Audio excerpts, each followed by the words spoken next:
Good morning, everybody, and welcome to the FinTech Lab 2023. It's wonderful to see so many of you here in this gorgeous location in Dublin. I'm Siobhan Bonita, and I will be kind of steering us through the sessions today. We have a fantastic range of speakers with us today, but also the event will be very much about engaging with you, the audience. So please do get ready to ask as many questions as you can and really engage with those experts that we have here on the panels. But the first job I have this morning is just to introduce Ian Hall. He's the editor of Global Government FinTech, who has been behind a lot of what you will see today. And he's going to talk us through how today is going to pan out and what the objectives of our conversations are. Over to you, Ian.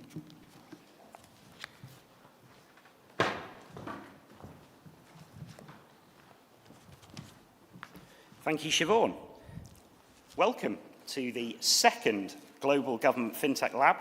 As per Siobhan's introduction, I'm the editor of Global Government FinTech. We're a media and community launched in 2020 to report on the exciting world of FinTech from a public sector perspective. We aim to bring together the growing global government FinTech community along with those who work with and provide solutions to the public sector.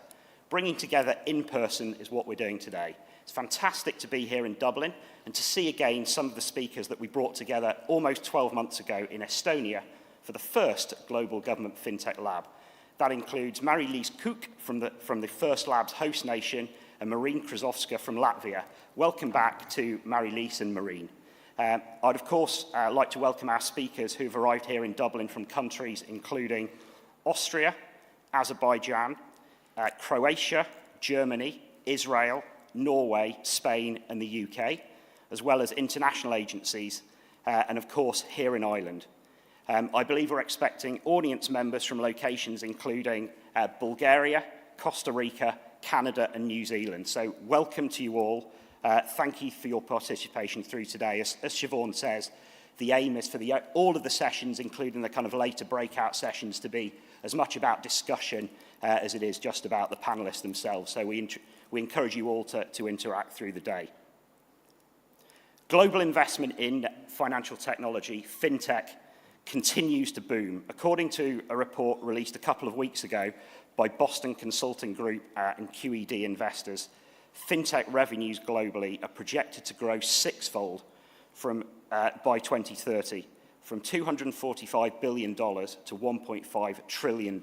Here in Ireland, the Update to Ireland for Finance strategy has noted that FinTech and digital finance are increasingly a central driver of employment growth. Given this positive global trajectory, it's unsurprising that the government here and governments worldwide are increasingly looking to do more to support and promote their FinTech sector and to actually explore, develop and invest in FinTech solutions themselves. I'd like to say a little more briefly about our editorial content, which includes a programme of webinars featuring government FinTech leaders. We examine the global government FinTech world via topic sections, which include artificial intelligence, blockchain, cybercrime and security, data, digital currencies, resilience, which includes financial inclusion and green FinTech, fraud, error and debt, ID verification, open banking and open finance, and payments. Our agenda today reflects these topics. We're all going to be in this room until lunchtime for the opening sessions. We have a coffee break due mid-morning. In the afternoon, we're splitting into two different streams, depending on your more specific focus, before all of us come back together in this room for two fireside chats and the closing session titled Frontiers of FinTech. I was at an event in London's Canary Wharf about a month ago and told one of the delegates, an Irishman actually, about today's event. Ah, pretty frontier kind of stuff, he said, and that was about the whole agenda. Good to see governments leaning into it. We agree and want to help us all navigate this emerging area. That's our aim. The main sessions will end just after 5 o'clock when we move back into the lobby for drinks, and we aim to bring things to a close at about 7 o'clock. I'd like to thank Ireland's Department of Finance, who've been great to work with in putting together today's agenda and hosting us here at the Printworks. I look forward to handing the floor shortly to Minister Jennifer Carroll McNeill for the opening keynote. Thank you also to our knowledge partners, Microsoft and Nintex, as well as our exhibitors who've all supported today's event. Valentina Eon from Microsoft will participate this afternoon in our session on central bank digital currencies, and Paul Blackwell from Nintex is joining our session on fraud, error and debt. Thank you for helping make today possible. Thank you also to my colleagues at Global Government FinTech, including Siobhan, who is a former senior UK civil servant who will be steering most of the panel discussions. Finally, some housekeeping notes. Today's hashtag is GG FinTech Lab. We encourage you to tweet and share posts on LinkedIn. This really helps us, it really helps the event. Thank you in advance for any social media sharing you can do. I'd also like to welcome those watching via live stream, which will be broadcasting the sessions in this room only. So thank you for joining us wherever you are. But for those of you here in person, we'd like to take a group photograph as we break for morning coffee. We did this also in Tallinn last year. So we invite everyone to join in. My colleagues will let you know when it's happening, and it would be great if you could take part in that. Thank you again to the Department of Finance and all those who've made today possible. And I encourage you to give a warm welcome to Ireland's Minister of State with responsibility for financial services, credit unions and insurance, Jennifer Carroll McNeill.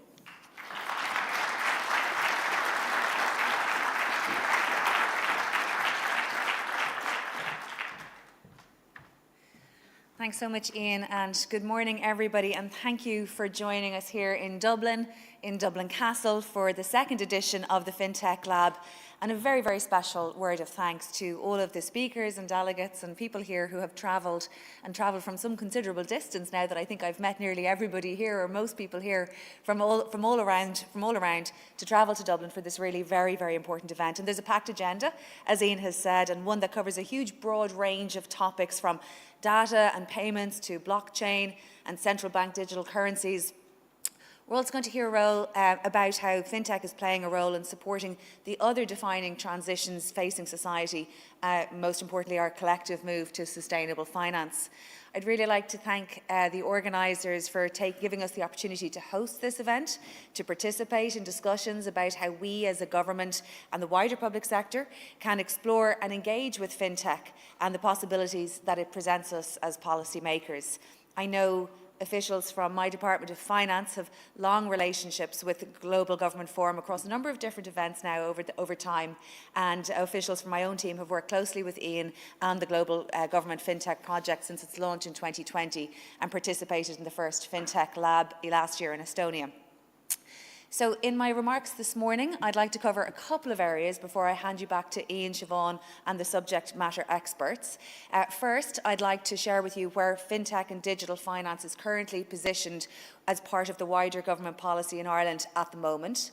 Second, I want to give you an overview of the work that we have underway in the Department of Finance in Ireland under the Ireland for Finance strategy and our FinTech steering group.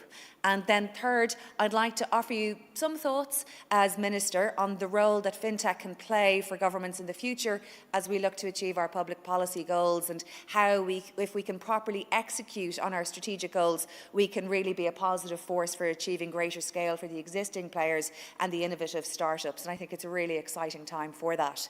So, first, as Minister for State in the Department of Finance, FinTech is one of my areas of responsibility, and that's under this Ireland for Finance strategy.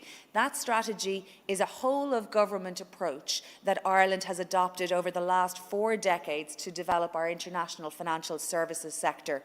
FinTech and digital finance and innovation is now playing a critical role in the next stage of the growth of the financial services industry globally, and is moving progressively towards becoming a core competence for firms that want to be able to thrive in a digital-first 21st century.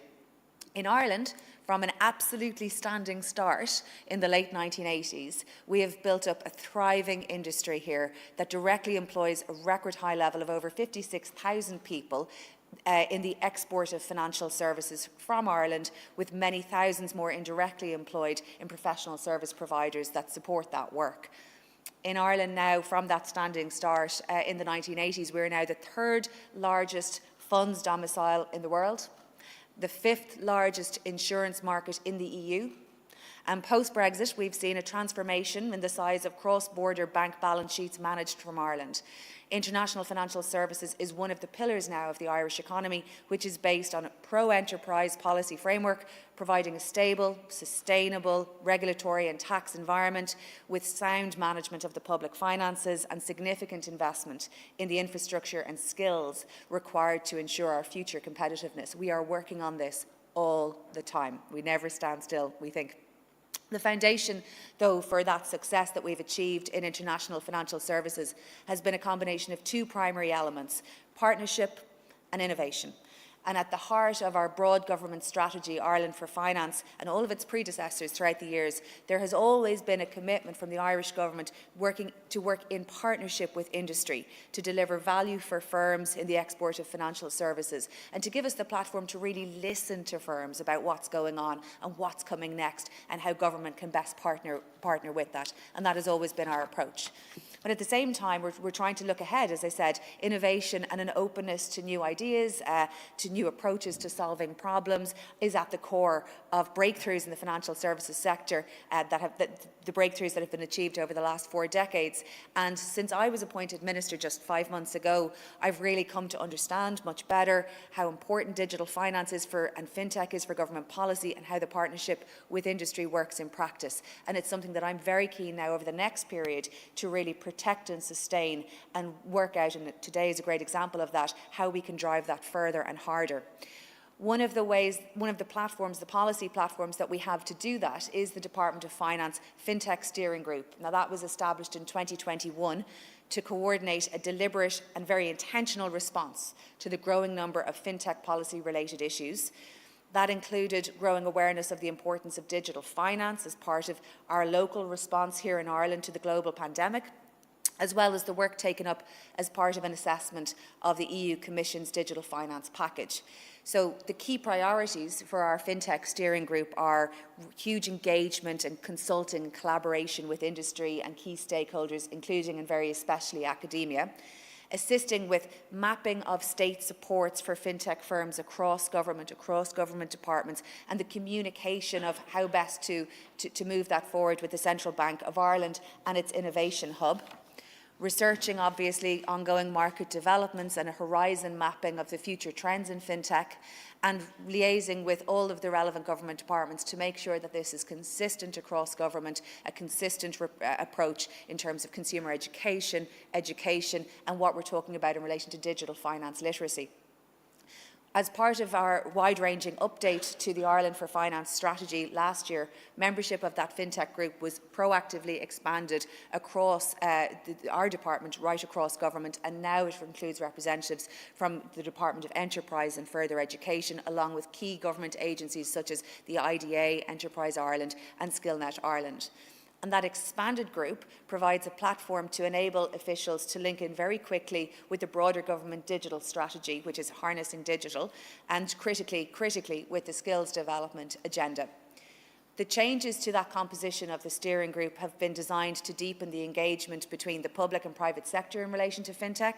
It will allow industry and academia to share their expertise in order to better inform public policy development and better services to citizens as a result. So an example of that is our launch just this morning, or our announcement just this morning, of a pioneering new postgraduate diploma in sustainable financial technology and innovation. And that diploma is being delivered by Maynooth University and is being funded by government through our International Sustainable Finance Centre of Excellence as an enterprise-led, demand-driven higher education programme. And in my work as Minister, when I'm speaking to industry, no matter where I'm speaking, we're talking about skills. We're talking about Ireland as a skills-based location, and we don't want to stay still on that. We want to drive that deeper. We want to drive that harder. And the announcement of that new diploma this morning is an important part of that, and visible commitment to that we mean what we say when it comes to skills development.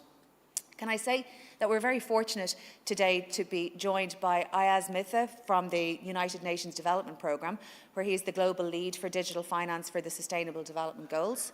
The centre works with global leaders like Ayaz so as they develop these courses to address gaps and build capacity in financial technology. Our new diploma is a case in point as it looks to upskill professionals in, the areas that are needed, the data science of sustainable finance, how financial technology implements sustainable finance solution, and how all of that interacts with financial innovation and the development of new products. As a government, we've committed to achieving ambitious emission reduction targets under our climate action plan. Delivering on those goals is going to require innovation from the financial services sector. I am delighted in launching the new diploma today as a very practical step in how we can support industry, creating the capacity to achieve our obligations and ambitions in climate and sustainability.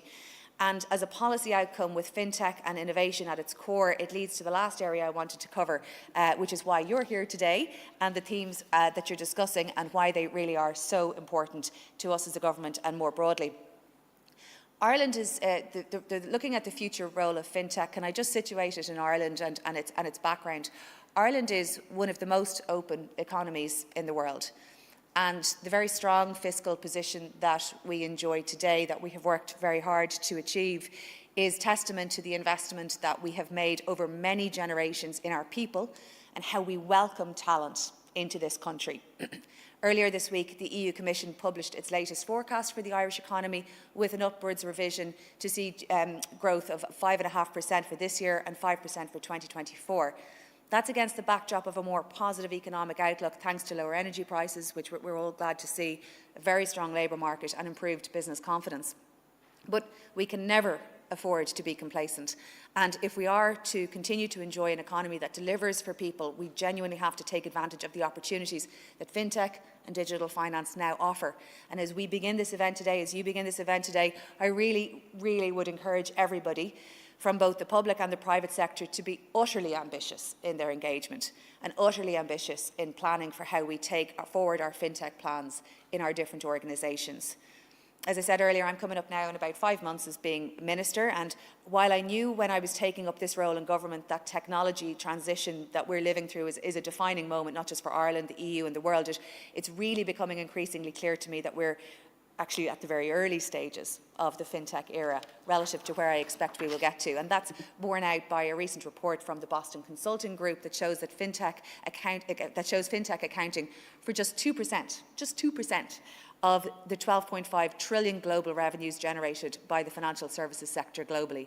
As Ian said, that report is projecting a 6-fold increase in FinTech between now and 2030, which is actually very soon. And it clearly demonstrates what a significant opportunity before us there is for scaled growth. When I put that in the context of the interactions that I have with the leadership teams of the large established financial service firms and new startups, both here at home and in my official visits abroad, I am really confident that Ireland is well positioned to be part of that growth because of our combination of our very strong technology sector and our financial services firms, because of our really commitment to driving FinTech. As you can see, as evidenced here today, we really do believe that we're well positioned to be a big part, a leading player in that, and we'd like to work with you very closely on it. So we're still early in the FinTech journey. It gives us the opportunity at this stage, because of that early stage development, to be very strategic, to be very ambitious. It gives us space to set our objectives. As Government Minister, I'm very keenly aware that the public sector and the organisations represented here in the room today have a different role to play in the next stage of development of digital finance compared to previous years. We live in a turbulent world where change is absolutely constant and seems to be increasingly so. There's a consensus emerging perhaps that 2020 was a digital threshold year, where the disruption of the pandemic caused a shift in the window of what people considered possible or indeed normal in FinTech and everything that was associated with that. We're also at the beginning maybe of what many commentators have referred to as a decisive decade, with significant choices to make about how we in government are going to navigate a path forward now. Across the developed economies, and in particular In the EU and the US, governments are implementing modern versions as a regulated industry. The role of the state has been a constant, with the need to balance the promise that innovation heralds with the need to protect people's money and secure financial stability. That being said, the ask of government is increasing from both active stakeholders in FinTech and from the public in terms of services they require, and require them now. So it's in that context that I'd encourage everybody to be ambitious in this agenda, as the technological advances are opening more and more opportunities, and at a pace that makes the discussion and collaboration between the public sector organisations lined up for today more important than ever. The opportunity set ahead of us is too much for any one member state or any one country, and more than enough for all of us, and it really is just the beginning. So it's important that we're here to collaborate with each other today. So look, let me conclude by wishing you well for the day, and thank Ian and Siobhan once more for the introduction and what they're about to present to you now. Thank you for the opportunity to share my thoughts, some thoughts on where we go from here and the role of the state at this important moment. I hope that you will gain today, the opportunity to discuss, to gain insight and ideas, and among them a sense for how importantly we view FinTech as the Irish government. We really are committed to making the most of the potential that digital finance has to offer, and with our FinTech steering group, we will really bring a very, very inclusive partnership approach to that policy challenge, and we look forward to working with all of you on that in the future. Thank you.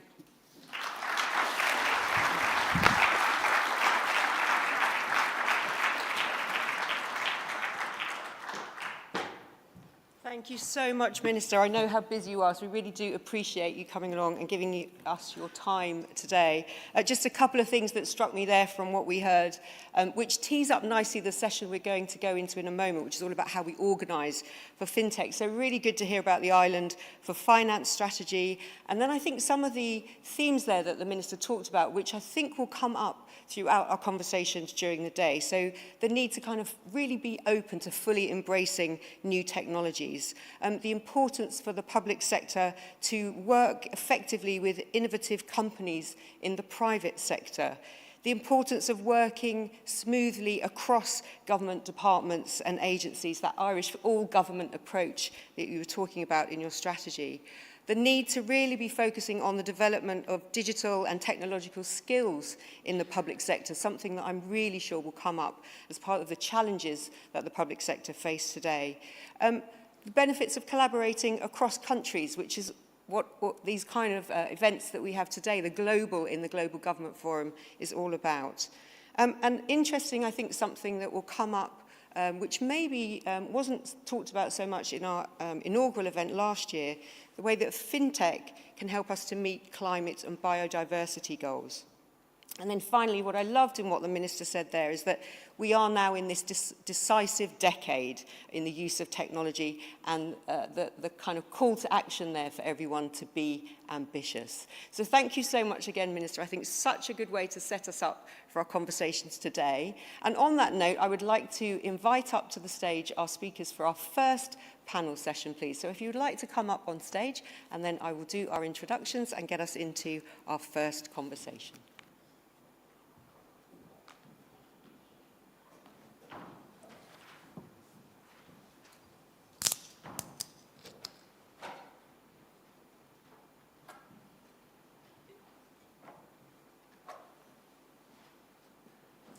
So, as I said, can you all hear me there?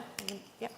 As I said, it was really good to hear what the Minister was saying there, because I think by setting out the kind of vision of the strategy, the Minister did go into some of the themes that we will be exploring in this first session. So this is all about how best should financial authorities explore FinTech solutions, and it really is going to set the context for the other panels as we go throughout the day. So the kind of things we are thinking about here is how our central banks, how our government departments, how our regulators and other public authorities, how are they kind of thinking about how they structure themselves, how they organise themselves to really embrace kind of the possibilities of using FinTech solutions in the public sector. We have a fantastic panel with us here today. So first we will hear from Denise Delaney, who is Head of Policy and Risk Horizontal Function at the Central Bank of Ireland. Then we will hear from Marine Krasowska, who is Head of FinTech Supervision Department at Latvia's Central Bank. And then we will hear from Barbara Focal, who is Policy Officer for Digital Financial Technologies at the Federal Ministry of Finance in Germany. So we have a great international panel to kick off with. As I think Ian explained, what I will do is I will invite each of our speakers to give some opening remarks.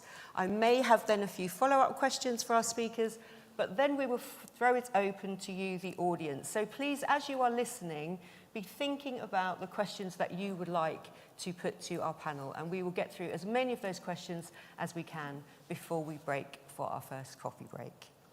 So Denise, over to you for your thoughts. Thank you, Siobhan. And firstly, thank you for inviting us. And it's lovely to be on an all-female panel. So I think we should applaud that, because that's a real good thing. So now I've got that bit out of the way.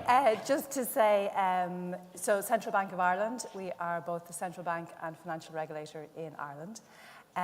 We're both prudential and conduct regulator, and we regulate the vast majority of financial services in Ireland. So we have we're an integrated regulator. We have a very broad view of financial services, which means we have a very strong interest in innovation in financial services and in the system. So I'm going to structure my remarks from two perspectives. Firstly, how we engage with innovators across the financial system, and then secondly, how we're set up internally ourselves to make the most of that. So in terms of our outward looking, so our external engagement, in 2018, we established our innovation hub. And the reason why we established that hub was because we identified that there was a lot of technological innovation happening in the financial system. The vast majority was actually happening outside of the regulatory perimeter. So as a regulator, we have a lot of engagement with regulated entities as supervisors, through authorizations and so on. But we weren't having engagements with those entities that didn't require regulation or were outside the perimeter. So how did we capture that? How did we reach those? Because ultimately, the innovations they were developing were eventually going to come into the system in some way. So we engaged with a number of stakeholders across Ireland and across the EU. We engaged very strongly with our peers, which is why events like this are incredibly helpful. And what we identified was that innovators, whether they were large or small, startups or well-established, they weren't sure how to engage with the Central Bank of Ireland. They didn't know that there was a contact point. They didn't know that there was a space for them to have a conversation about regulation and innovation, so where those two intersect. So what the Innovation Hub has done, and what it was established to do, was to create that direct and dedicated point of contact. So it's an open door for which an innovating firm can have a conversation with us. Doesn't mean that they'll always get the right or the answers that they want, but it means that we will have that conversation, and that's really important. It gives us the intelligence that we were seeking to gain, but it also gives the innovator an opportunity to ask questions and to understand the regulatory perspective. So as I said, we were established in 2018. We have engaged with 319 firms or innovators up until the end of last year. So it's been quite successful. But we do recognize that there's more we can do. We're looking to what our EU peers are doing, what peers across the world are doing, to how the system has evolved here in Ireland as well. And what we're planning is later this year, so towards the end of this year, we'll publish on a concrete set of proposals on how we can enhance how we engage. So at the moment, we're going through a discovery phase, a lot of engagement to understand what others are doing and what the needs are, both for our own internal needs, but also external needs. So as I said, we'll publicly consult on that towards the end of this year. So then how are we structured internally? Because we're a large organization, we're approximately 2,100 people. As I said, central banking and regulation, a lot of departments, a lot of different functions. So what we recognized was that innovation is relevant across the entire organization. It's not just an innovation team. It applies across all areas of the central bank. And we wanted to keep that it being across all areas. We didn't want to centralize it into one area. Of course, you need somebody to kind of lead it to. So we established what we call our Innovation Steering Group, which is a leadership level group that steers the Central Bank's approach, Central Bank of Ireland's approach on innovation. Under that, we have what's called our FinTech network. So this is a really important network of subject matter experts across all of our the vast majority of our functions. So it's a very large group. And that is a network that helps us to engage with each other internally, to share what we know. So we mentioned, or skills was mentioned earlier. It helps us to share skills, knowledge, experience, case studies, but it's also a support to our innovation hub. So when a firm or an innovator comes to our innovation hub, we have a small central team that takes in that initial inquiry and then goes out to that broader network. So that innovator can meet with a large number, or potentially large number, of subject matter experts from the regulator. So we currently have an innovation policy team, and then we're also establishing an innovation strategy team. So we're just dividing strategy out so that we have a dedicated team who will look at that and who will also do the work on enhancing our engagement, as I said, and look a little bit about enhancing our own internal capability as well. So I might pause there. Thank you so much. Thank you. I did have one immediate question, and it was actually following up on something the Minister said. The Minister was talking about the steering group, and the steering group had been expanded in terms of its membership. I know obviously you're in the central bank, but do you engage with the steering group across central government? Yes, so we're an observer on the steering group. There are 2 observers on that steering group. There's ourselves and the Competition and Consumer Protection Commission. Okay. And we would have a lot of engagement with the Department of Finance, as you can imagine.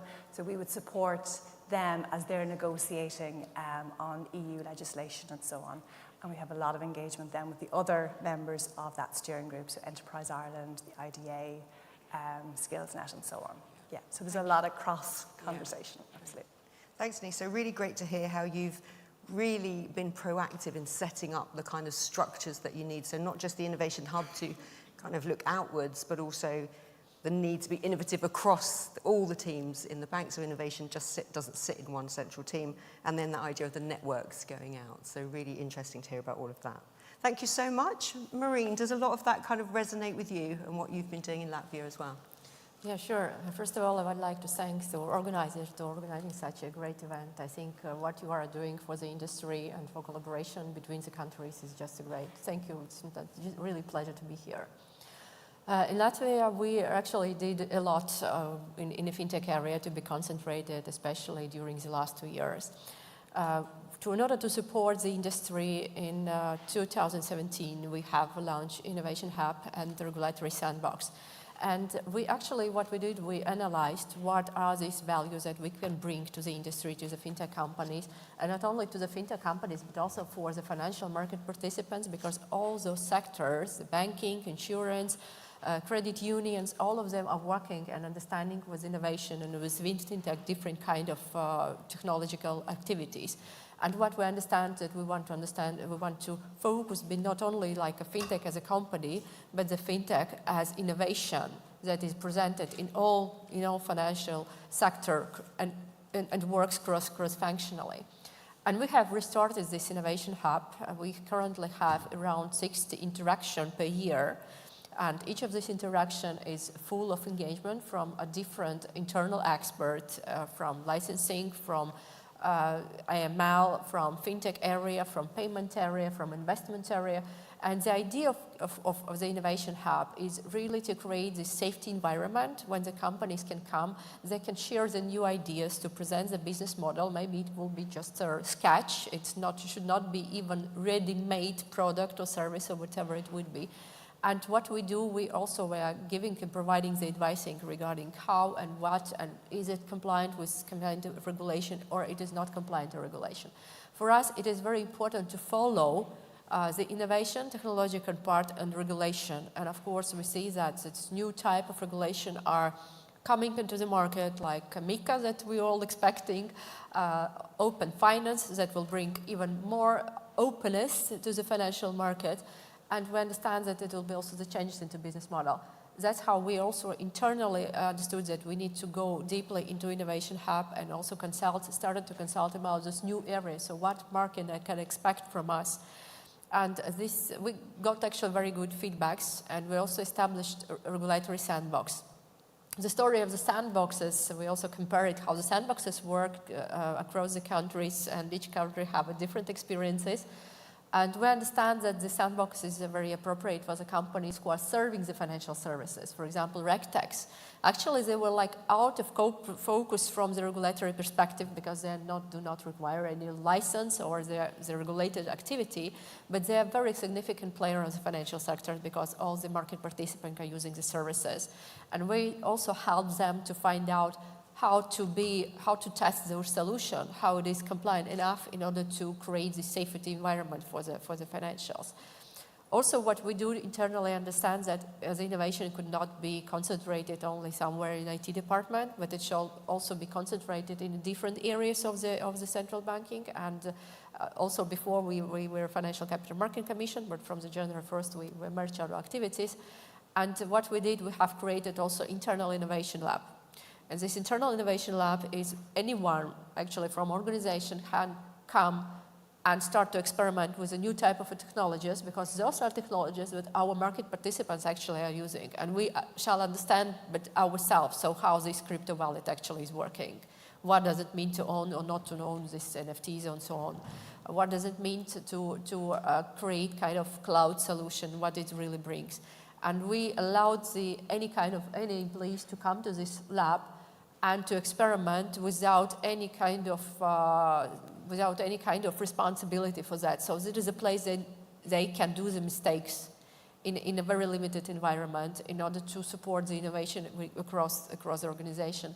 And during 2 years, actually 18% of all our employees have been going through the innovation lab. And actually it gives also the openness to the regulators, for the supervision experts to work and see, okay, so what are those activities that are presented on the market, how it really works, what does it mean to create new type of solution or even product. And of course, what we understand, in order to create the safety environment for newcomers, for the new companies, we reviewed our licensing process. That is very important because actually sometimes its licensing process could be a little bit intensive. Of course, it depends on what types of licensing, it's a banking or it's a payment institution. But anyway, what we did, we have also used different kind of new approaches like design thinking approach. We trained our people in project management in order to create this licensing process really smooth and fast. And as a result, one of the new customers who came under new regulation, it was crowdfunding regulation that have been adopted a year ago. Actually, he got the license in 2 months. And it was like a perfect experience how internally we can use also new approaches and be online and speak the same languages with the market participants. And as a regulator, of course, what we want to see more collaboration on the financial sector between all the market participants and the fintechs in banking, in insurance, horizontally in all the sectors, especially taking into account the governmental role. And here also want to mention one very, very specific and very important and significant, I would say, event that we had a year ago. We have, with the initiative of the Ministry of Finance, Ministry of Finance have approved new FinTech strategy for Latvia. That was a huge, I would say, step forward, how we can support and identify that the FinTech is also the priority for the country. And we want to be deeply inside, and the strategy also describes what kind of changes we require to do in our capital market, in our talent pool, in a country, in regulation side, and of course to how we can ensure the safety infrastructure to FinTech and let them to grow. And that is one of the very important pillar when also industry have been involved. We involved as much companies as we could in the different working groups. We have arranged 4 working groups within a strategy, and actually it's really helped to see and hear the voice of the customers, because it is quite important for the supervision to supervisors and for the governmental institution to hear it. And in future, we even want to see even more how those fintech companies and IT companies help government institutions to build new type of the processes, because if we're talking about saying blockchain, it gives fantastic opportunities for governmental institutions, for example, how to keep recording in how public money is used. You can decrease the corruption, you can improve any kind of recording. So there is a plenty of opportunities that are in front of us, and we want to focus on the new regulations that is coming and to support internally and externally all market participants to create this safety infrastructure. Brilliant. Thank you so much, Maria. I mean, it sounds like there is so much going on. It's great to hear the progress from last year. I mean, obviously you've created lots of opportunities, I think, for people to test out in kind of safe ways. So you mentioned there the innovation hub, the sandbox that you were talking about, but also the internal innovation hub as well, so people can try things out. And then some of the other things you mentioned, the streamlining of licensing to make it easier for people to enter into this ecosystem. And then the FinTech strategy for Latvia and all those working groups. Do you think all of these things that have been done, I think one of the things that came up last year in the conversations was there was still a bit of a cultural kind of issue between public sector and private sector, so that kind of some people, not a reluctance maybe, but just it was something that they hadn't necessarily done before. Is that changing? Do you think people are, on the public service side, are they more open now to kind of that collaboration with private sector? Well, actually, I shall just say that we're in the beginning of the process. The strategy is approved, and all the organizations that are a part of the strategy development, because it is not only the Ministry of Finance, it is also all other governmental institutions, and each of them have their own homework to do. And that's how they are involved into dialogue. Of course, how you create this dialogue, it depends on each and every working group, but still what we see is that the industry is very much appreciated. They actually we got very lot of good feedbacks that industry have been involved, and they see that those specifically important tasks or remarks or even problems that they're stated, now they are included and they are on the table. And we are in a dialogue, and it, of course, it asks a lot of energy and effort, especially to take on one table, for example, the institutions that are not so maybe collaborating with each other, or you even can see the kind of type of interest conflict or whatever. But anyway, it is very important to develop it, and that's what we are working right now on that. Brilliant. Thank you so much. And then Barbara, coming over to you for your opening comments.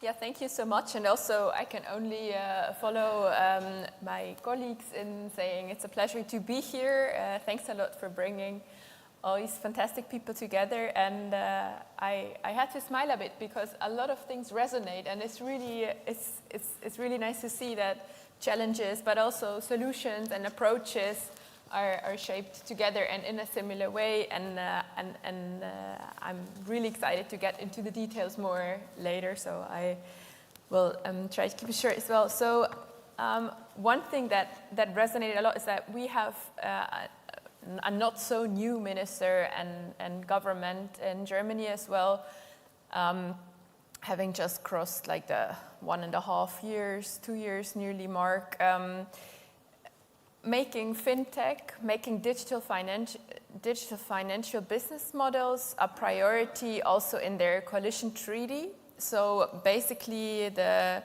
German market for digital financial business models and noticeably has received a lot of attention on a political level during these last years. I think in our ministry we do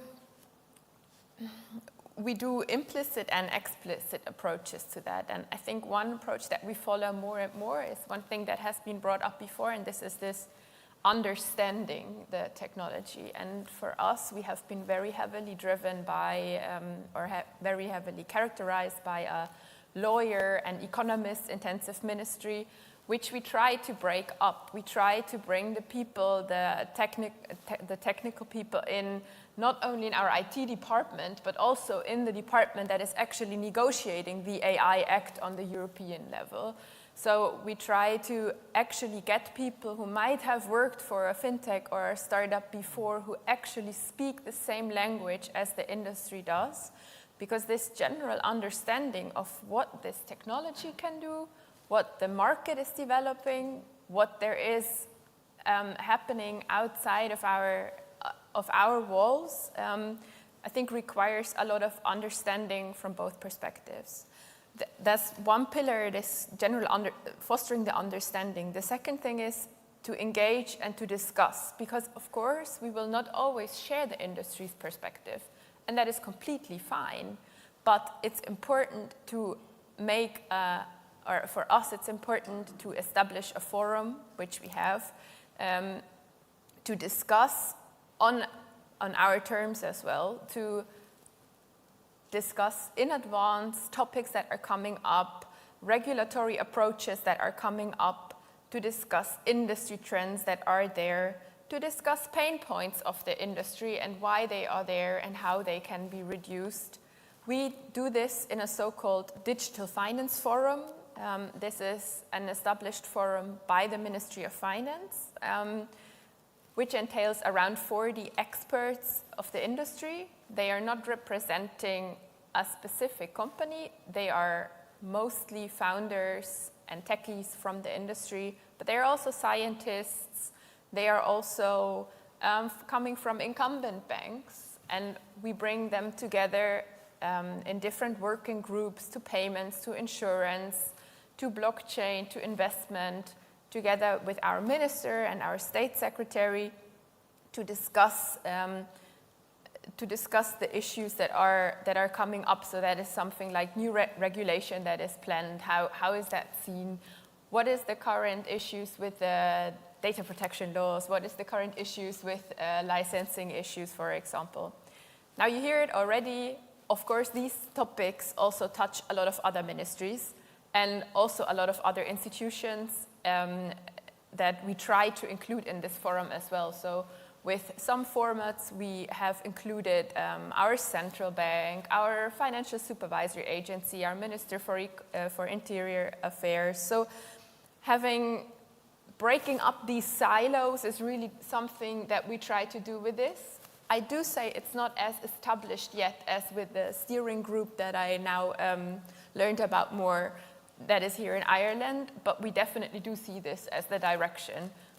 And what is also a thing that we really try to do with this Digital Finance Forum is we do it on both levels, because we completely see that it is highly important to have it on a top political level to show that FinTech has grown up and is a very integral part of our economy, but also on a working level, not just with our team, like the digital technologies team, but with all the ones that are actually involved in the different topics that a more grown-up FinTech sector is facing. So this is the approach that we are in the government or in the Ministry of Finance following quite intensively. This Digital Finance Forum has also published a roadmap for the FinTech Outlook 2030, showing what the industry and what the regulators and what the supervisors, in their opinion, should do to actually bring us forward. And then coming to an end, of course, the next following step is to also act on the things that we actually have come up with. Because in the end, I think also for our industry, it's important that when putting a lot of effort into these exchange formats, in the end, we also need to see how to actually progress on certain topics. And that is definitely something where we are in the driving position, where now we, for example, have published a draft or a future finance law, where we try to de-bureaucratize our financial market a bit more, where we try to digitalize it, where we definitely have a lot still to do. So this is for me like for us, the follow-up process on that has to come naturally on that side. Thanks so much, Barbara. I mean, interestingly, we've got 3 different countries here. There are some obvious similarities in but not necessarily all the same. So I think you've really stressed there, I think, the importance of the ministerial focus and that leadership, the political leadership, in terms of shaping your strategy. And also, I think, coming back to the cultural change, as you said, you need to bring in kind of people with that technology background who have that innovative approach and maybe break up some of the traditional approaches that maybe you had more from the economists and the lawyers who were leading the way in the department previously. Good to hear about your digital finance forum. I think that's something that your colleague Doris talked about last year. So interesting that you said now there's been a roadmap published. So those experts have kind of looked at what worked and then fed back. What's the next step on that? Have kind of officials now taken that advice, and then will they be making changes in light of that? Exactly, yes. So basically what this roadmap has been heavily distributed because it is a full range of topics that is included in there. And some of this has already been fed into this Future Finance Act that I was talking about. For example, when it comes to how employee shares and making our supervision more international by introducing the English language. Sometimes it's easy. Sometimes it's the small things that count as well. No, so these are things where these opinions feed in. What also follows out of this is certain aspects that we will actually take into the reconsiderations. We have, for example, a large project to redo our financial crime section. So we also take it there and have an exchange going on there and an exchange of opinions and influence on there of this roadmap, so to say, what could be done, how can the industry also play a good role in that. So it kind of tries to feed into all these ongoing initiatives. Okay, thank you so much. Well, we are going to come to questions from the audience in 1 minute, but I just had I think a very obvious question from my point of view to put to all of you on the panel, which is, as I said, you are 3 EU countries represented here. We are all about collaboration and kind of learning from each other. So I'm just curious the extent to which you feel like you learn from each other across the EU. Is there enough of that sharing of good practice going on so that you're not all kind of maybe making mistakes that you don't all need to make? Denise, I'll come back to you for your thoughts on that. I was thinking that actually, Siobhan, as we were all speaking, because we are all EU, and just from from skills, from a competency point of view, the European Commission established last year, the Supervisory Digital Finance Academy. So they've just completed the first year of that, and we as the Central Bank of Ireland are part of that, as are regulators and central banks across Europe. And that has been it's an academy that's there to educate supervisors, but it's the networking that has actually been really, really beneficial, because I've recently spoken to the colleagues who've gone through it. So we've had around, I think, 35 colleagues who've gone through different parts of it. And the feedback has all been very, very interesting, brilliant training, but it was great to hear what other regulators are doing. It was great to hear the use cases, what the European supervisory authorities, because they're part of it too.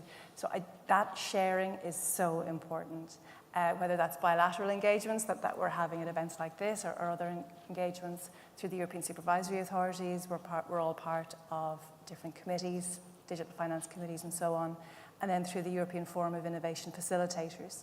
So there are so many opportunities for us to talk to each other, learn from each other, whether that's technologies, use cases, whatever it might be, experiences, but it is incredibly beneficial. Yeah. Thanks, Denise. Maureen, I mean, you mentioned just 2 things, like the streamlining of licensing, for example, and also how you help companies think about, are they complying with new regulations as they come in from the EU. So that's something where obviously there could be collaboration going on. Do you think enough of that is happening? As Denise said, do you feel there are enough opportunities for that collaboration?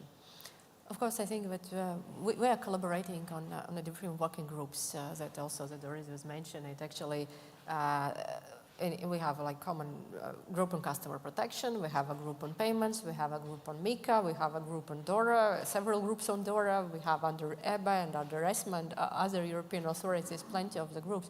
Of course, when we are online, are on the same page. But maybe we can also go into the next level of the collaboration. For example, where we're taking kind of specific activity and start to describe, because this, but you have the innovation forum, it's just giving you the update how all those European countries are working on this and that and that. But there is like no exact time. We need to get more time that take at least one topic of the agenda and to describe it like one by one. For example, for me, it would be much more interesting to know what kinds of the differentiations are between the sandboxes, because again, in the sandboxes, we have a different approaches. Regarding this licensing process, what we did, we took the approach as a business doing. So we have just trained our people how to use design thinking. I mean, design thinking, it's not like a regulation or supervision activity or anything, but it's just another way of working, and how to take those interviews from the industry's representatives, how to do it professionally, how to check and create this customer map, how to create the customer value model, how to create the value chain. So, and that is something that helped us to understand the customer value experiences and expectation from the regulation. And actually what we have discovered that 2 full weeks interviewing the customers, just interviewing it gives us even more that we have learned from that, what they're actually thinking about us in 20 years. And because when you are going deeply with each customer for at least 1 hour, they are started to open. I mean, it is nothing like regulative, but some even small thing can bring into regulation part. And maybe also we can learn how to take kind of examples that others have with collaboration between private and public institutions. Because, for example, we also had created one internal project in our internal lab. We have invited companies, RegTechs, to participate us, and we have been co-creating kind of understanding regarding the AML activities in order to understand, okay, our own approaches in AML are sufficient enough, and maybe there is something on the market when we can take for us and establish it. And it also was an interesting experience that we can also share. So we have, I think, a lot of topics to share one with another. Barbara, you're nodding to that. Do you agree that there's more opportunity that you could be kind of learning from each other as you develop your own strategies and approaches? Yeah, I think so. Actually, I do think that, or I'm really glad that now the personal contacts are possible again, because I do think they are extremely valuable for this short exchange on how are you doing this actually. So I do think these informal, next to everything that has already been said on the formal level, is not to be underestimated. I also do agree that particularly when it comes to the new regulation, a lot of uncertainty is created for the industry if they don't feel that the regulators across the different member states are aligned, because of course the passporting system enables like a kind of like a smooth cover of the European market, but in any way we often do get the feedback that the industry would wish us even more to coordinate and to actually share our approaches more, so that in the end this whole European market can become more attractive for a fintech to scale up there. Great, thank you. Okay, we have about 20 minutes where we are going to come to the audience. The lights are very bright in here, so wave your hands so that we can definitely see who would like to ask the first question. We've got Ian down here who'd like to come, and then we've got a gentleman there if we have a second mic.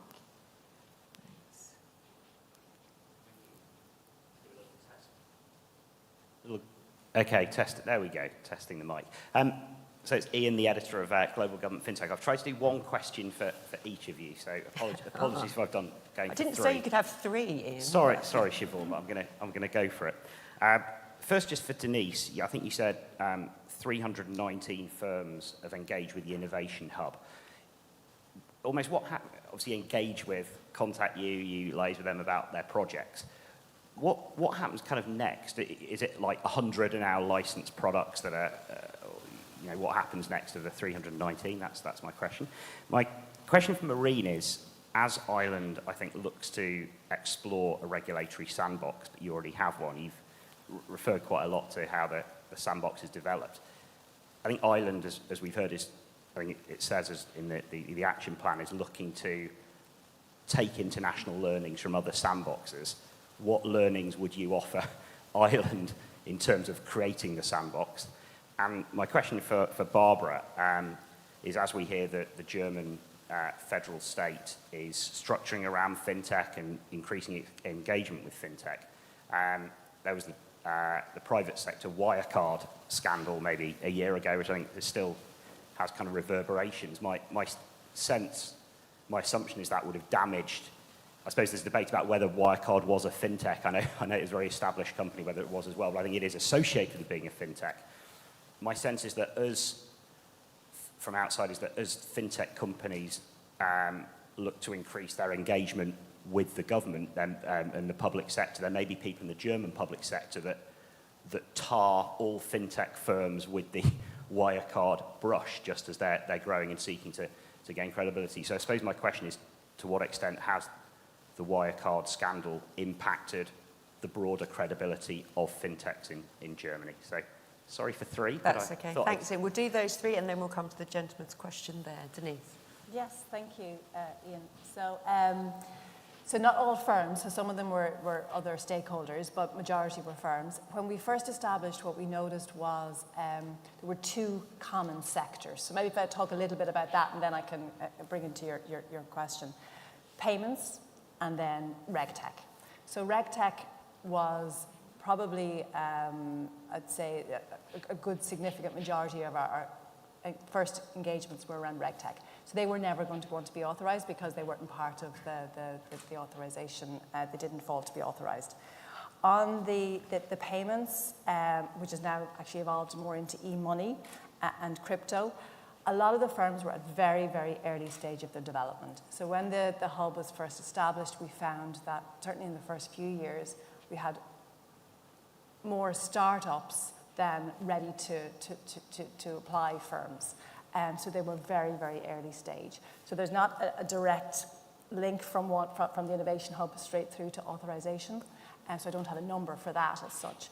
But what we do see is we try and route firms who are coming to the central bank looking for application, who might have an innovative bent to their model. We try and route them now through the Innovation Hub first, so that they can have that very early, informal discussion with the central bank.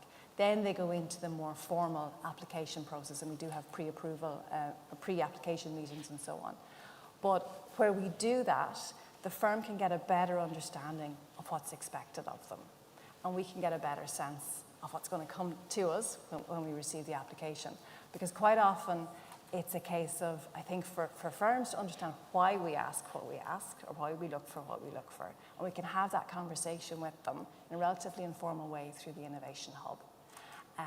We've also found over the years that in a lot of cases, there was a period, I think about 2 years ago, where we were starting to see firms who weren't in the financial services area at all, who maybe were in fashion or in livestock and so on, who could see who thought maybe NFTs or things like that might have been relevant.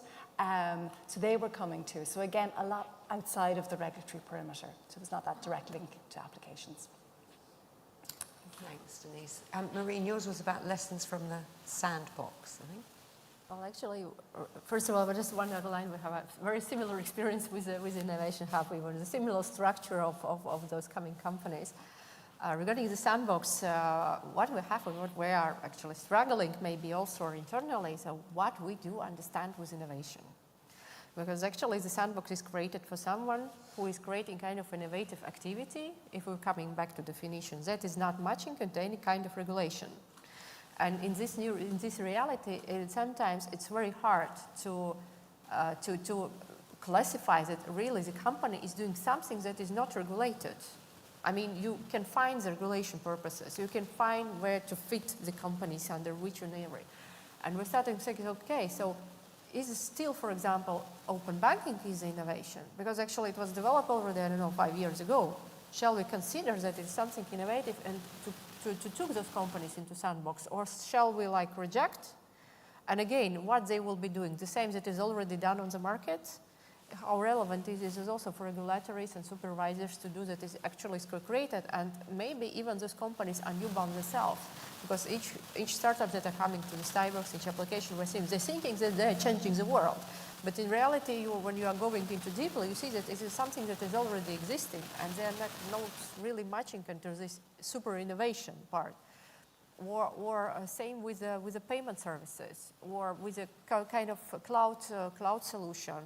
And in the crowdfunding services, in equity crowdfunding or lending crowdfunding, they are giving application, but actually the regulation already exists. Shall we take those companies in the sandbox or not? In reality, we started to think, okay, at least we want to test kind of project in the sandbox to understand what we can offer. And we also asked companies to describe what you are expecting from the sandbox.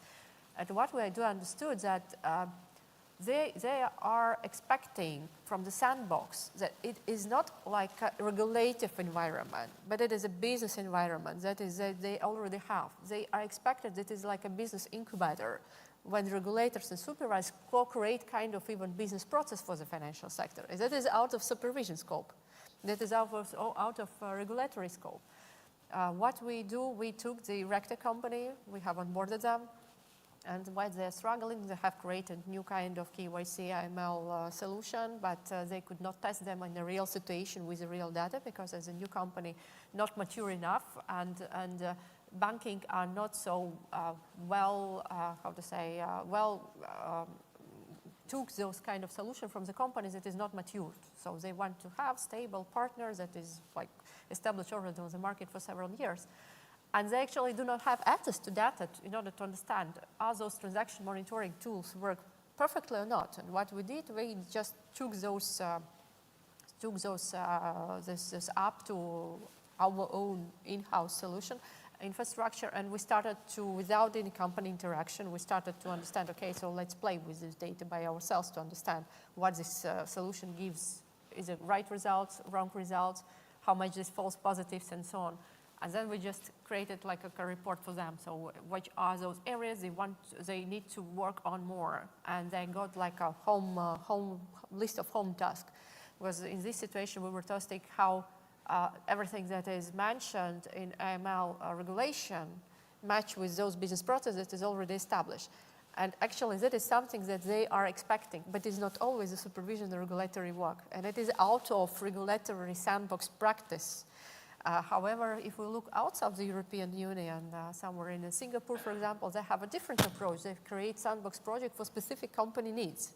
And that create absolutely, again, different approaches. That's why I will be very happy to know more practices, what would be the best way first of all, what we do understand with innovation and how long innovation is innovative.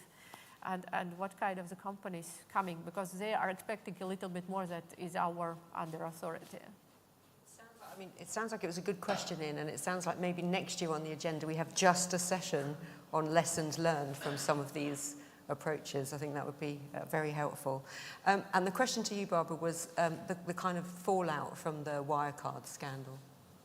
First, I would say we are also heavily in favor of such a panel next year because we have a sandboxing act going on at the moment as well, which is horizontal, so not for only fintechs. But in any way, post-Wirecard, I think the Wirecard case has led to, on a short to medium term, very much caution, particularly in our financial supervisory agency. It has also led to a huge restructuring and modernization project. As you can imagine, that's kind of the natural thing that follows after such a case, which I think has improved a lot of the knowledge silos that might have existed previously. So I do think that this was a very efficient way to go. Of course, it's a balance because having the Wirecard in mind, but not only that, also having certain scandals in the crypto industry in the newspaper on a more regular basis. Of course, our financial supervisors also are alert in a sense. I think it's important. It's then, and that's I think also a consequence, even more important that we actually have people. And really need the people who understand business models, the new business models as well. How does a fintech monetize with a certain business model and the technology behind it? So I think having a clear stance on that, and also not having the general approach that all of this must be fraud now. Is still something that is also pushed or that is also kind of characterizing the current situation as well. Thanks, Barbara. We have a question from the gentleman here. Have you got the mic? Thanks, Anne. Do we have any other questions? Because we could probably fit into it. Yeah, and we've got a question down here. So we'll take these 2 questions, and then I think that will be the end of this session. Would you like to go ahead? Yeah. Yes. Hi, my name is Anil Srinivas, and I'm from New Zealand. So a challenge that we have is we're constantly trying to engage with fintechs and other participants in the external financial ecosystem. As a regulator, our role is obviously to protect the system and protect consumers. After all, this is about financial services and about people's well-being. But at the same time, with the emergence of technology and the rapid development of technology, we face the challenge of how do we foster innovation. And if you think about it, about a year ago, everyone was talking about Web3. We talked about NFTs and blockchain and crypto and how that was going to be the future of the world. And then we've had a series of fraudulent situations, collapsing banks. Now, the word on everyone's mind is AI. Yet, just 2 days ago, the founder of OpenAI, Sam Altman, was talking to the Senate and saying, please regulate the industry. The challenge we face, even in New Zealand, as small as we are, is the fintechs are really eager to go forward, and governments cannot keep pace with the rapid change of technology. So how do we balance the need for regulation to protect consumers with the need to keep pace with technology? Because by the time you rewrite your legislation to regulate it, that industry's moved on, and you're now at the next stage. And you have now fintech innovators demanding regulation because they are scared of what they've let out. So how do you control that? How do you make that balance? Thank you so much. Great question. How do you balance the need to protect citizens, get the regulation right, with what we've been saying about embracing kind of new technologies? So that's the first question. And thank you so much. I knew we had people come from a long way, but great to have you here from New Zealand. Thank you so much. And then we had a question down here as well.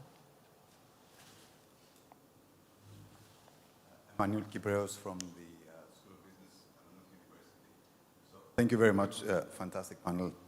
I was wondering, when we talk about fintech solutions, especially in the realm of financial authorities and public authorities, I cannot help but think about finance for good, providing social value, addressing grand challenges, achieving the sustainable development goals. And I was wondering, because it comes back to exactly the well-being of people, what is the conversation within, because we're talking about technology, and of course we gravitate towards technology, fintech, but the question is what is the conversation within the public realm in terms of the public authorities, in terms of the whole idea of the fintech solutions towards providing social value? Thank you so much. So kind of fintech for the greater good. I think some of that will definitely come up in the sessions that we have throughout the day as well, because we've got a specific session on SDGs, for example. But I know we're short on time, so you can choose one or both to answer of those questions. I'll mix up the order a little bit. We'll start with you, Barbara, on this one. Sure. Thank you so much for that. I think this is the question.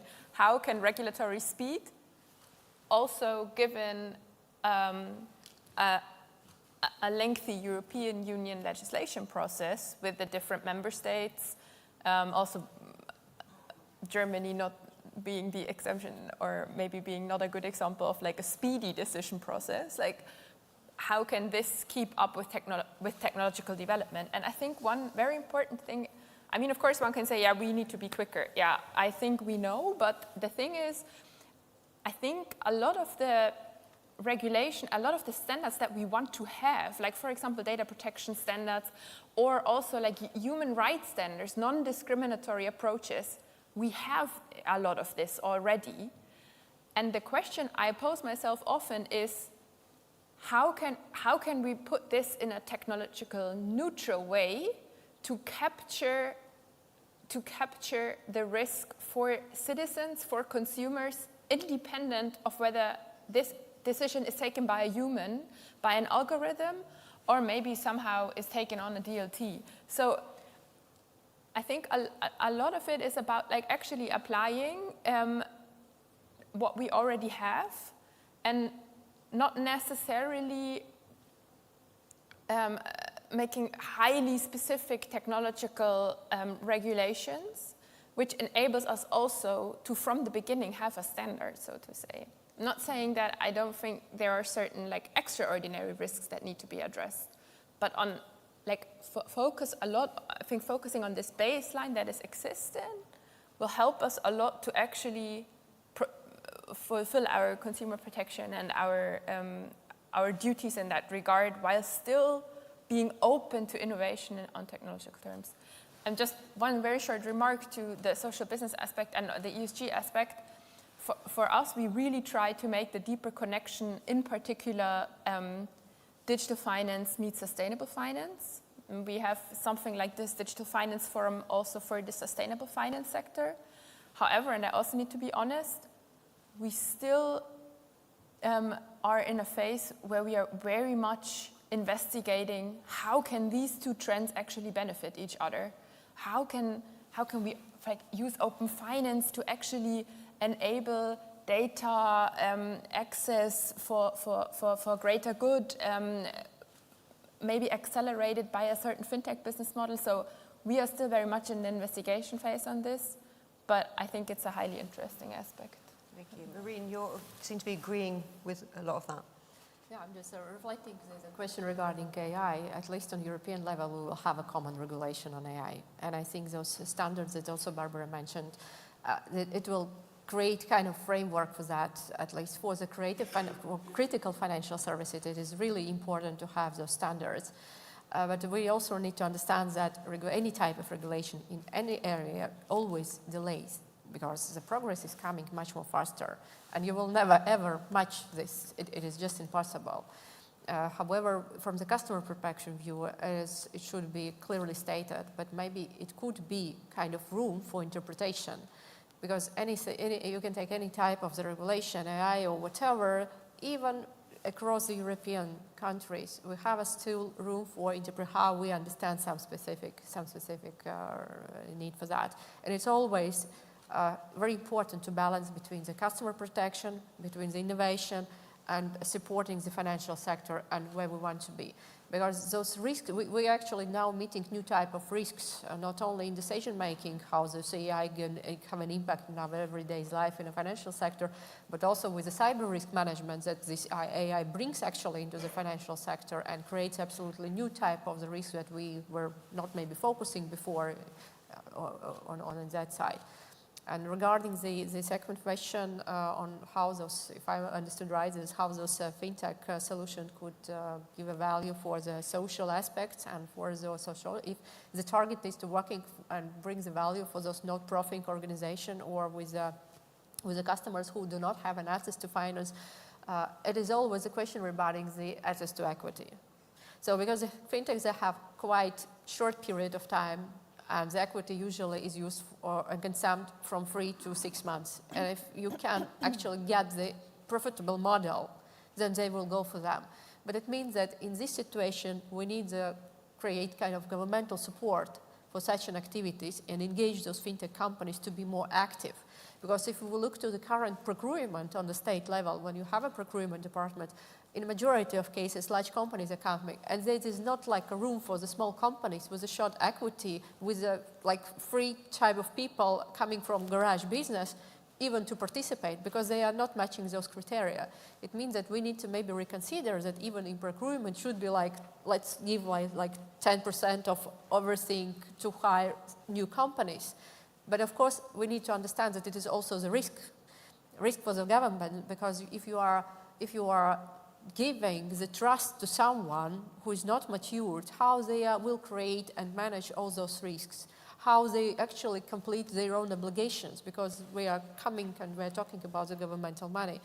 And it could be kind of new framework, how to engage those companies or how to how to create the environment when the large companies can actually outsource kind of specific solution with them. But currently they are not so maybe well perfectly funded, and the funding question is number one. Thank you. And Denise, we started with you, so I'm going to finish with you, give you the last word on that. Thank you. When you were asking that question about that balance and when is the right time to regulate, I thought if I knew the answer to that, I would be, I think, a millionaire somewhere, because it is the question we all have. And I think sometimes maybe regulators shouldn't be quite keeping pace. I think we should be a little bit behind. We should see how the innovation operates. But then, of course, come in and put those guardrails, because I think what regulation can do is it can create or put in place the guardrails that allow innovation to operate in a safe way, but at the same time trying not to stifle, because innovation needs to be creative, it needs to be able to develop. So we don't want to stifle it either. Having said that, as part of the European Union, our perspective is that convergence is important, that we don't create regulatory arbitrage or jurisdiction shopping and so on. So it's important that we have frameworks that apply across Europe.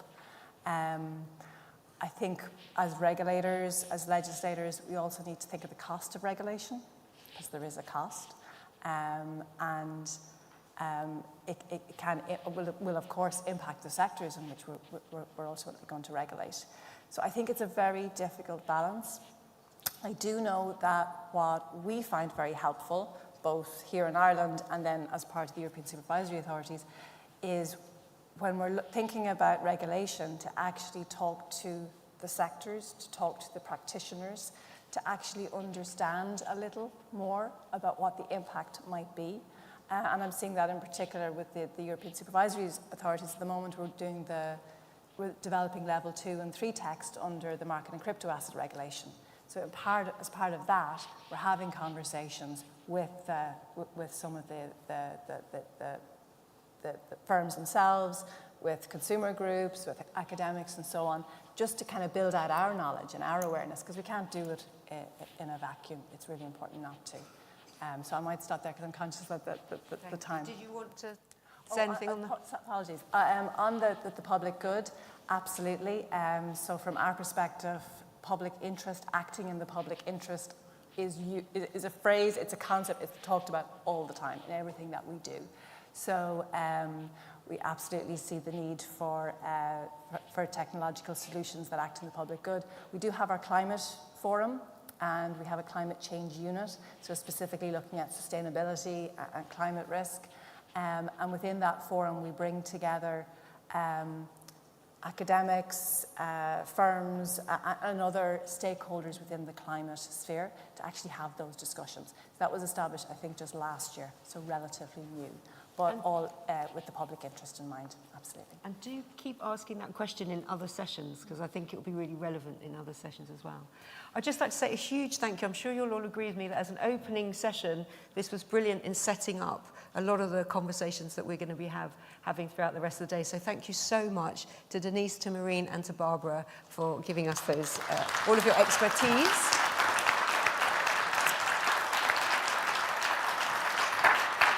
And I think I'm right in saying that you will all be around, so if people want to kind of speak to you, which is, again, as you said, one of the joys of being back in person. So please, if you have any questions you didn't get a chance to ask then, please ask them in the breakouts. On that note, we will be breaking for coffee in just a moment.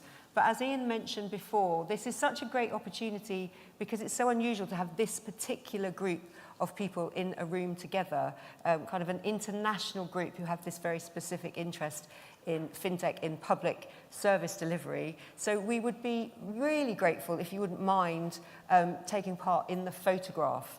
This is the second lab that we've done. We would really love to capture this moment in a photograph. So I think we're going to have the photographer come up, and then I think Brett there at the back, who is brilliant at choreographing these types of group photographs, will come up and tell us where he would like everyone to be. And we can make sure you all get a copy if that's an incentive. You all get a copy of this and you can share it with your family and friends and tell them that you were here. I mean a digital copy, obviously. We are FinTech, after all. Could everybody just come up to the front of the stage? That would be fantastic. Thank you. someone on the front of the stage as well. Come on up, don't be shy.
12 o'clock in the evening or in the... Oh, no.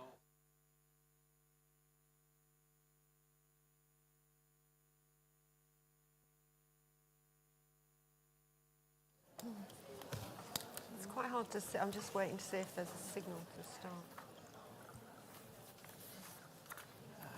It's good that you don't see the people. Not really. It's very bright, isn't it? Yeah. It is really.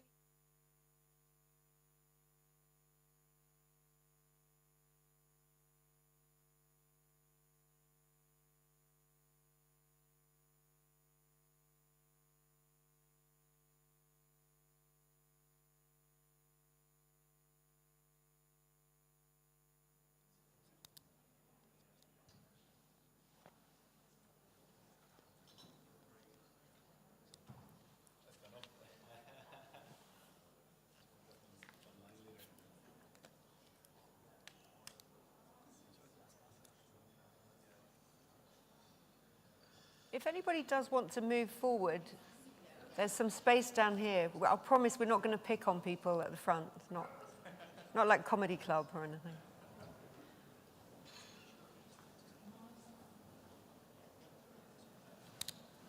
We good to go? Brilliant. I've been given the signal we're good to go. So welcome back, everybody. I hope you enjoyed your coffee break. We're now going to go into our next two sessions. So we've got two panel sessions back to back before we break for lunch.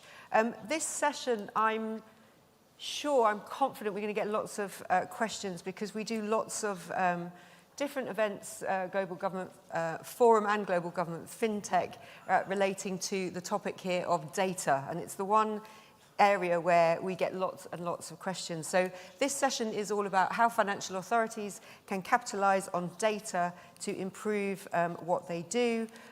Public sector authorities increasingly interested in the possibilities that these kind of growing quantities of data, financial data in particular for today, the opportunities that presents to them, and kind of the use of things like machine learning, AI that was mentioned earlier, data analytics, in helping them to really kind of dig down into that data and gain insights that ultimately help them kind of deliver their services in an improved way.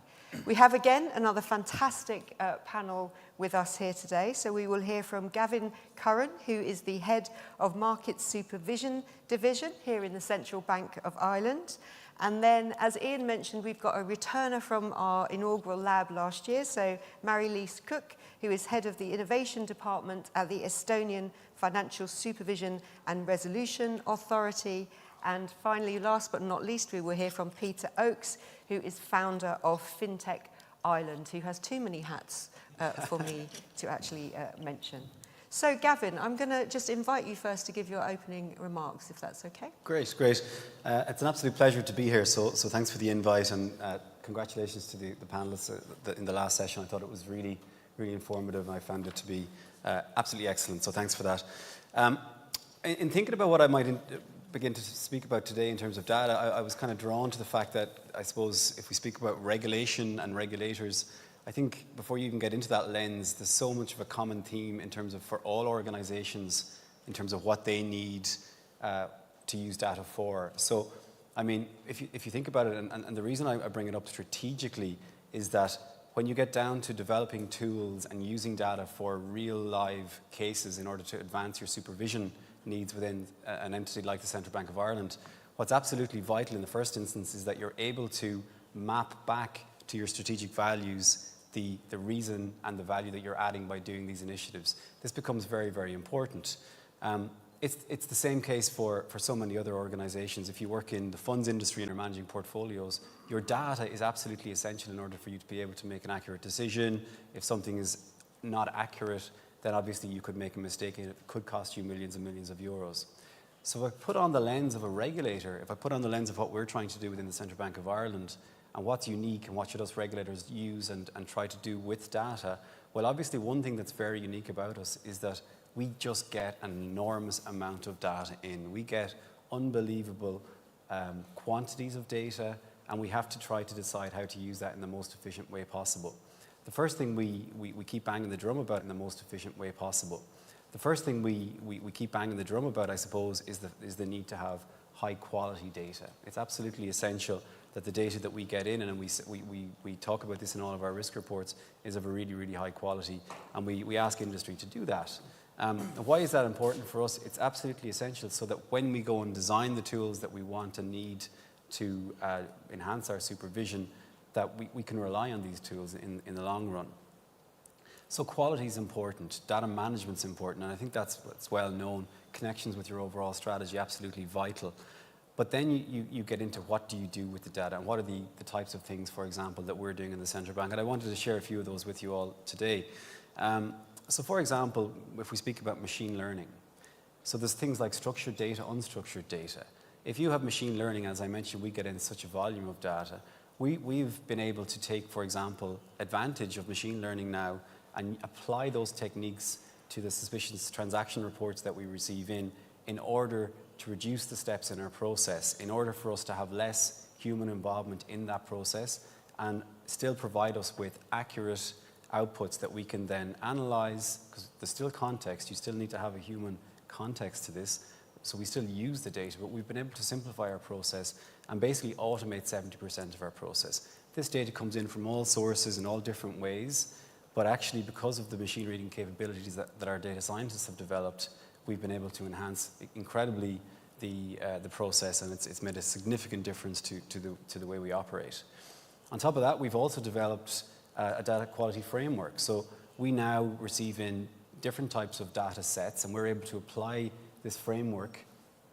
And I think framework's probably an underselling of what it is, but we apply this framework or model to the data, and we're able to detect very early on and basically reach back out to the firms who are providing us with that data.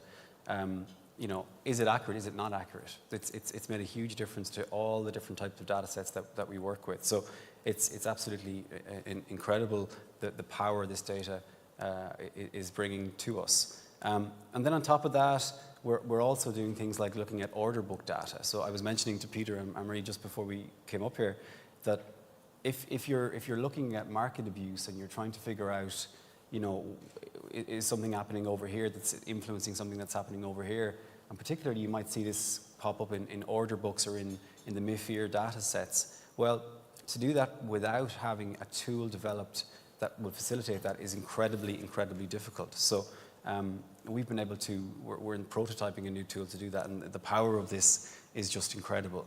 So data is absolutely vital, I think everyone's aware of that. The question always is, how do you prioritize the data sets you're going to look at, and how do you prioritize what you're going to do with that data? It's all good and well having a plan, but you need to make sure that your supervisors are then in a position to actually take advantage of the data sets and the data tools that you've built. So by way of another example, we've recently been designing a behavior and culture and risk framework, right?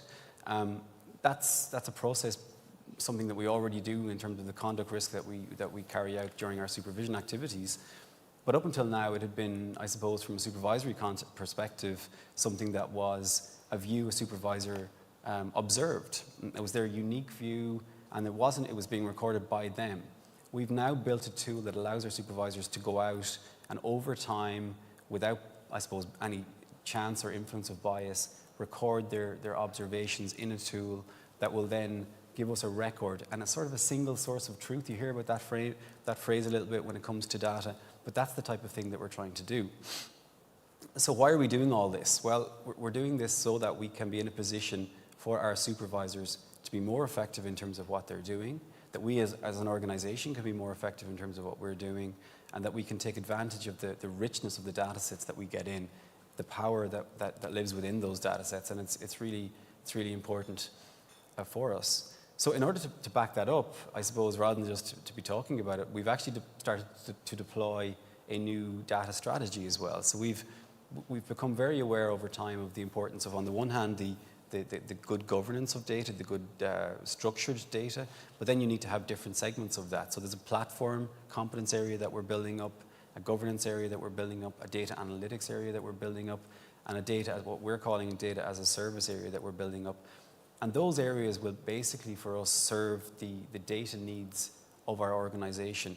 We have pockets of this all throughout the organization already, and to very high levels, but we're now building on that and enhancing that. And by way of an absolutely blatant plug, we even have open roles now as well in that space. So yeah, look, I might pause there, just to say data for us obviously absolutely key.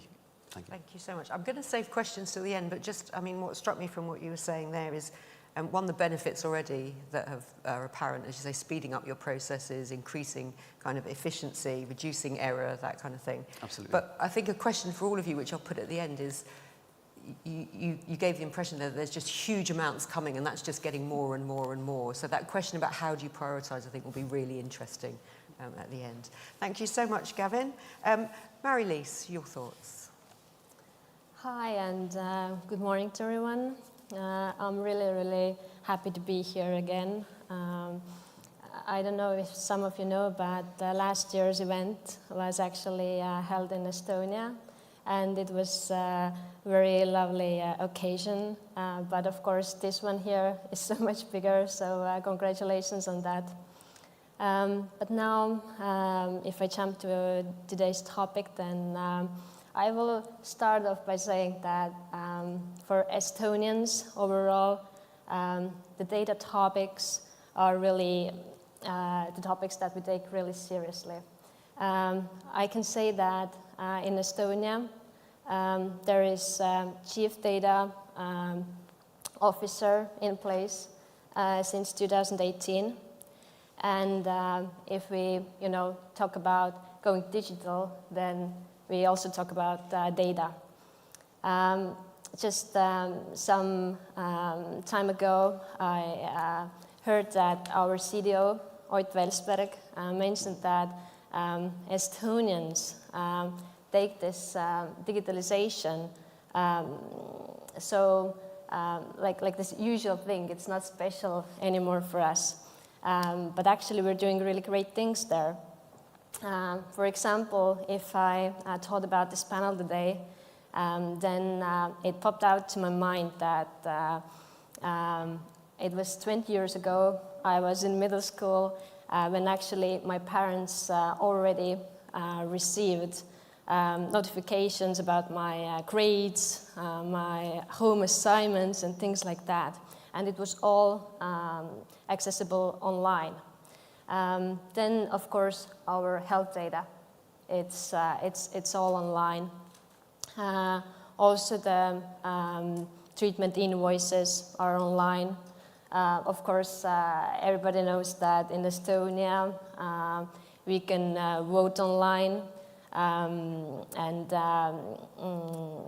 our income taxes, again, you can just need some 10 seconds to do it online.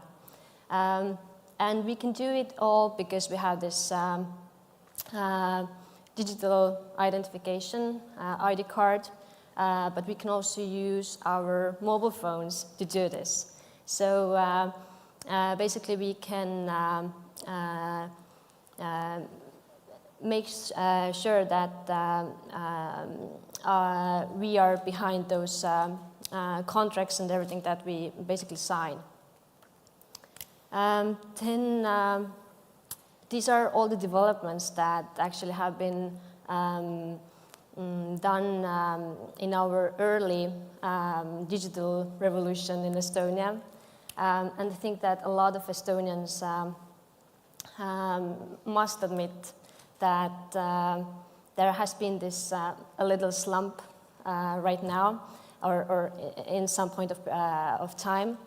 And now we can again say that the pipeline is filled again, and there are a lot of great developments. For example, our friends Ukrainians, they have developed M-Government app for us. This is an app which lets us to put together all those government services that are digital. Then this also has this great feature that we can have this digital wallet, and inside this digital wallet we can have different documents, such as, for example, driving license. So this is, again, something really great. The next thing that our government is doing right now is this proactive government services. It means that we figured out that people actually don't want to go find those digital services. But instead of that, they actually expect that those services come to them. So this is one great development that also the CDO team is up to. And then, of course, this panel is about the financial data. I will highlight one really great development. This is positive credit registry. That is actually in development. It means that our creditors in Estonia can basically see the obligations of their potential clients, and thanks to that we can basically decrease this overborrowing. And of course we have to bear in mind that our country is really small, and of course we have to, cherry pick the projects. So sometimes, it's not the smartest to just go and obscure those big dreams, and instead of that you can just, grab those low-hanging fruits, which are sometimes very delicious and effective. One more thing maybe I want to mention here is that if we're moving towards this digital one market regarding financial services, then EU Digital Finance Strategy is something that comes to my mind. And according to that, all those business models in our financial markets, they're going to be global. All the rules will be so much more harmonized. So it basically means that the rules are the same, the supervision should be the same, and it also means that actually the subtech tools that we need to supervise those new entities are quite the same. So it's not smart to go and build up those subtech tools separately. So instead of that, we should do it all together. Mary-Lise, thank you so much. Really interesting just to get that bigger Estonian kind of context. I'm always fascinated by just how far kind of you've gone. The fact that you actually, I think it was for the first time, wasn't it, recently voted online, like everybody could vote digitally, and it just, I think we're so far from that in other countries, it's quite hard to kind of understand the trust issues maybe that are involved in that. So I might come back to that in the conversation, like how have you built that trust as well between citizens and the public sector. But very interesting again what you said about the fact you've got digital IDs. I think that's something that might come up. And also what you said there about you're a small country, but you'll be part of this global kind of framework on regulation. And so what does that mean for sharing data, not just across your own organisations, but actually sharing data across potentially international kind of boundaries as well? And great to have that use case of the credit registry that you talked about. Thank you so much, Murray. And then Peter, over to you. Okay, thanks. Just noting your question around priority and getting that ready, just made me stop to think. I mean, data is the new oil, or data, whatever you want to call it. I think my interest in it actually comes about from being probably originally in a regulator in Australia, and then I worked at a couple of other regulators in central banks, including here in Ireland and in London at the FSA, and also did a very short stint over in Saudi Arabia as well, and as a regulator and advisor to the Deputy Governor for Banks. Why I'm here today is really the FinTech Ireland network and talking about what it is that we do and the experiences those companies have when it comes to data. So taking the issue of ID, and really great you raised that. I don't know how many people in the room have more than one nationality. I have two, but I'm also an e-resident of Estonia under that program that was created a number of years ago. And it strikes me now that digital ID is the new currency, and it's simple as that. And if you get that, I would recommend you have a look at a gentleman called David Birch, who's very strong in this area, well worth following. In terms of FinTech and what's going on and the data question, just to throw some numbers out, because I think that's going to be helpful when we talk about data governance. It's estimated that by 2025 or 2027 that the annual volume of payment transactions in that year will be around $14 trillion US. Then look at that compared to the growth of data. Statista and actually the EU agree one thing, and that is that by 2025 that there'll be about 172 zettabytes of data in existence. And I had to look up exactly what a zettabyte was, and apparently 1 billion 1 terabyte hard drives equal 1 zettabyte. So there you go. The numbers are huge, and we have a government authority and a private organisation looking at data, which no doubt use machine learning to come up with its statistics, give us these figures. And the other reason I have an interest in this area is from my training. I used to be a lawyer, and everything is about evidence, and evidence is based on data, right? And that's why the governance question is really important to me. We have 250 Indigenous FinTechs in Ireland the last time we did a tally. I reckon that's probably when we release the next map, it'll be about 270. And we have about 120 international FinTechs in Ireland. And I think that number will probably grow to 150. And it's a very broad church, the word FinTech, of course. Like, I mean, we could throw many things into that definition if we so choose.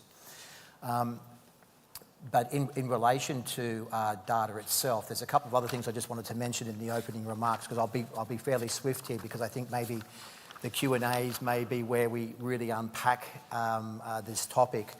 Actually, I might just throw the slide up if I may, if that's okay. So look, I don't know how long we'll leave this slide up for. I'll let you tell me how. But in thinking about data, and Gavin's already mentioned this as well, and you could utilise something like this as a practical approach, whether it's financial data or whether it's public health data. But the starting point is really, what is the problem you're trying to solve, and what are the data sources? Gavin, you mentioned structured and unstructured. I put some of the sub-bullet points underneath the main headings there, so I won't seek to read them out, because I think you will hear some of these phrases come out during the dialogue. But in terms of central banks, I think what's interesting here is why are central banks, what are they doing with data? And we've spoken about market abuse, supervisory technology, reg tech, economic research, and statistical compilation. RegTech was actually my foray into FinTech. I was involved in RegTech back in 2000. A lot of people think RegTech was born out of FinTech. That's actually not correct. It's been around much longer than that, where it's helping firms comply with their regulatory obligations. So we had to utilise it in trading rooms in London to ensure that when we bought, say, 100,000 worth of a particular company, some of our clients had a no-sin mandate, so they weren't allowed to have alcohol or tobacco in their portfolios, and we looked after many portfolios. So we would run a pre-trade screen if we bought 100,000 shares of this particular company, which clients could we allocate it to? So even though it met their core obligations of a value-driven investment, if it was tobacco, some couldn't have that. So RegTech was already there, and we were using data analytics. I don't think we really called it machine learning, and we certainly didn't call it AI. We certainly weren't talking about large language models. But I think what's also interesting, if you look up on the screen there, is really around the business adoption and why, sorry, not business adoption, my mistake. It's the one to do with, I've lost it now, at the bottom, analysing the data. And the number of public authorities that have formal discussions around big data and central banks. You can look at these different reports, but up until last year, 80% of central banks that responded to a survey by the Bank of International Settlements, I think there was 52 of them, said that they have a formal venue to discuss the utilisation of big data. And that was up from 30% back in 2015. And I think the last point I would just mention here would be around that, the governance point again, around the quality, the analysing of that data, the use of the data. In the payments world, we're focused on this because under the EBA rules, not only do we have to comply with the GDPR, we have to comply with the sensitive payment data requirements under the EBAs and the definition there, and trying to explain that to central banks and regulators when you're trying to get a company licensed as an electronic money institution or a neobank. They're very interested around that whole exercise, and it takes you into discussions, which I won't jump into now, about operational resilience and cyber security. Brilliant. Thank you so much, Peter. I mean, interesting what you say about what is the problem you're trying to solve, because I think that's similar to how you open, Gavin, with, know the value that you're adding. Absolutely. And also, Marilise, you said, as a small country, you have to target your kind of efforts and target your resources. So I think the question that I want to start off to all of you before I throw it open to the audience is, how do you do that? How do you kind of try and identify, in all this amount of data that you're now kind of being bombarded with, how do you know where to direct your efforts and where you think you might get the best insights and the best benefits from? How do you even begin that process? Gavin, I'll start with you. Sure. So yeah, it's a great question, and of course there's no perfect answer. I can give you a description of a little bit what we do, which is, as best as possible in terms of the data sets we focus on, we try to make sure there is that connection, like I mentioned, back to our overall strategic objectives. So if we speak about wanting to be open and engaged, which we want to do, or protect investors, protect consumers, obviously then we're focused on data sets that provide us with rich data in terms of transactions, for example, that are affecting or could affect our consumers or investors. And with that starting point, which is a clear connection back to our overall strategy, we then spend a proportion of our time and resources on those data sets. And once we've kind of clearly decided, either because we are mandated to work or be all over a particular data set, or indeed that we choose to work on that data set because it's particularly aligned with our strategy, then we will invest resources into the development of tools, and we will deploy them to, for example, to our supervisors. That's a kind of a micro example of what we do. When it comes to actually then, holistically having, as I mentioned, a wide variety of data sets of which we already do something with. Maybe we want to do more with them, maybe we want to do less with them. We try to do an inventory of those data sets and understand, okay, where do these fit in terms of our prioritization overall? And then on top of that, when we make a choice around the development of a tool, we will actually have a value stream map of what that tool will deliver for us right the way back. So we do have a process we follow. There's still obviously a qualitative element to it. It's still also influenced by our requirements or our mandated actions, but we do have, I suppose, the opportunity to look into things and spend time on things that we consider to be potentially harmful. That famous harmful versus illegal piece, right? That's always a bit the grey, but we do spend some time there too. Thanks, Gavin. Marilise, same question to you. How do you start to prioritise? Yes, I think our plan was that we wrote down this great strategy for the years 2022 until 2025. And according to that, we started mapping out all the processes in our organization. And of course, out of that, that was a lot of work, we were using this Bizagi modeler and doing everything according to that. And then, some really important topics popped out there. And according to that, we chose the projects that we will give them more resources. So you had to go through that mapping exercise first. And then, so Peter, from what you've heard, do you get the impression that a lot of resources are being put into managing kind of these quantities of data, the different data sets? Actually, some of that won't be useful, but it's a necessary kind of task that we have to undertake now because of where we are. But I think sometimes we get lost in the data as well, right? I mean, if you think about the priority issue, and just for central banks and regulators, arguably they will agree on 4 things as their common objectives. One's financial stability, because no one wants another financial economic crisis like we had in 2010. Market integrity, we don't want markets full of front runners and insider dealers and market abusers. 3, consumer protection, which would also include investor protection. We don't want mum and dad impacted negatively by bad actors. And I guess the 4th big one, which is where machine learning and AI is really helpful these days, is anti-financial crime. And it's interesting to see governments around the world now say that financial crime in society is actually now an impact on financial stability.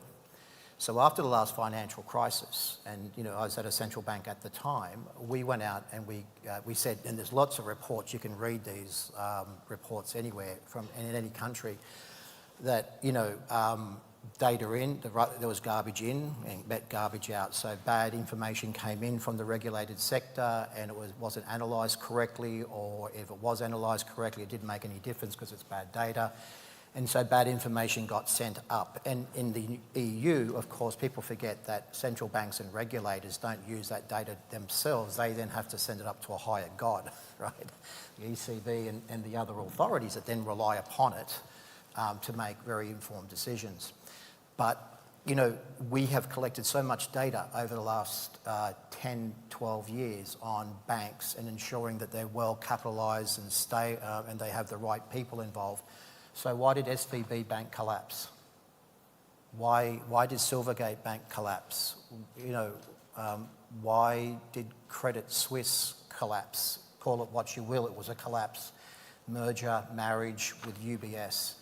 Surely there was enough information there that was going to give signals to central banks and regulators and the boards, we can't forget, of those institutions. So why could they not see the forest for the trees? I'm not sure that's the right analogy, but it is a struggle. And I think you have to look at your mandate and then come back and say, well, what are we prioritising? So through that, the data quality is incredibly important. And if that's not right and it's misanalysed, the problems just manifest and they exponentially increase. And we will probably always have a financial crisis every 12 to 15 years. We're arguably going through one at the moment now. Hopefully it's going to be contained.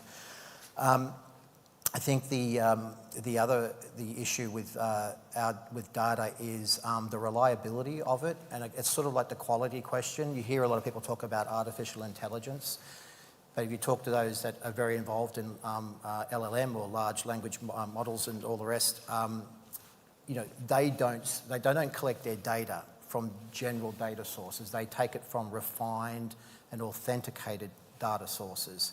I don't know when we're using ChatGPT and we're actually getting the same, or it's just pulling data that was in existence at a particular time. And I think that's a big issue for us. And taking that point just a little bit further, in trying to do your job properly, particularly those of you who might be involved in compliance or risk or regulation, the torrent of rules and regulations imposed on us from the EU and other bodies, DORA, operational resilience, and all this comes around to quality of data. But actually, at the end of the day, the regulators and central banks probably have it right, because if all that fails, what they really want you to do is have a wind-down plan that allows you to close down in an orderly fashion, regardless of the reason for which your closure comes about. Thanks. So I think a word of caution maybe from the panel in terms of lots of data, potentially really big benefits if you can kind of use this effectively, but actually quite hard to get some of those signals from all the noise, making sure you're getting the insights. Yeah, maybe I can add here.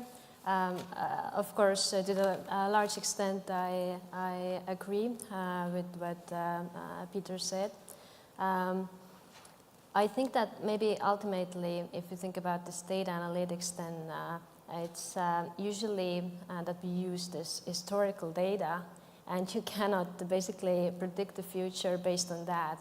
And of course, in the financial markets, everybody knows we're having those black swans popping out at times, so this is again something to mention. Then also maybe we're a bit off the track here, because I think it's not even this supervisor's duty to actually ensure that the companies are doing everything right, because actually this is the company's itself obligation to ensure that all the risks are mitigated, that internal rules and everything are in place, that the governance structures are there, and so on. So maybe, yeah, it's a right problem to tackle in that way. But when we, talk about those challenges, then I think for us, the challenge is also that we don't have this data scientist team like you do have. For example, if I look at our NSA, then I cannot say that it's going to be like we have this excellent supervisory specialist that is maybe brilliant at knowing all the details of SREP process, for example, and then the same guy is going to, write a code in Python. So it's not going to work like that.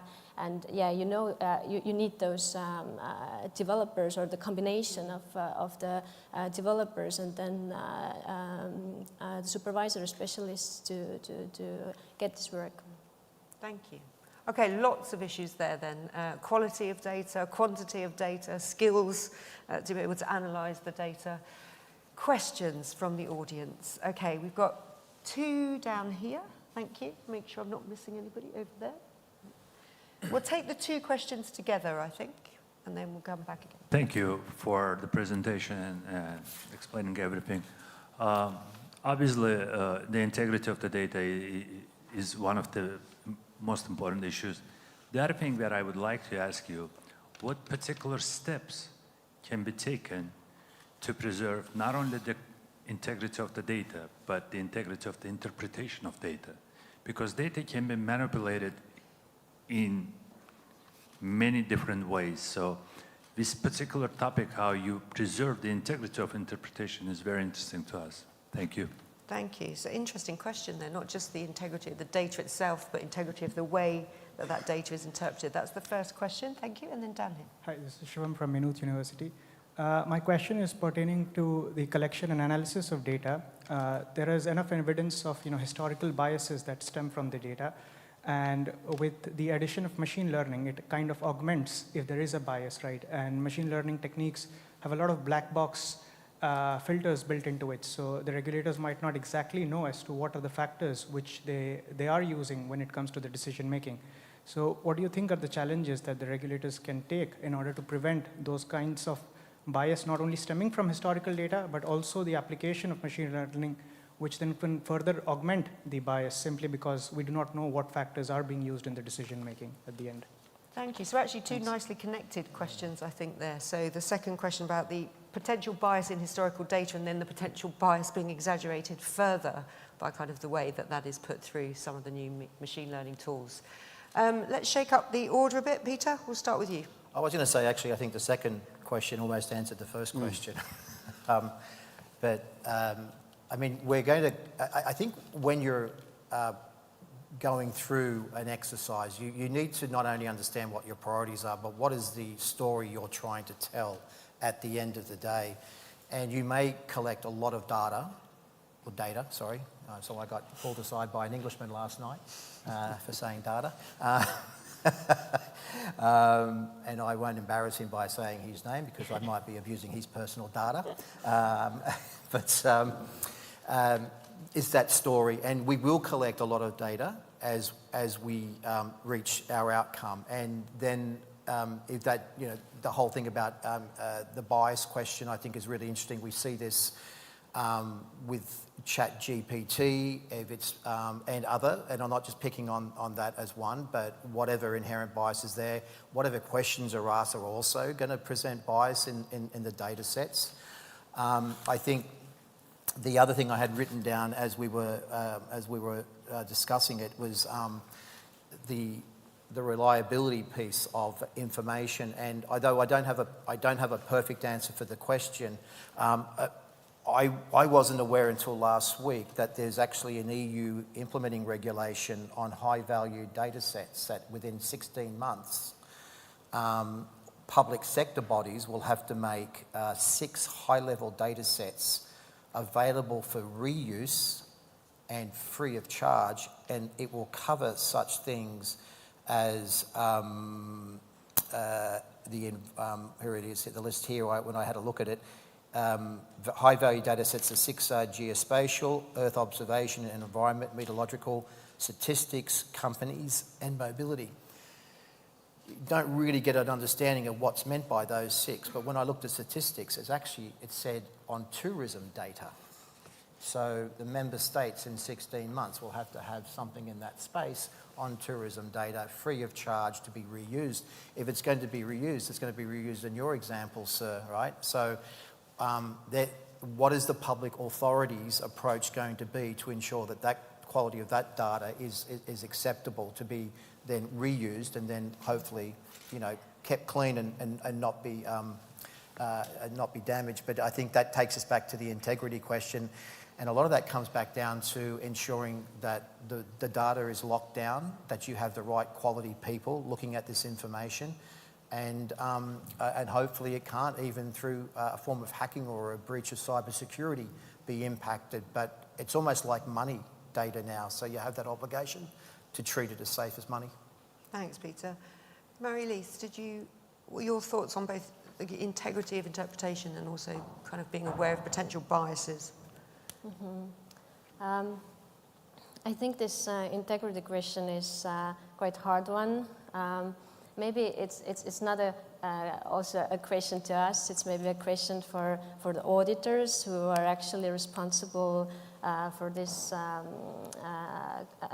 duty. But yeah, like I'm a data scientist myself, and I actually know also that if you torture the data enough, it basically confesses everything and things like that. So yeah, I don't know how to solve this problem. Okay, so it's a tricky one. If anyone out there has got any thoughts as well, please chip in. Gavin. Yeah, let me share my thoughts. I think they're both great questions, and I agree that they're extremely difficult to give a succinct answer to, and they're interconnected. As they've been talking, I've been thinking, I suppose, when it comes to bias in data, which is one of the questions particularly, that is just, it is what it is in the sense, and if you speak about it from the point of view of the central bank developing something, a tool it will use itself, for example, to design to work on a data set, then the data set is in our own gift. So with that ownership piece, you hopefully are in a position to remove the bias. Of course, you can't remove the bias from tools that are developed outside of your own remit. So that these things they're ChatGPT and other things are out there that, the fundamental question that came up in the last panel as well, very difficult to answer those questions. The main thing that resonates with me when I consider how can we deal with and manage all these type of issues related to data and our enhanced use of data, it comes back to a lovely little book that was written by a guy called Jeff Colvin, which is that humans are underrated. And it speaks a bit about the need for us to have people in the right positions with the right skills to oversee the outputs from these pieces of technology that we're all using. And I think that's becoming, I must reread the book and just see if it holds up still in light of what we've seen in the last couple of years. But for me, that's what it comes down to. We're going to need to have people with those type of skills who are actually in a position to work alongside this data. And I think that's absolutely fundamental. Thanks, Gavin. So much comes back to developing those skills, I think, across the public sector. Okay, do we have any? Yeah, I've got a gentleman there at the back and Ian here at the front. Could you keep your hand up? Sorry, there we go. Get a mic over to you. And then down here. We'll go with the question. We'll take both. If you'd like to do yours first, the mic's just coming to you there. Thank you. Yeah. Is this thing working? Yeah. Yeah. I think the question might have been asked in too politically correct a manner. It's an elephant in the room, which was also in the previous discussion. I've got a question which I would probably direct primarily at Mr. Oakes.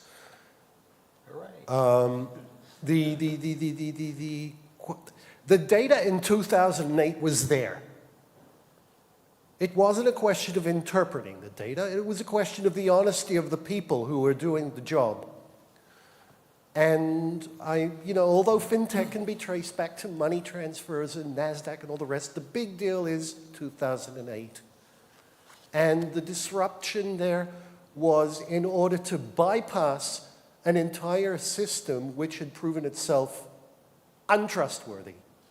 Now, I'm taking it to a very rude extreme here, so pull back a moment.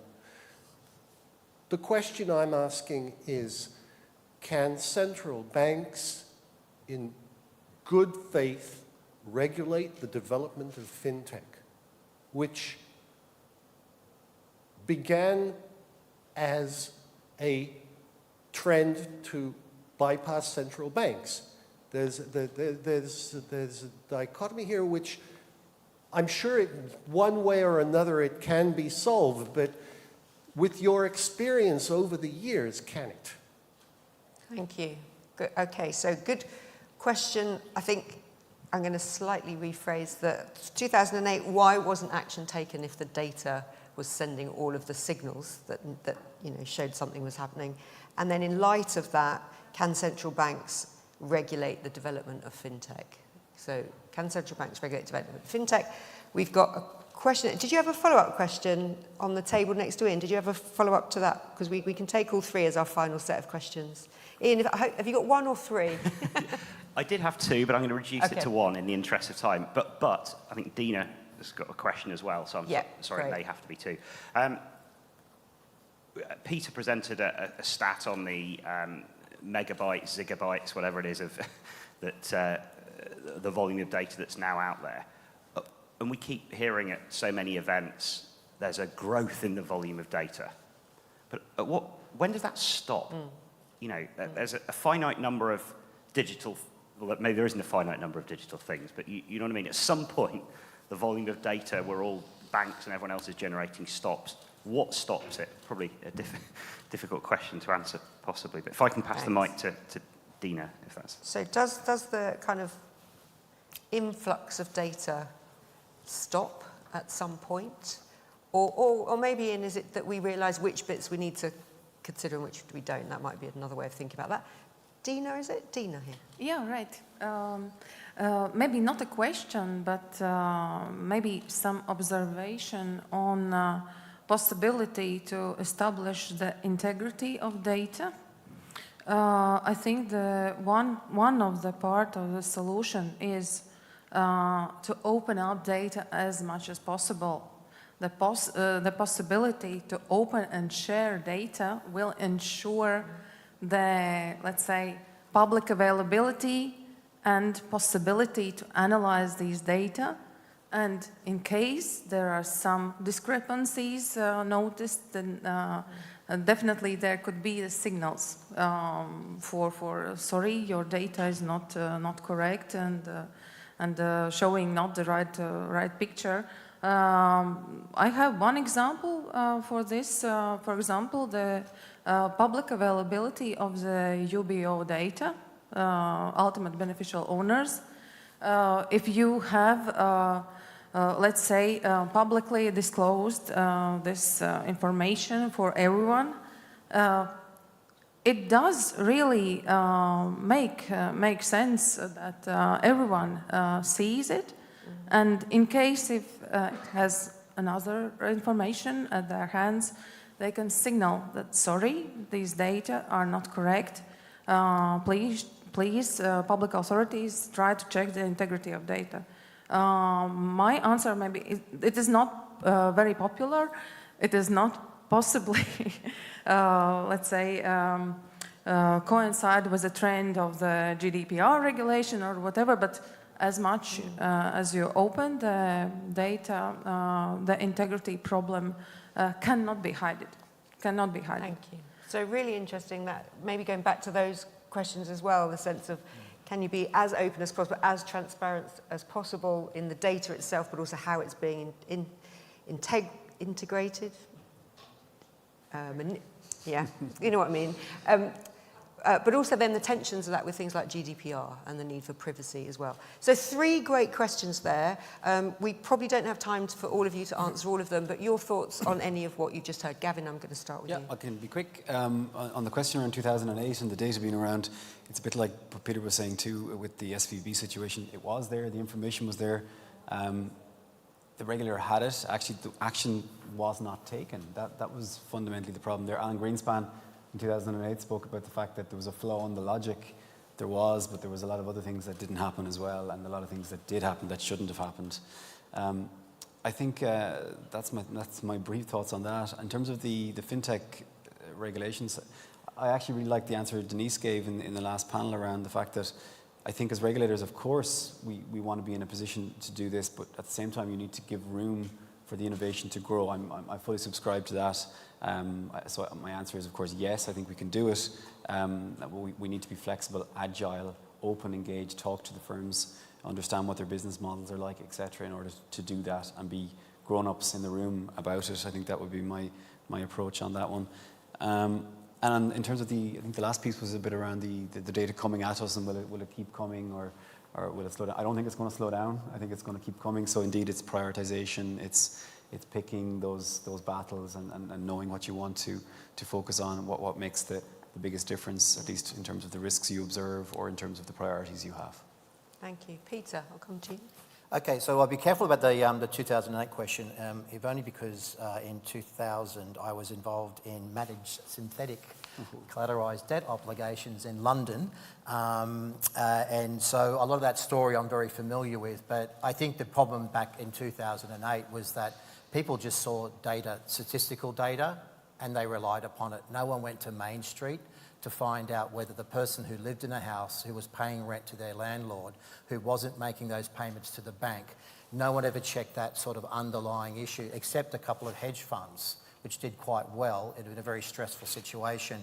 I think central banks can continue to regulate, even in the face of what we might call new financial instruments like crypto and NFTs, subject to the firms being able to explain how this is not going to impact negatively a regulator's or a central bank's mandate, because as I used to do an enforcement role, and I used to say to people, the easiest way to tick off a regulator is embarrass them by putting them at risk of missing their statutory objectives, and then they get yelled at by the politicians. So always make sure that whatever your business model is, you can explain to the regulator why it should not impact their mandate. But we might talk about the crypto stuff later because of the UK Treasury Committee report yesterday. I don't know about the influx of data. Is it ever going to stop? I mean, I'm as bad as everybody else. I've taken 8 photos today. They're on my phone. They've been uploaded to Dropbox. I don't know whether I'll ever delete those photos, so I've just added to that terabyte of data. And I think that's a fantastic question on open data, because you know what? We completely forgot about discussing it.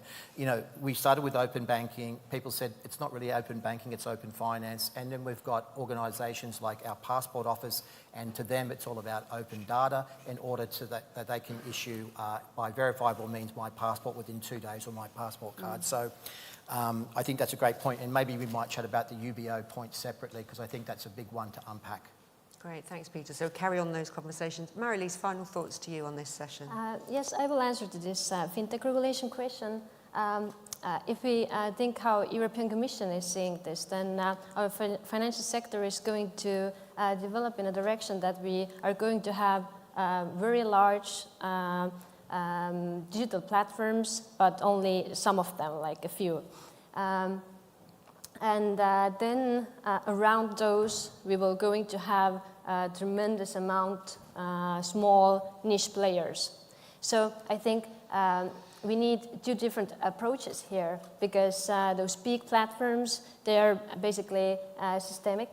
But at the other hand, those small companies, they are not. But actually, they also take a lot of resources to conduct this supervisory duties on them. So I think we just need different approaches.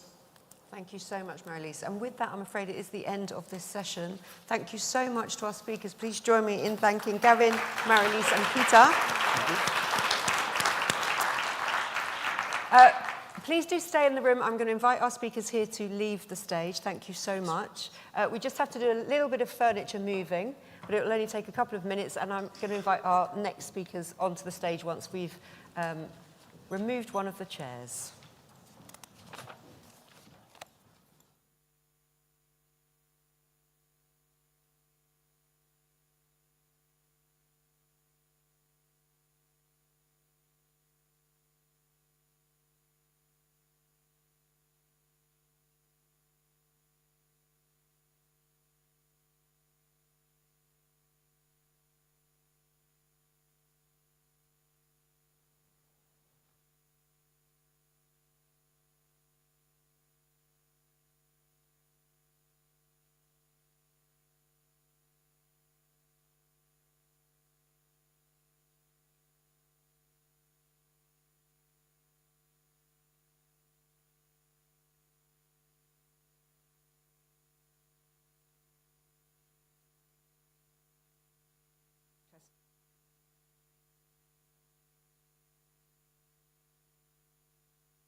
Okay, so we're moving straight on to our next session, and the topic of this session, again, I think this is going to be an interesting one, we have lots of interest in this, is government payments.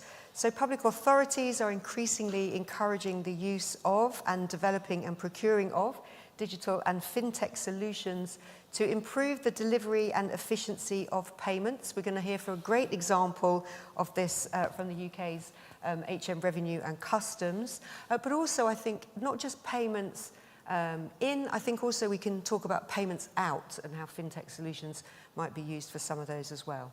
We've got two great speakers with us, so I'm delighted to welcome Rachel McLaren, who is the Head of Open Banking Payments at HM Revenue and Customs in the United Kingdom, and Nazim Gazimzadeh, who is Director of the State Treasury Agency at the Ministry of Finance, all the way from Azerbaijan. So thank you so much for both of you for being here.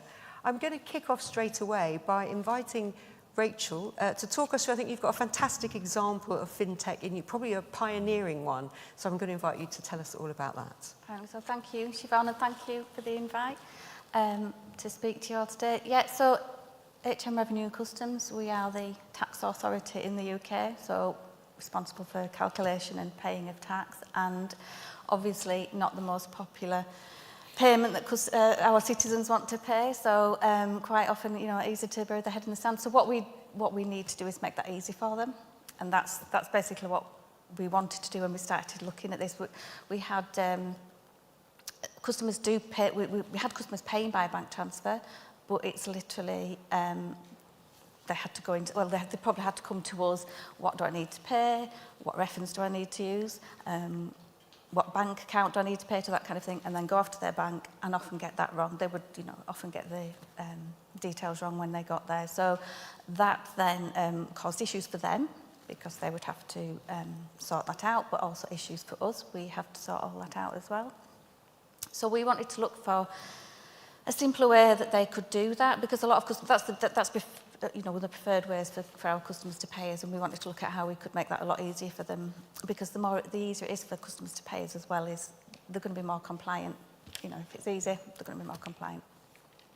So when open banking came along, we looked at that, how that could work for us and how that could help us, and we realised that it could provide that seamless link between us and the customer's bank account. So that's what open banking does. It provides that link through a third party to the customer's bank account. So we engaged with a supplier, EcoSpend, who are our provider for the technology that connects us to the customer's bank account.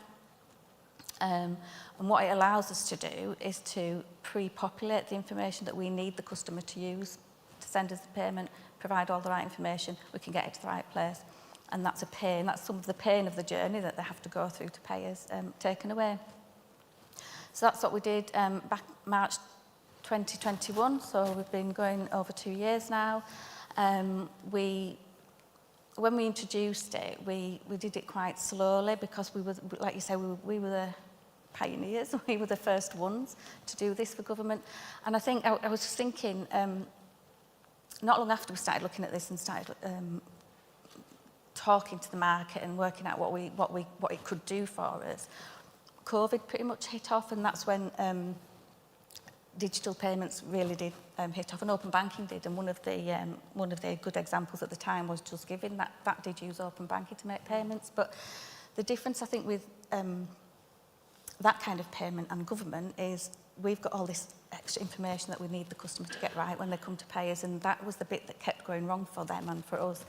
So we were different in that way as well. You know, open banking was being used for payments, but not in government, and it's different for government because we've got that important information that we need to come with the payment. So we did talk to the markets a lot. We did a lot of our homework, made sure we were getting it right because obviously, you know, we were the first ones, and we took it slowly as well. We sort of introduced, we didn't sort of do a full-blown, all our taxes can be paid by open banking. We did it slowly. We started with our sole traders, making sure that it worked for them first, and it was a success. I think within hours we had hundreds of payments. Within the first week we had thousands of payments. So it did hit off, and that was without us doing any, we didn't go out advertising or publicising or anything. That was just us through the journey, because what we did, we engaged our provider, the FinTech, to provide the technology and the connection to the banks. But what we did was we kept the design of the journey and everything in-house, and that we found, talking to our customers, helped them feel secure. They were interacting or interfacing with HMRC, not somebody they didn't know, not somebody they didn't know. They have to consent to it, so that they do know that EcoSpend are doing that for us. But yeah, it kept them safe by us keeping all the pages design ourselves. But it also enabled us to. We can use those pages, because they're all in-house, we can use those pages to direct the customer the way we want them to. We can use it for messaging, that kind of thing. So in the 2 years that we went live, we have actually consistently checked those messaging and making sure that we are leading the customers the right way and that they are doing it. Because what we want to do is direct them away from debit card payments as well, because if you're paying by debit card, you may as well pay by bank transfer. It's a lot easier, a lot simpler, a lot more secure. So that's what we're trying to do, is to encourage our customers that would pay by debit card to pay by bank So yeah, it's been really successful. We've now had over 5.5 million payments, £13.5 billion through open banking, so quite a significant amount. And we keep wanting to improve as well. So last year we added it into our mobile app. And we also added QR codes to some of our more secure journeys, so customers can actually start on a desktop and end up on their mobile device with a QR code, but they can also go through the mobile app as well. So customers can now pay for the first time using biometrics and preferred authentication through their mobile devices. So that's what we've done last year. That's all been really successful too. And then we're not stopping there now. We're going to keep looking at how we can keep building on open banking, or the opportunities that open banking provides us. So we are looking at, we'll be introducing future dated payments shortly. That will help customers who want to pay, so handling their affairs and they want to pay to future date, make sure that they don't miss their deadline. They can set it up now and it'll come out at the time that they want it to come out. So that's another way that it can help with our customers. We're keeping our eye on variable recurring payments, which allows them to set up payment-initiated payments from their account on set dates, using specific information that they've provided on because we're talking about non-sweeping VIPs. I know there's sweeping VIPs, but we're talking about non-sweeping, which means that they can, based on certain data on their account, will send us some money. We're also, one thing that we would like to do, and what we are looking at, is how we can get, because a lot of our customers do go direct to the bank. Now we don't have that interaction with them when they do that, so we need to find ways to get the customer to interact with us, to get that information, to be able to give them the right information that they need to send the payment to us. So we're looking at how we can do that through any way that they interface with us currently, so accounting software, banking software, and that's the kind of thing that we're looking at. And we're just looking at how we can use this technology to make it a lot easier for our customers. Brilliant, thank you. I mean, really good to hear what a success story it's been in a relatively short amount of time. Some of the lessons, I think, if others are thinking about doing this elsewhere, I mean, you said the importance of communicating with the banks, communicating with kind of stakeholders, starting slow and rolling out slowly. And that, really interesting what you said, the design in-house, so that people still felt like they were dealing with HMRC, who they trusted and knew for paying their taxes. And then that continuous improvement that you're looking now to how you can build on this, both for what you're already using it for, but also to use it in other ways. I've got a couple of questions, but I'll put them to you, but I'll let you ponder them while we hear from Nazim. So one is, how did you choose your FinTech provider? I'm quite interested in that process. And also, you said that you're interested in using that technology to do other things, but are you aware now of the fact that this FinTech, working with this FinTech has been useful? Are you open to doing other kind of FinTech solutions for other things as well? And maybe, I know it's a bit mean because you're sitting from your example, but anything else going on in kind of other areas that you're aware of? So they're the kind of two thoughts that I had initially. But thank you so much, really interesting to hear that example. Nazim, coming to you for what's going on in Azerbaijan on this. Well, first of all, we're the first timers here, me and my colleague Rafat, and let me use this opportunity on behalf of our organization to thank Ministry of Finance of Ireland, Central Bank, and all the people who are involved with organizing this event, to inviting us to this beautiful city, to this wonderful venue, to be able to share our experience, to learn from our colleagues, to hear our colleagues, and to get something new that we can bring back to our organization. I was told to keep my presentation under 5 minutes, right? And I love making presentation right before the lunch because people tend not to ask a lot of questions, but you can obviously ask as many questions. We've got a chatty audience, they'll be asking questions. Okay, so I'll get straight to the subject of the implementation of using open banking system in Azerbaijan. In that particular, in regarding to Azerbaijan, I'll give you a little bit of context because we are kind of a little bit behind, but yet we are trying to catch up with everything that FinTech offers.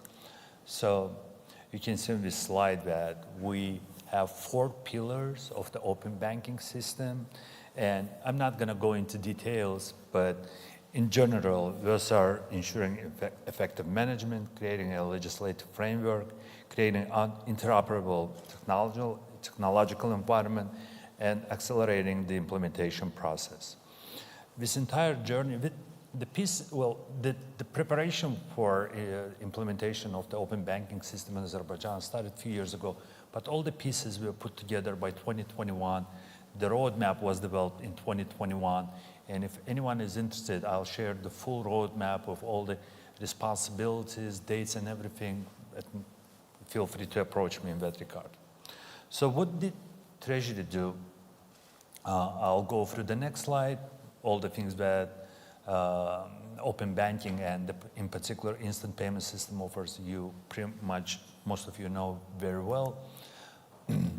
I'll concentrate on that slide at the end. So how did Treasury utilize the new tools and the new opportunities provided by the FinTech, by the open banking? In Treasury, we drew a map of the process that require a high number of the manual processing, and thus where the risk of fraudulent transactions is relatively high. We matched our pain points against what open banking was offering and started tackling our issues. One of the examples, and I tend to be fairly technical since I come from the IT field, so feel free to stop me at any point of my presentation. One of the examples is the processing of the court fees that we must refund to the citizens. It is no secret that the government is quick to collecting money and we're fairly slow in refunding money. That's, I guess, true for many governments, if not all of them, all around the world. So to provide you with the context of what we were tackling in particular, it is often happens that people do not fill out their court papers properly, yet we have to pay court fees up front. So their cases are being accepted and the court sends us their ruling that the paid court fees must be refunded. The only information that is provided in the court papers is individual's national ID. We have a national ID system, very similar to Social Security number in a sense. So based on that national ID number, we had no clue about the account number of this person. And quite often it happens that instead of using their banking cards, put it this way, people use the pay point machines. We have pay point machines that are available in court buildings where you can go and put in cash, pay the money. So we have no idea about the account number of this particular person. And when we receive the court ruling that this money have to be returned, we take their national ID, their unique number, send a request to the open banking system, get back their account number, and refund the money. Imagine that it would take us, on average, about 16 days before we had this system in place, because we have to exchange, we had to send letters, inquire about their account number, get their account number right, put it into our system, and pay the money and refund them. Now, the whole process gets done in under 3 days, which is significant for us. The other thing that we tried, as a Treasury, we're striving to become as digital as possible. We're striving to provide as many digital solutions as possible.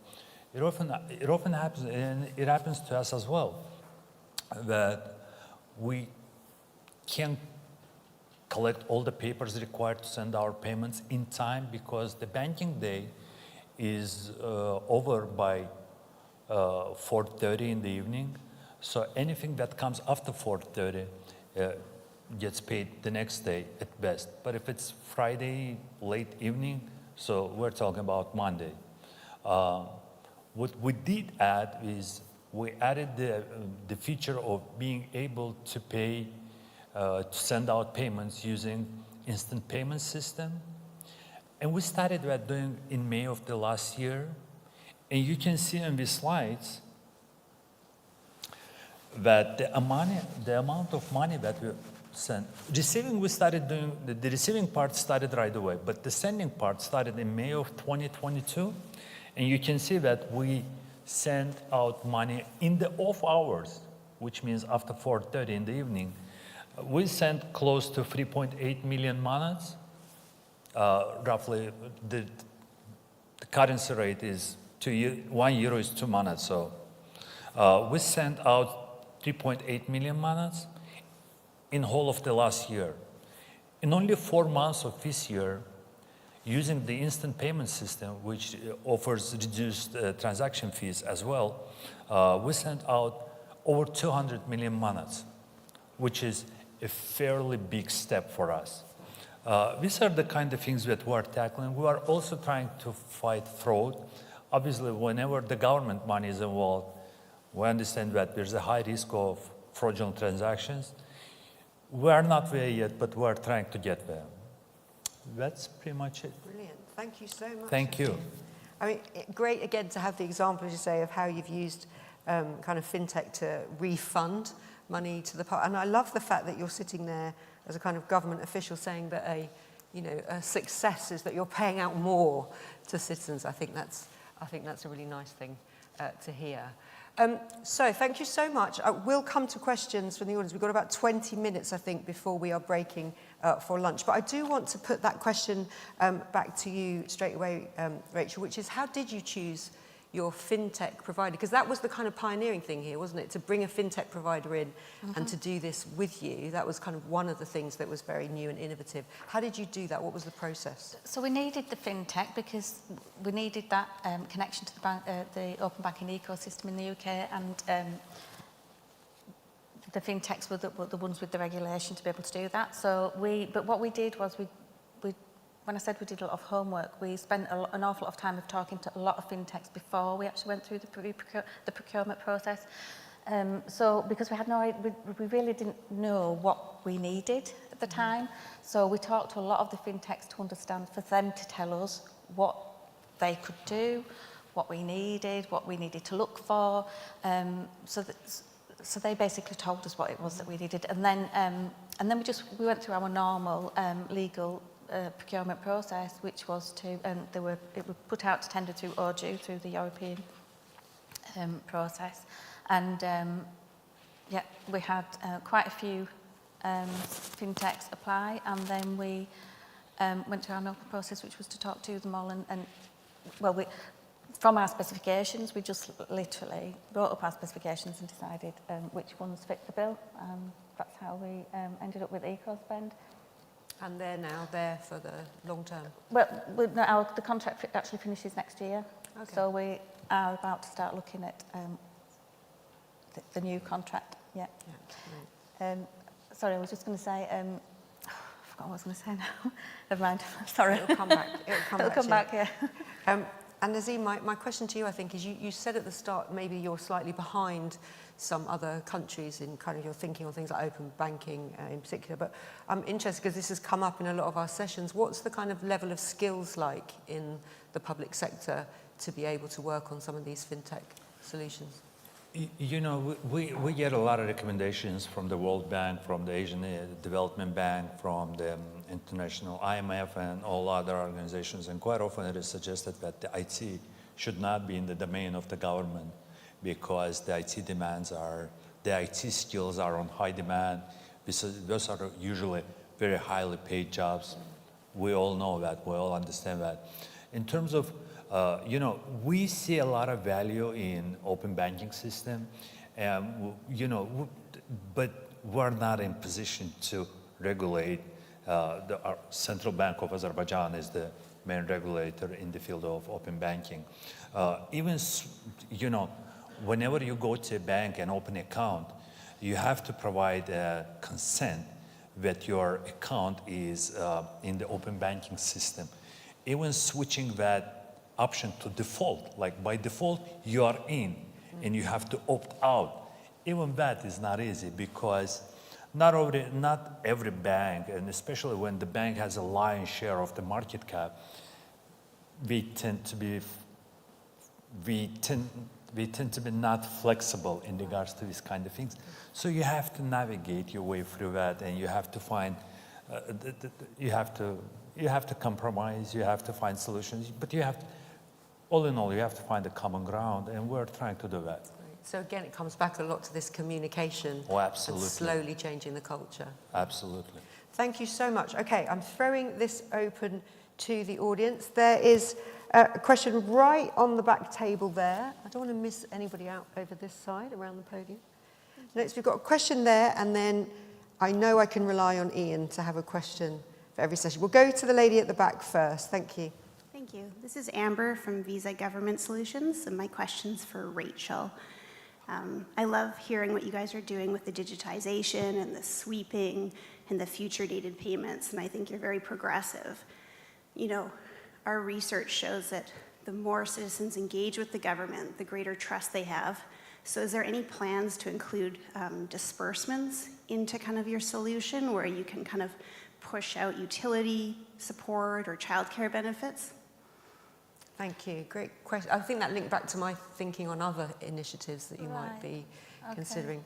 We will take that, and I'll put that question to you as well, Nazim, if it's been used for disbursement. So your thoughts on that? So because it's just about payments and it's just about making payments easy. so when it comes to paying child benefit, what we look at is repayments of child benefits. So when we've overpaid them and they can be able, we need them to repay us, then if they can pay by bank transfer, then yeah, they can use open banking. So that's kind of already there.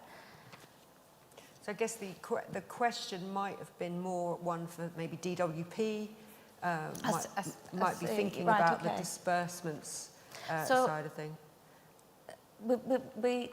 We have been talking to other government, well, they've been talking to us, they've been coming to us and asking questions. So I know that the other government departments are, and involved in disbursements, are sort of looking at open banking. Where they are on their progress with that, I'm not sure. I really don't know. They've talked to us, and I know some of the other government departments are sort of looking at their payment strategies now, and maybe looking at writing open banking into their payment strategies. But I can't comment really on how far they are on with that. I know that some are a lot closer to actually providing open banking payments for themselves, for their departments, than others. And I would say watch this space, but I couldn't tell you exactly where other departments are fully. Thanks. I mean, Nazim, building on that question, during the pandemic, countries around the world had to make unusual payments out to citizens and small businesses. So would some new technologies have made that easier? Well, it certainly seems so. And let's be honest, the level of trust among people in pretty much every country in government, thanks to us, government, is not that high.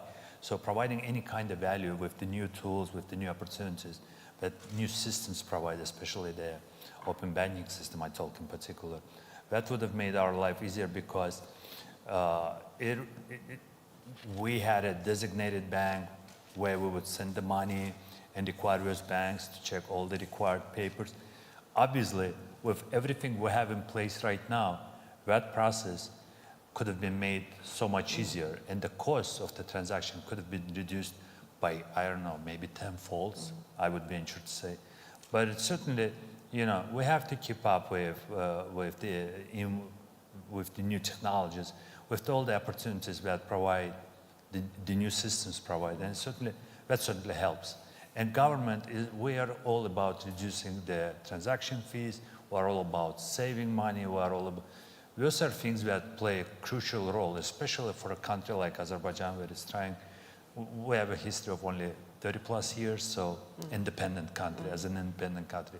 So a lot of investment projects, all that plays into how we structure our budget, how we build our, and the things that we can afford to, and the social services that we provide, obviously. Great, thank you. Thank you. Ian, I know you had a question. I'm just going to see, do we have another question anywhere in the room as well? Because this will probably be our last. Yeah, okay, so there's 2 questions here then. We'll take them both. We'll take them both together. Yeah, great. Thanks, Siobhan. One for Nazim, actually, which is talking about central bank digital currencies. And I just want to give a plug for all these sessions kind of interlink in some way. But, you know, could you see, I don't know where Azerbaijan is in terms of researching, exploring, thinking about a CBDC, but looking quite a bit into the future, could you see a situation where CBDC has a role in government payments? And then we'll just have a second, if I may. Just the very name open banking. I know that I've written quite a bit about the HMRC example. And the reality is when you go to try and pay your tax in the UK by open banking, it doesn't say open banking, of course. And I know there was an internal discussion about HMRC because the very name, no one really wants their banking to be open. Banking is a kind of a private matter for us to know what our own banking arrangements are. It's a bit about, and Rachel's job title is head of open banking, if I'm right. Obviously, there's certain generations who quite understandably don't understand what open banking is. Understandably, it almost sounds the exact opposite of what you'd like your banking to be. So to what extent was encouraging taxpayers to pay their tax by open banking? It says, it doesn't say pay by open banking, it says pay by bank account, I think it was. So I'm interested to hear I assume there was an internal discussion at HMRC, which is how do we make that button on the website, how do we make people use it? And I guess that the principle of that question applies in Azerbaijan too. People won't know what open banking is, so how do you promote something with that name? Thanks, Ian. So Two questions so far. Nazim, the future of CBDCs Right. potentially, and then the language around open banking. And I'm going to take Peter's question as well, and then you can answer any of it before we go to the break. Thanks. First of all, as I say, the HMRC and actually revenue commissioners, I hate paying tax, but if I have to pay tax, you guys do make it much simpler than many other places I've ever lived in, so well done. The question I had for you was, in the rush to want to service the public and to assist firms and individuals, do you guys look at the risk of fraud? Like with the pandemic, we don't have to pick on any particular country, but there's so many examples of monies being made available to small to medium-sized enterprises where it was very easy to defraud the government. So in relation to government payments, how does fraud or anti-fraud fit into your strategy? Yeah, and we've got a session just saying straight after lunch, I think. We've got a whole session on fraud, error and debt as well. So any thoughts on kind of fraud, but we can also take that in the session afterwards. So anything on Ian's question or on Peter's question? Rachel, I'll come to you first. So Ian's question first then, yes. We did have an awful lot of discussions, but we did have a lot of discussions with customers as well. So, and it's funny that, like you mentioned, the name open banking is up there, because when we started out with this, it was open banking, and we started talking to our fintechs, and we started, all the fintechs, and we started talking to our customers, and open banking, what it was, there was nervousness around that. Definitely there was nervousness around that term. And I'm looking at Melanie who helped me with this, but we did talk a lot to them about it, and that's where we came up with the pay by bank. We had a lot of internal discussions, we had a lot of discussions with our customers, and what can we call this to make them less nervous, which is why we've ended up with the pay by bank account. But I would say that, I don't know, I think as open banking has developed so much in the last couple of years and become so more out there, that is why it's called, I'm called Head of Open Banking Payments, because we do have non-payments open banking as well, which I'm going to touch on in a bit. But yeah, because people do seem to be kind of starting to understand it. So although we don't use it in our language with our customers, it is still a terminology that we use wider for the whole of the open banking. Because it is open banking, it's becoming more well known. But yeah, when we're talking to our customers about payments, and I think when we talk about actually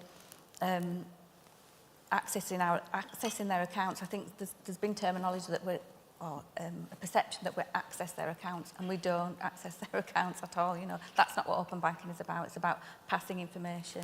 Well, certainly open banking payments is about passing information into their account that they can push out. So yeah, there was definitely nervousness, but I think it is becoming a bit more of a accepted term now, is open banking for payments. And it might be actually that the people who understand what open banking is were going to be the first people who would use it anyway, and actually now the issue of communicating it as you want to kind of roll it out further might become even more important. Yeah, interesting. Nazim, your thoughts? Yes, to your question about CBDC, very interesting topic. Keep in mind that I come from the IT field, so I remember probably back in 2007, I was talking to our Minister of Finance and talking about all the things IT, and I was saying, like, we can do this, you know, there is that and this, and he said, and do you know any particular company or agency that does that? I said, well, Google. He said, well, okay, next subject, please, next question. Now when we talk about the CBDC, I am one of the biggest proponents of the digital currency. And if not for domestic payments, for the payments that are sent abroad, the digital payments, the payments in digital currency, they do have a certain value, and especially in our case, when we have a special program in our ministry under umbrella of the Ministry of Education, that we send out our students to get their education abroad, all over the world. So we have to we cover the tuition fee, we cover their living fees. So we send them money. This money, you understand that in the spectrum of the entire world, we are in the different countries, different currencies. So all of us exchanging from our national currency to US dollar back to the currency of the country where they are. We're all obviously losing money in every step of the way. Well, digital currency would solve this problem in a blink of an eye, and the settlement. Anyone who knows anything about the digital currency, understand that the settlement paid in digital currencies will happen pretty much instantly. And the cost reduction can be fairly significant. So there are a lot of benefits to that. Certainly, this is a hot topic, and it's being discussed in Azerbaijan. But how soon it will get done? Will it get done? Those are the things that I have no definitive answer to right now.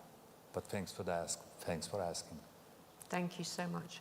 Peter, I think we're going to leave your question till the next session, if that's okay, because it is the whole session after lunch. So it is time. We are sat bang on time, I think. So thank you so much to Rachel, to Nazim for your expertise there and your time.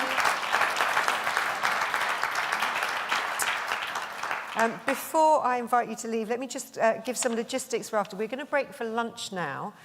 We have got until 1:25, that's very precise, isn't it? So 12:40 to 1:25 for lunch. And then, as Ian mentioned at the beginning, after lunch we go into breakout sessions. So there will be some sessions here, and some sessions you will see they're in a room just behind here. But we will have colleagues on hand to show people where to go. The first session back at 1:25 in here will be supervisory technology, and Ian will be chairing that one. And then in the breakout room will be blockchain, and I will be chairing that one. So you can decide over lunch which session you might like to go to. But have a lovely lunch, everybody. Thank you for your great questions. Keep them coming in the afternoon. And thanks again to our panel. Thanks very much.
if I'm saying that right, supervisory tech session.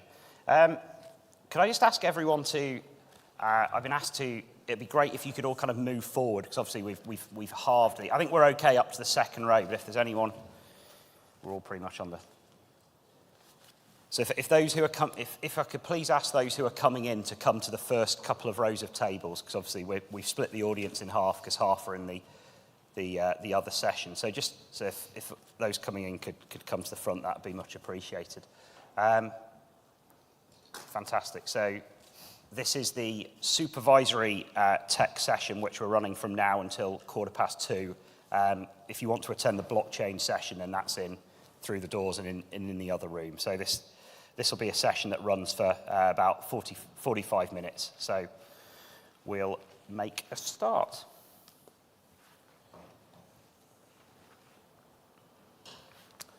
So I'm told that if I press this, here we go. Okay. Make a start. So welcome to our breakout session on supervisory tech. Before I just introduce the panel and hand over for some kind of opening remarks, I just thought I would set the scene a little bit on supervisory tech as global government FinTech sees it. And I've just put kind of three things up there to make sure we're all kind of on the same kind of playing field. But the first thing is just, I've used a Bank for International Settlements definition, the use of technology for regulatory, supervisory, and oversight purposes. And for those that follow the Bank for International Settlements, it's this year, and I think it also was last year and the year before, one of the 6 work streams in the Bank for International Settlement Hub's 2023 priorities. And then this was, for those that are interested in supervisory tech, I guess you may well have already seen this report. It was published a few months ago. But I thought it was an excellent line. It's a probably 100-page report published by the Cambridge Centre for Alternative Finance's Supervisory Tech Lab. And I thought it kind of framed the discussion that I think we're going to be having now. So it was defining or describing supervisory tech as relatively nascent, but rapidly and necessarily accelerating to address the needs of supervisors in the face of novel and newly magnified risks introduced by a financial sector that is digitalizing and generating supervisory data at an exponential rate. So that's, we're really kind of following in the slipstream of the data session that we had early this morning, really. I mean, that quote could have been, could really sum up the data session that we had this morning. And I just wanted to highlight, we're a media, so I just wanted to use this opportunity just to highlight some of the content that we've produced in the past kind of year or two that summarizes some of the ways that central banks, financial authorities, etc., are exploring supervisory tech. This was a particularly big story that we did on the European Central Bank running a very big procurement for its first procurement of supervisory technology. It was, I think the price of it was in the headline, 200 million euros plus procurement as it looks to pioneer soup tech innovation. And I enjoyed that story because it's a big figure in the kind of fintech world, and it's obviously a big authority, in concrete terms, spending money on supervisory tech. So do check out the site.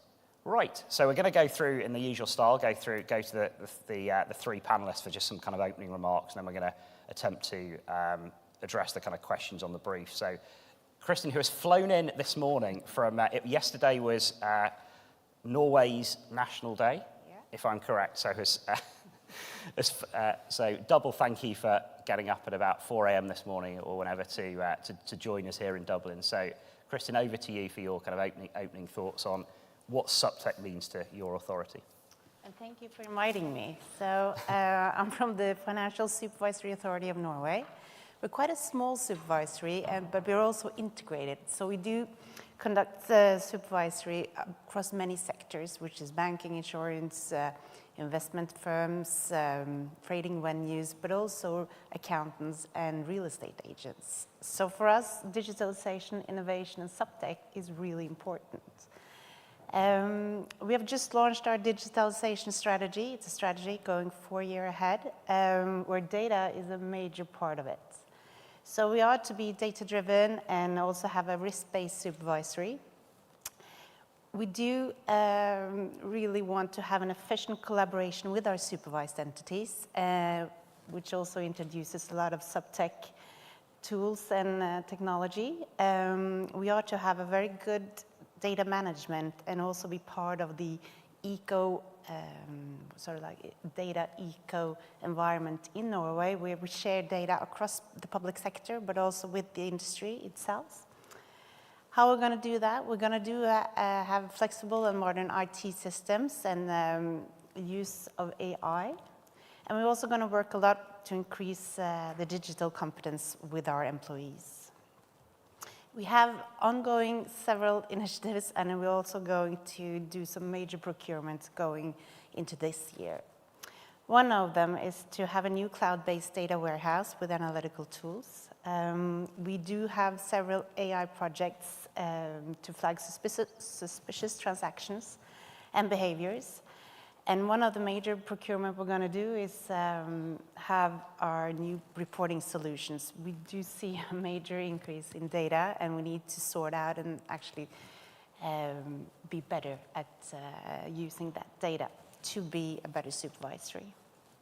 We've had some really good small projects going in the past couple of years, which is quite cheap, but it has really increased our digital transformation within our organization by automating admin tasks, but also doing supervisions in a whole different manner than what we're used to doing. And that is using AI in those matters. How can we do that, and how can we make these big procurements? We have worked a lot with our Ministry of Defense, not Ministry of Finance, sorry. And they have trusted us with a major digitalization project, which makes us have some financial backing going into these areas. So that's us. Great, thanks for that. Thanks for that introduction. We'll come back to some of those examples. So now we go to Croatia. So Martina, over to you for your opening comments. So when I was thinking about the opening lines in the last couple of days, I was basically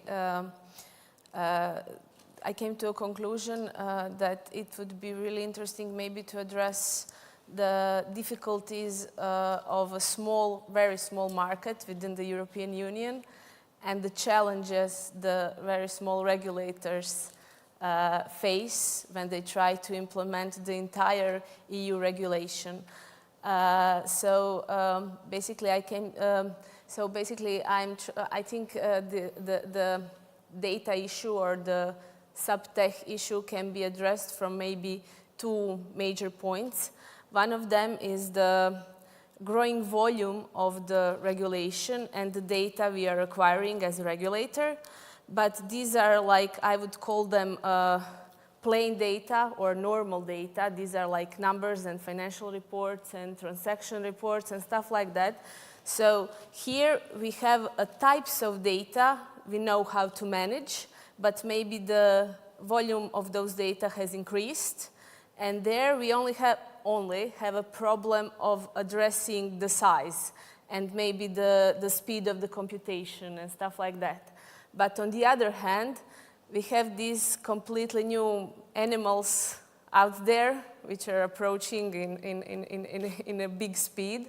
And those are like digital assets, crypto assets, non-financial reporting, language processing. This is like a completely different environment which requires a completely different set of knowledge to address it.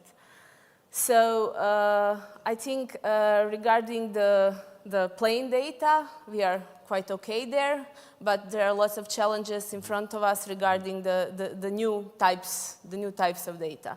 Our regulator is comprised of 3 supervisory sectors. So one of them is in charge of the insurance companies, one is in charge of market infrastructure, and my sector is in charge of pension funds, investment funds, and investment services. And we do have central IT unit. They're responsible for data warehouse maintenance, but the data analytics is the responsibility of each sector. So we have designated people within each organizational unit which deal with data. We also have a sector which deals with macroeconomic systemic risks and consumer protection. And I think they are most developed in HANFA regarding the data processing, collecting, and so on. So we also have a program of internal knowledge sharing. So people who have learned something organize a workshop for their colleagues and share their knowledge. And this is a way also of acquiring, of building internal capacity. So yeah, I think that's it from me for now. No, great intro, and I think one theme that very much developed during the data session and reflected in both your comments so far is obviously the growing volumes of data, which we explored quite a lot this morning. But you referenced there to different types of data, and I'm just keen when we come after we've gone to Moad to come back on that and just look a little bit more on what's meant by different types of data, and then how new tools match to those different types of data, if that makes sense. So maybe prepare for that one when we've gone to Moad. So Moad has made the journey from directly from Bermuda or via London. Via London. No direct flights to Dublin, unfortunately. Okay. So thank you for your travel as well. So Moad, over to you for your opening comments from Bermuda. Thank you for the invitation, and all these bright spotlights remind me of Bermuda, so thank you for being so accommodative. So I think I would like to make the argument that we need to learn and maybe a little bit more like the firms that we supervise, the FinTech firms, in our approach to SupTech. And there's several reasons why we would need to do that. The first one is that the complexity of the institutions that we supervise is constantly increasing. They are complex because they rely more on outsourcing, they use novel technologies, but also because they cut across different financial sectors, especially when they adopt the platform type of business model. The second challenge is the speed of change, and I think when we think about our SupTech strategy, we need to think about how do we build IT resources, procurement resources that can deal with that speed of change and that can enable the end users to develop the right tools at the right moment that they need. And the speed of change is due not only to technology, but it's also due to the way that these companies develop with the kind of lean startup model. And the speed of change is not only with the number and variety of FinTech companies out there, but also with the fact that once they're small, and technically we should not really care about such small firms because they have very low risk to our jurisdictions, the impact that they pose is fairly minimal. They may grow very rapidly, and I think Uber exemplifies that model where they kind of were able to get regulator a little bit off guard in their development and have been now considered in several jurisdictions as almost too big to fail, where we adjust the regulations based on them because users have quite a bit of political power. Thirdly, there's the rise of non-traditional players. So, as regulators, we have to deal more and more with technology companies, and that brings its own host of challenges. And regulating technology companies must be very different than regulating financial institutions. So, for example, we've had to think about should we regulate iCloud service providers? I think generally within the regulatory community, that's kind of an ongoing question. There's also the interconnectedness between institutions. I think the digital asset failures of last year have shown that the markets can be very interconnected, and do we need to rethink what systemic means and what does it mean for the SupTech tools that we develop? In particular, I think maybe when we come to talk about the examples, do we need to use social media data a bit more as, it may have predictive powers, as we've seen in the fallout of the US regional banks. And finally, I think we also need to think about globalization. The firms have a global footprint. They may develop slowly in one jurisdiction and by the flick of a switch be in one new jurisdiction. And what does it mean for the SupTech tools that we develop? Should we, at some point, connect the SupTech tools between one another, between the jurisdictions, and should we start having these discussions on how we are able to share the data and the insights of our systems that we are developing if we think that these companies are global at the moment or may become global. So I think when I reflect on this SupTech strategy that we have at the BMA, and I think we've talked a lot about data governance and some things that are very organizational in nature. I think there's a lot of discussions around data collection.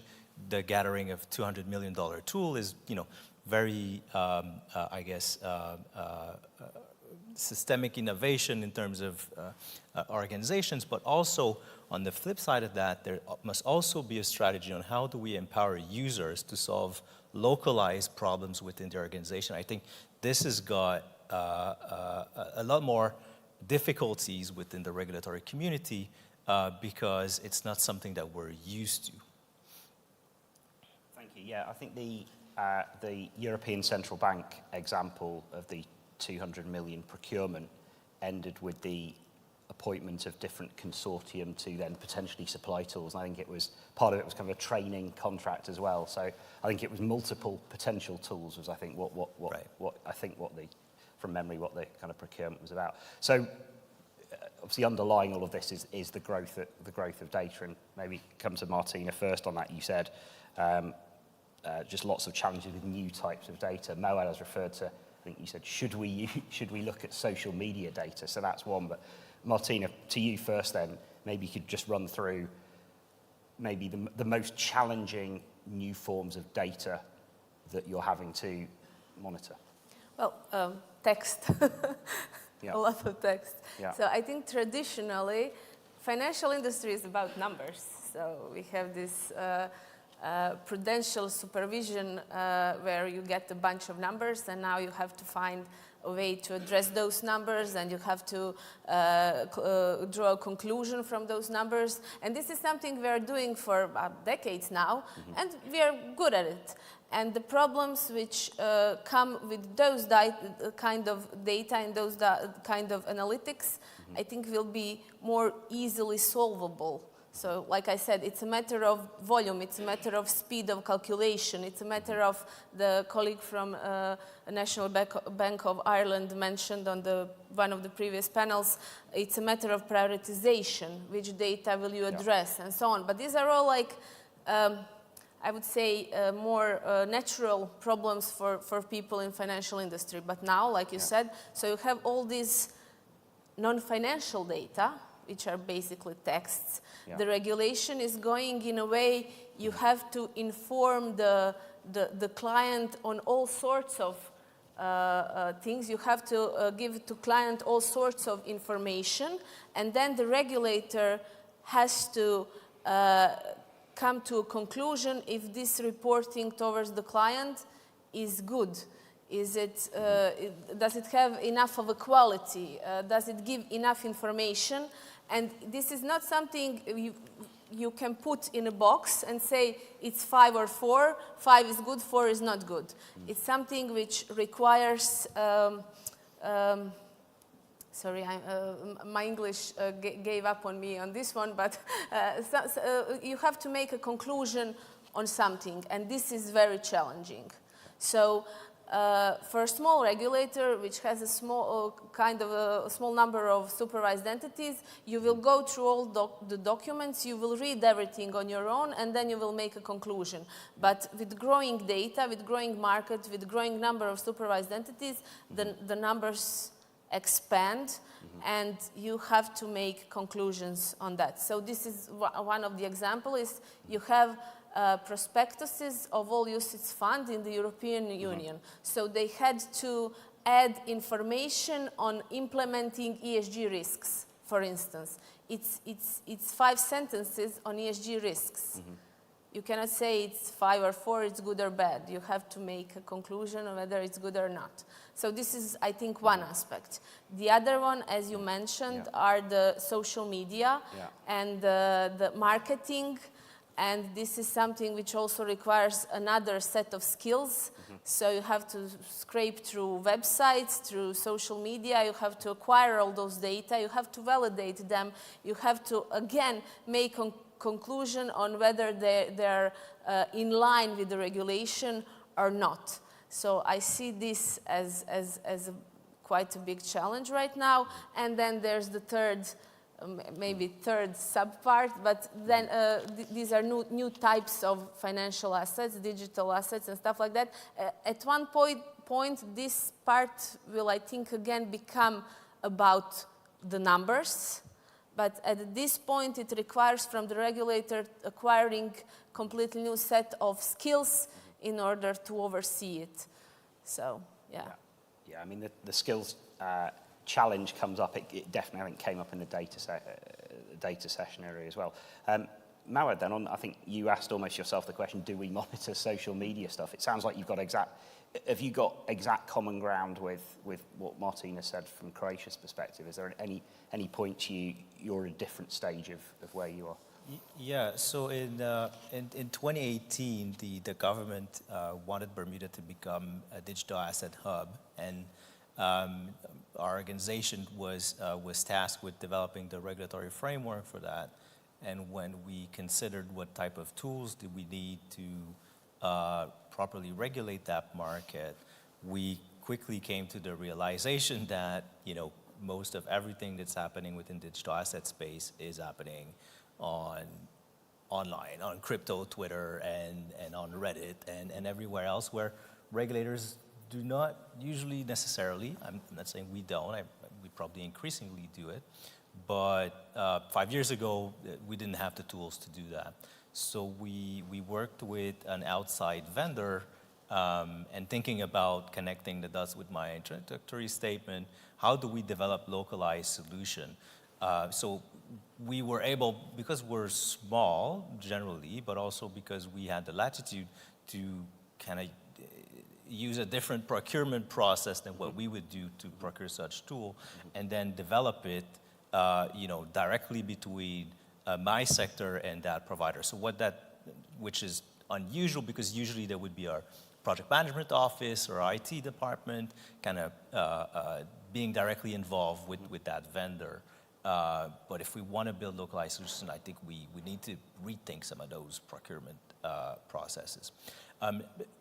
But anyways, what a tool does is it scrapes the select sources of social media and uses natural language processing to assign sentiment analysis or sentiment score to all of the information about our entities or our applicants. So we have a search function within it, but there's also dashboards for our entities, and we are able to monitor in real time the overall sentiment about our entities, and if there's significant decrease in that sentiment, we can then drill down into what kind of triggered that decrease in sentiment and start asking questions.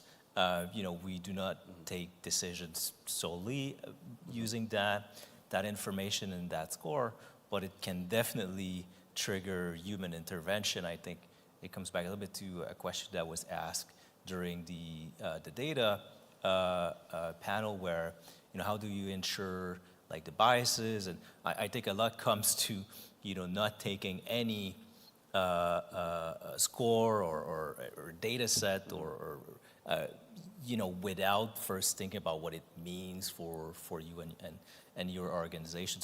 So I think we've been able to monitor what's happening on social media, and it has led to a few occasions where we were reactive but faster in our reaction times. Yeah, that was the question I was going to ask, which is how is the tool working? You bought it in 4 or 5 years ago, or that was when you started? 4 years ago, yeah. Started the process, and has the tool during that 4 years been iterated? Have there been kind of upgrades, and it's doing more, and you work with the supplier to to improve the tool. Yeah, basically. talking a little bit about the challenges that comes with that. So the supplier at the time was very small, so we were able to iterate on our dashboards over time to the point where they, I think, become pretty good.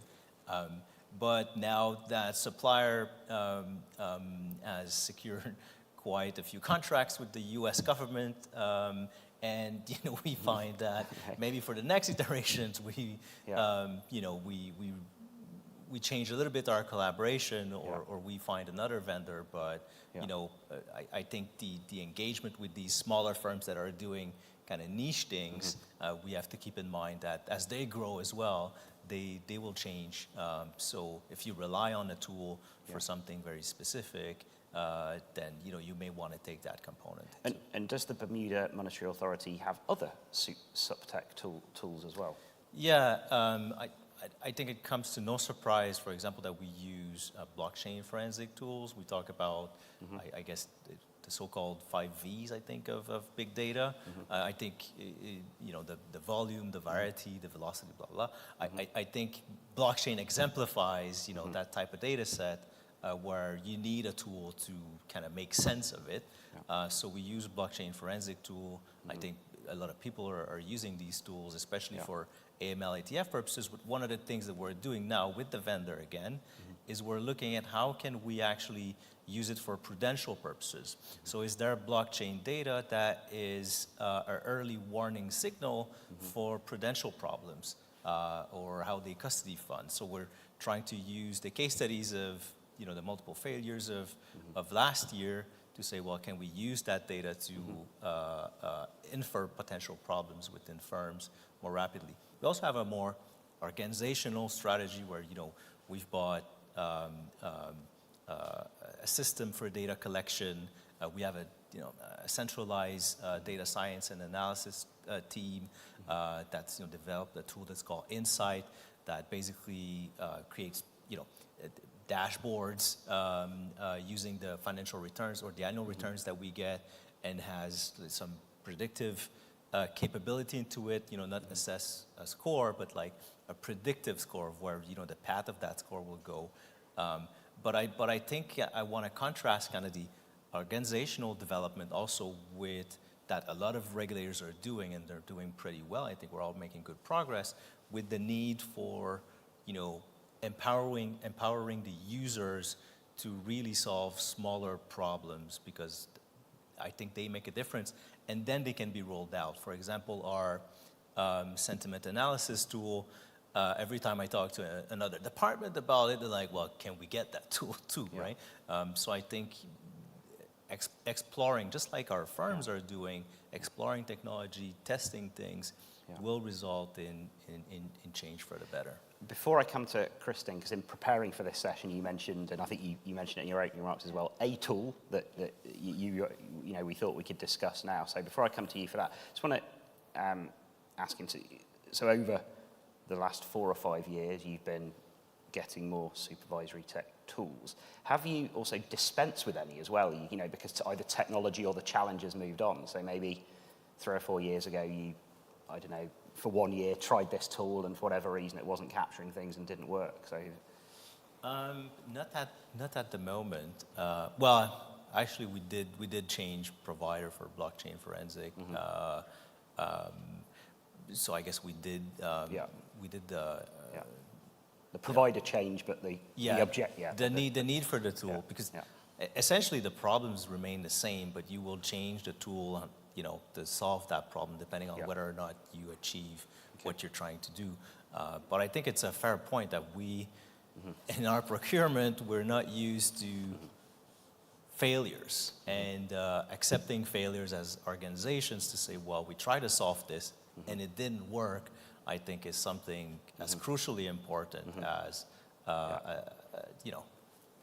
better to try the tool and see if it works and then dispense with it and move on than not try it at all. So, Kristen, if I can come to you then, any reactions on, on what we've just been hearing, and then also if you can maybe lead into the tools that you're using. Yeah, and I do see what the tool you want me to speak about. It's a bit like you did with the sentiment tool. And that is to work very closely with what we call the business in IT and business, is what we call it in our organization. And we really like it when the business is driving the need for change, because we really want to engage with them. And, you know, going into these different business areas, they like their processes and they like things to stay the same, but when they are driving the change, it's really powerful. What they saw is that they were out doing supervision, and they saw that all the banks and investment firms had these really great tools in doing training and doing compliance, and they say, why don't we have that? Why can't we develop tools for us to make our supervision much easier? And we said, okay, let's go in and let's have a look at these tools. And we started working with a very small Norwegian firm that was branching out in Norway, doing compliance and training within banks. And that was actually just that, like, the managers were listening in to their investment advisors, making sure that they're doing it on have the right behavior. So we started a relationship with that provider, and we did some pilots. And what it is that when we do some of our supervision is that we actually listen into phone calls to tap in and see, are they doing it? Is it any market abuse there? And that is actually quite highly skilled, educated people transcribing every word of that conversation, and that's really expensive for us, having these people doing that. So what we did is we, with the natural language model, implemented that tool.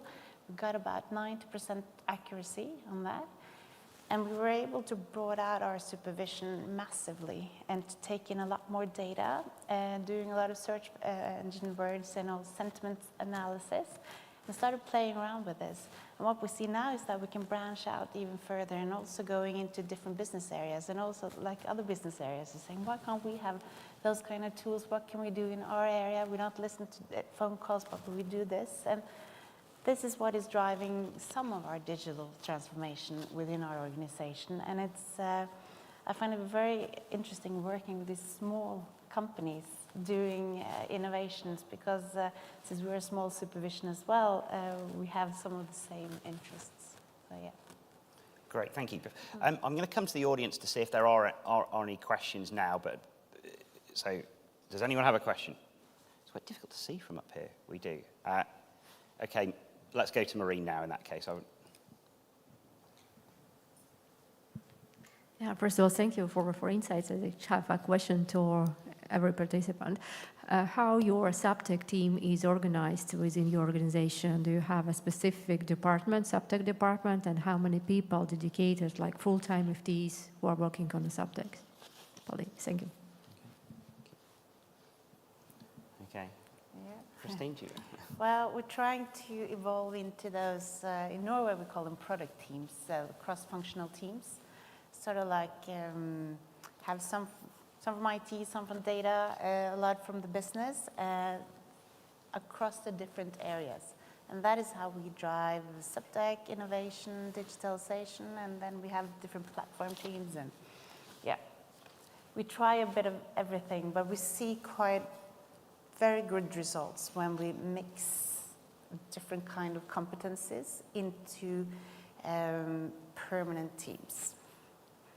But it's not implemented across everything. But we see those teams that are have those sort of like own budget, own mandate. It's really working. It's yeah. Thank you, Martina.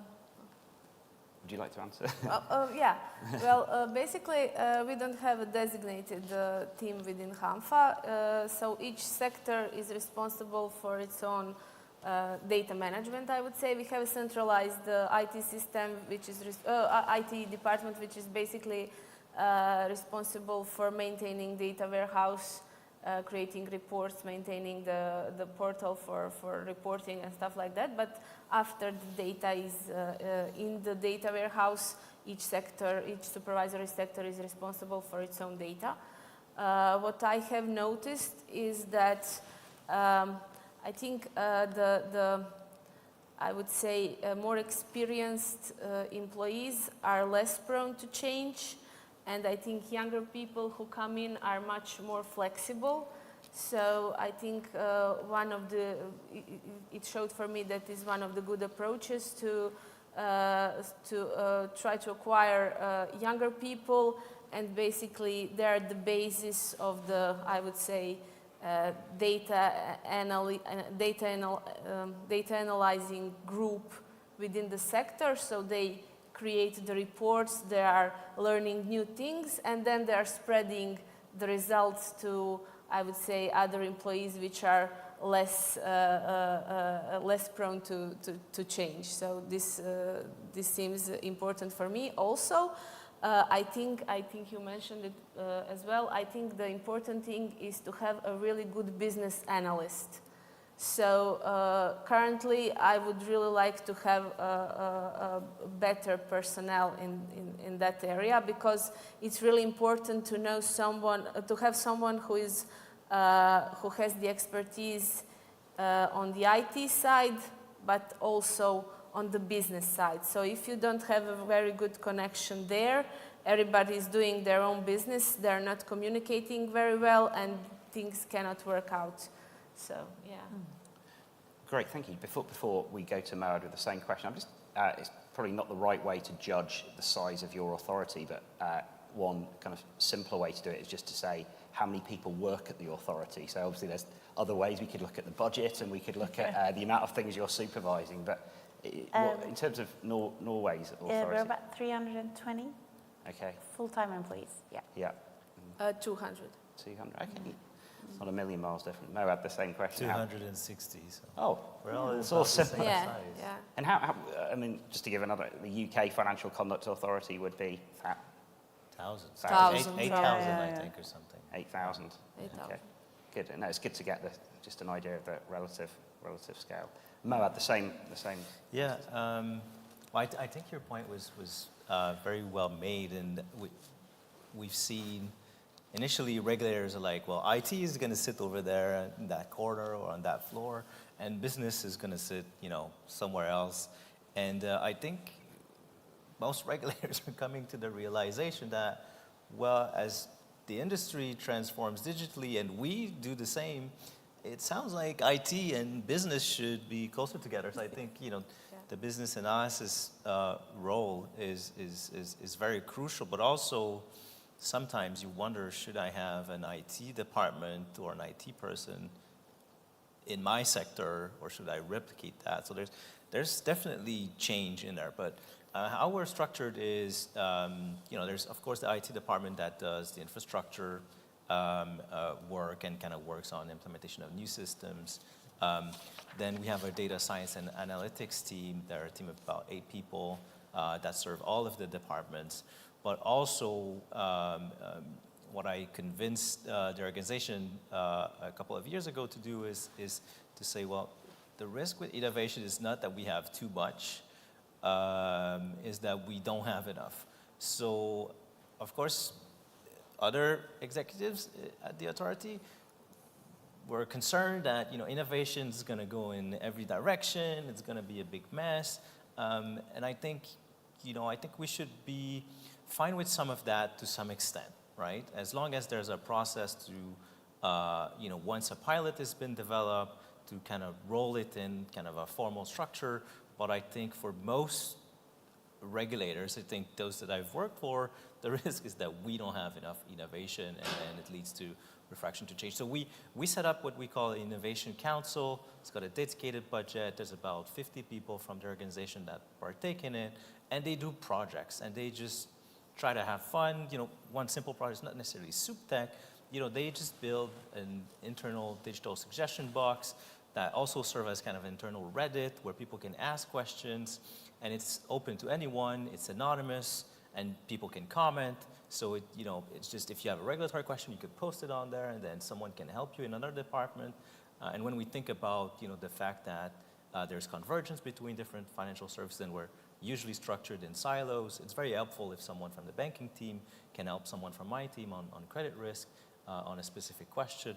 So these types of tools are also, I don't know if they're soup tech, but this is just one innovation that they decided to develop, and they did it entirely by themselves, and I don't know if it's how the saying goes, but a good solution or an okay solution from staff is probably better than a very good solution from management. I don't know how the adage goes, but yeah, I think it has the objective. The objective is a supervisory type objective, and this is what today's event is all about. It's about how teams internally structure themselves and work through their own internal processes in the face of these new challenges. Anne, did you signal that was a question? Please, yes, a question. The new evolving supervisory risks that could come about. So for an example, specifically for the fund industries, right, a lot of funds are classifying themselves as being sustainable, but we know that their investee companies, right, might be greenwashing, and there have been significant instances. So like, what would be the suggestion or solution, specifically when the funds themselves might be misclassifying or be providing wrong information to the regulator themselves or to the supervisor themselves? Yeah, thanks for the question. I remember writing an article recently about a global financial innovation network tech sprint focused on greenwashing that's being run through the UK Financial Conduct Authority's digital sandbox, I think. So that's, I don't know how well known that is. I guess all the regulators have been alerted to that, certainly if they're members of the GFIN network. But would any of you like to comment on, Christine, on? Greenwashing is it is a big problem. I think we should take a step back and address SFDR, the regulation which requires from investment funds the transparency regarding green investments. So this is for the European Union. The UK doesn't have the similar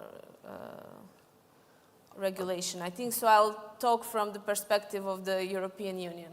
So basically, this regulation says you have to be transparent towards the client. So basically, this means there are two types of products. There are products whose investment goal is sustainable investments, and then there are products which promote certain characteristics. So these are like two different types. And when we talk about sustainable investment, I think it's a little bit more, I would say the situation is a little bit more clean because we have EU taxonomy, so you can identify what is green. When we come to the other type of products, they say I promote something, and they have to tell to their client which part of their portfolio is promoting. There we potentially have a problem. On the other side, they're also required in this transparency to address the issue of data. So you have guidelines from ESAs, European supervisory entities, which say if you are certain about the data, you have acquired data directly from the company and you are sure that the data is okay, say to your client, okay, I will promote the sustainable investment, the sustainable characteristics with 60% of my portfolio, 20% of that I'm really sure about the data, 40% of that are the data which are based on estimates or best judgment or stuff like that. So I think in those situations, if the firm, if the asset managing company wants to be really transparent, they will just say to their clients what kind of data they are using. So I think this is one of the ways to address the issue. Great. I don't have much to say on this, but I want to give a +1 to the GFIN greenwashing tech sprint. I think it's a good example of regulators working together on, and industry working together on SupTech, because ultimately these are problems that we're all facing together. And I think sometimes within our regulatory agencies, we're all trying to solve for the same problem individually, but if we put all of our collective efforts together, we can probably solve some of them faster. from memory, and this was about a month ago, the Global Financial Innovation Network, whose secretariat is at the UK FCA, I think there's about 80 mainly regulators who are involved in that, but I think 13 had signed up to that. At that stage anyway, that was a month ago to this greenwashing. GFIN is larger. GFIN is, I think, about 70 or 80 members now. Yeah.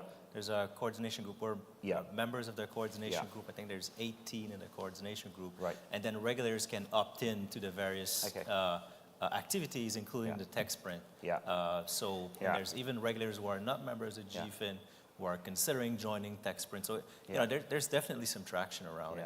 I noticed, I remember the listing, and the National Bank of Ukraine was one of which caught my eye. You would think there's enough challenges in Ukraine without throwing themselves into that, but it was interesting to see that I noticed they were one of the 13 involved. Now, we need to keep to time because it's coming in here in a few moments is the CBDC session, so just to flag ahead, if you're in for the CBDC session, then we're in this room. If you're in the other session, which is on fraud, error, and debt, then it's in the room where the blockchain session is currently happening. So to kind of bring things to a close, I think the title of our session was asking, what are the possibilities for central banks, regulators, and other supervisors, and what are the barriers to greater uptake? So I think we tried to tackle that question, but I guess let's finish with that question of the biggest challenge. So we've heard about the rise in data. We've heard about the increasing availability and adoption of supervisory tech tools. But for each of your, and let's maybe start with Moad and then work the other way. I guess you'd all like to be developing and procuring the best tools available yesterday, but obviously you need to know about the tools and procure them or develop them. So what is the single biggest challenge you think in terms of supervisory tech tools? I think for me it's not about the tools, it's about how we structure ourselves. Okay. I hope this is a point that the audience will reflect upon. I think we need to empower the users who are seeing these problems on a day-to-day basis. And as a manager and as organizations, I think we have to simply give them the tools, and that means rethinking some, not everything, but some of our procurement, innovation, technology development processes. I think this is the key to a good soup tech strategy. Great, thank you. Martina. Well, I think maybe overcome resistance to change. Regulators, employees of the regulator are really traditional, and they are not really keen to change. And I think trying to animate them to engage is one of the big challenges. Great, thank you. Final word for Kristen. Okay. In addition to that, I also want to say something about, we've had some very good tradition in the Nordics of cooperating. The supervisories also together with the Netherlands created some really good solutions. And I think that's the way going forward, cooperating more across the different supervisories and creating solutions together, and also creating flexible solutions. The regulation are changing extremely rapidly, so they are able to, if you procure one thing, it's easy to add on new regulations, also to make some changes in format and everything. And also, last thing, user-friendly. Yeah, definitely. Yeah. That's it. Great. Well, thank you. We're bang on time, so I'd like you just to put your hands together and thank our excellent panel. Thank you.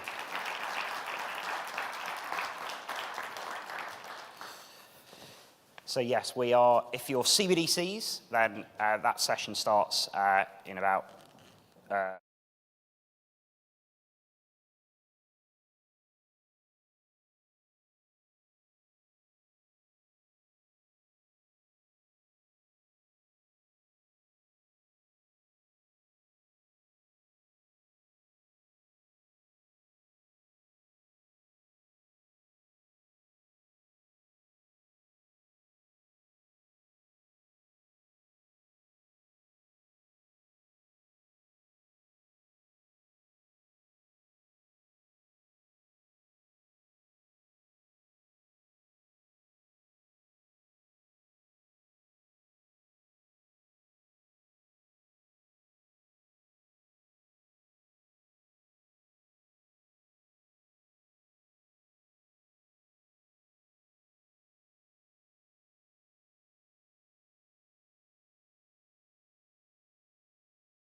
We'll make a start. We're on time, so let's get cracking. So welcome to the Central Bank Digital Currencies section, CBDCs. So we're going to be on for 40 minute session, and then one of my colleagues, I'm not sure if it's tea break time after that, or I think it might be tea break time, and then we're into the fireside chat. So a cup of tea in 40 minutes or so. So I just thought, I'm Ian Hall, I'm the editor of Global Government FinTech. I just thought I'd briefly set the scene.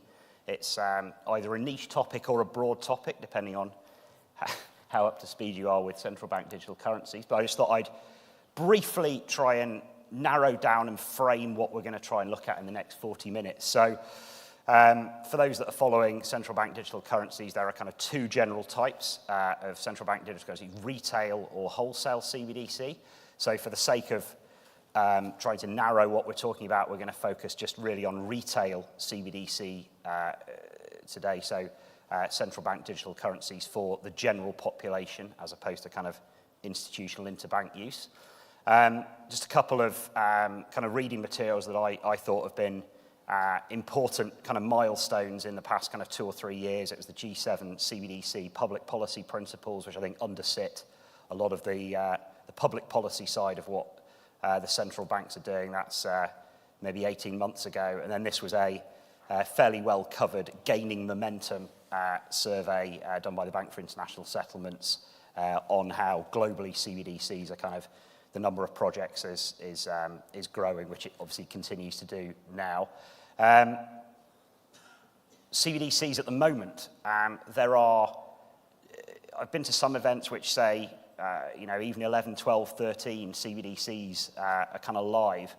The ones that at Global Government FinTech we've covered the most was the first one to go live, the Sand Dollar in the Bahamas, Dcash in the Eastern Caribbean, the e-Naira in Nigeria, and then Jamdex in Jamaica. So they're the 4 central bank digital currencies that I think have probably got the most kind of coverage and have kind of made the most headway. And I just thought I'd illustrate with, obviously geographically today we are really going to focus, for the sake of again trying to focus where we are, because the representatives we have on the panel, we're going to try and focus on the digital euro, and then also the digital pound. So, as I say, I've mentioned the Jamaican one and the Nigerian one, et cetera. We may touch upon those and what lessons have been learned there. But I think given who we got on the panel today, we're going to try and focus on the digital euro and then the digital pound. So as we're about to hear from our representatives, both the European Central Bank and Bank of England are kind of progressing their explorations, I think is probably the best way to describe where they both are. So just a couple of slides there to show that things are really moving at both the European Central Bank and Bank of England with different research projects, working groups, proof of concepts, and looking into different aspects of CBDC development. But we're now going to hear, I think first of all, we're going to hear from Daniel from the ECB on kind of the opening remarks on kind of his role at the European Central Bank and really where the digital euro project is at. So Daniel, over to you. Thanks, Ian, indeed, yes. So the digital euro, of course, my name is Daniel McLean. I'm leading the distribution side of the digital euro. That is basically the front end, how the digital euro will interact with the payments landscape, what it should look like, and how users can use it via use cases at the point of sale, e-commerce, and in person-to-person payments.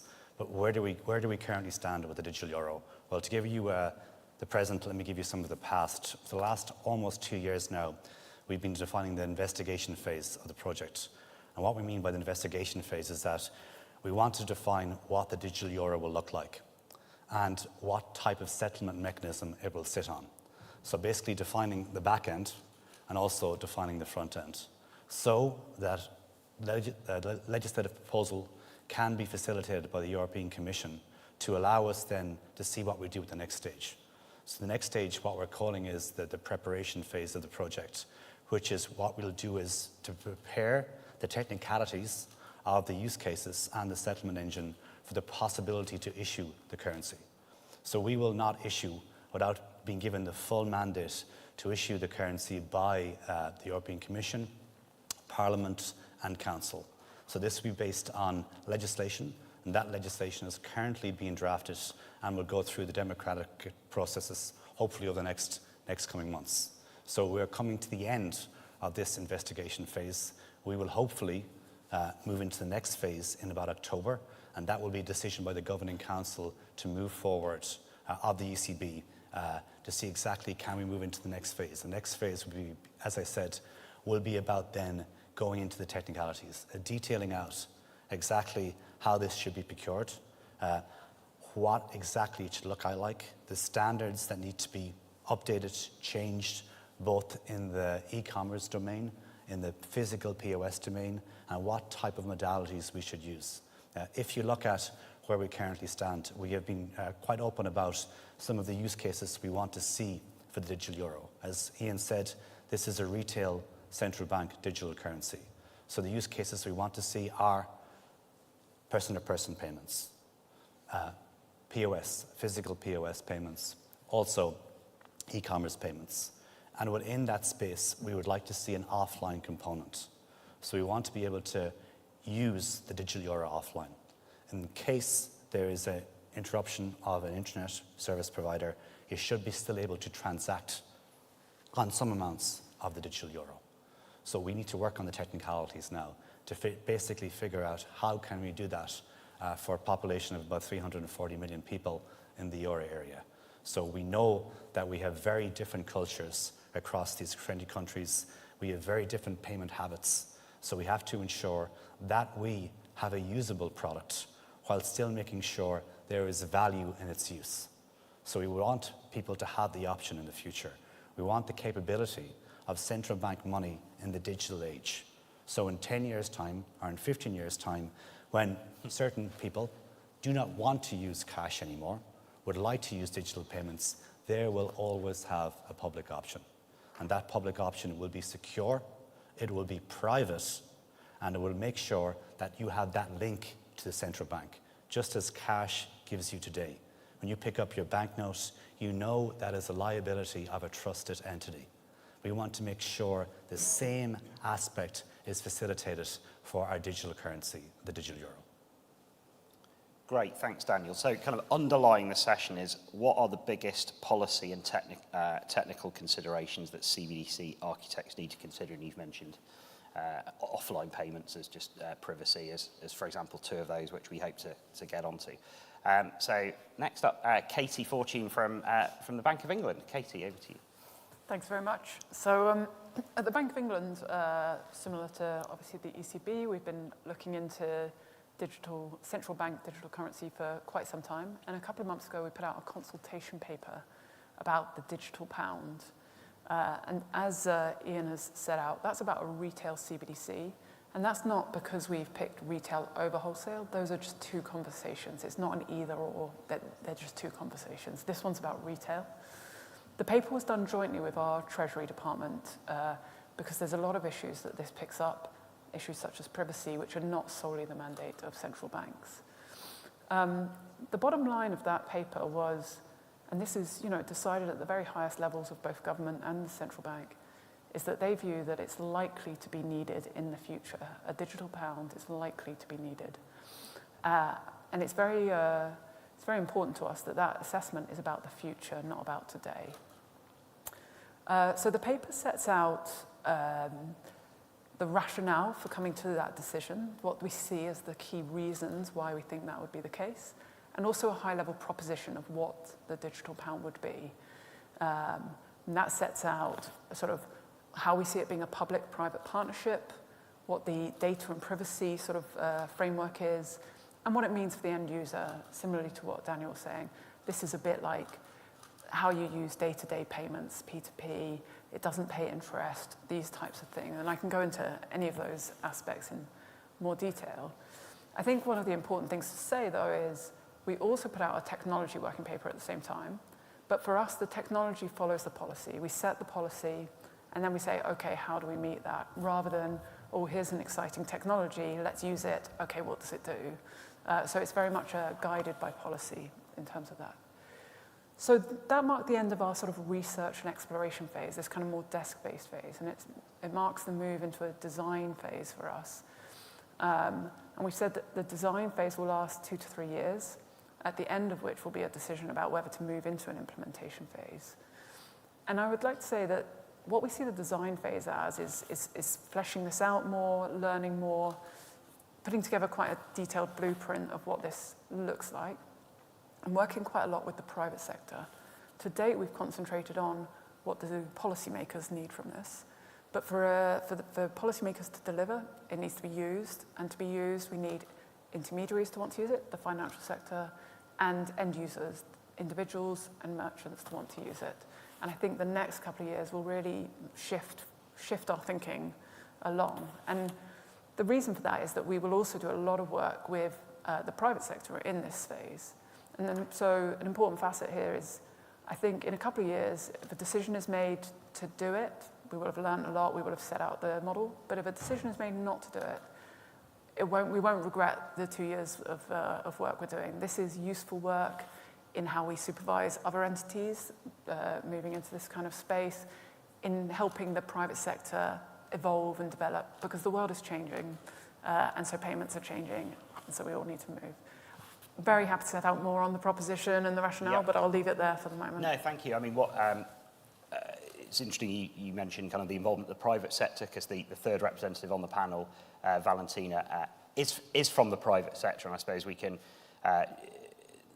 briefly kind of discuss how each of the two authorities, your working groups, and the different kind of proofs of concept that so far you've kind of developed. Before we come on to Valentina from Microsoft, I did want to make sure the audience are with us and engaged. So I wanted to do, before we come on to perhaps the more kind of get going on some of the more kind of technical considerations, and I wanted to just put a rather retro show of hands straw poll. So, you know, we could have done this via a FinTech solution, but we're going straight for a show of hands. And so my question is, and it's interesting, I think, Daniel, did you say 15 years at some point? I think 10 to 15, okay. So the question is, and apologies for those of you who are not UK or digital Euro, but I needed to try and focus the discussion somewhere. Who thinks that in 10 to 15 years, there will be a digital Euro / digital pound? Raise a hand if you... Okay, to my eyes, is that about 50% of hands? Maybe a bit more. I'd say about 75. Yeah, exactly. Okay, let's meet halfway. Let's say 62.5, about almost 2/3 of hands.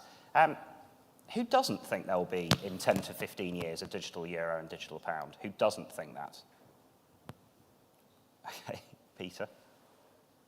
So those that haven't raised their hands don't know enough, not sure, I guess. Okay, well, thank you. Any reactions already, Daniel or Katie, on, has that surprised you? Has that encouraged you? Has that any reaction? Katie? Katie, go on.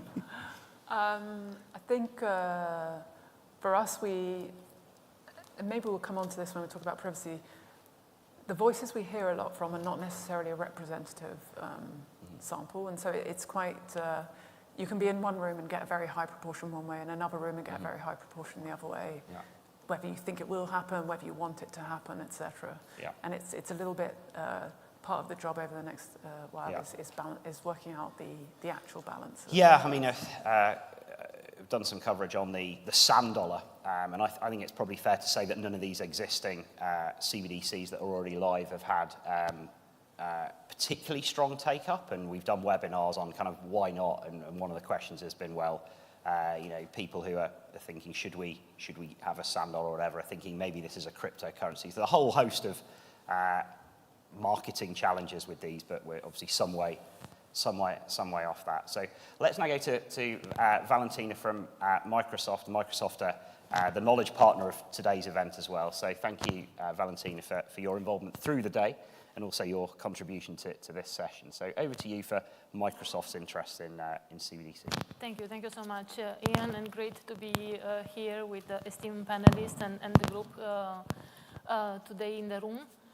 To the poll that Ian just did, it makes me think of the context that we are acting. And that context drives us more and more towards cashless economy, real-time economy, greener economy, even though it might seem that there are some detours until we get to the greener economy in today's context, but also the sophistication that comes in the space of financial crime and cybercrime.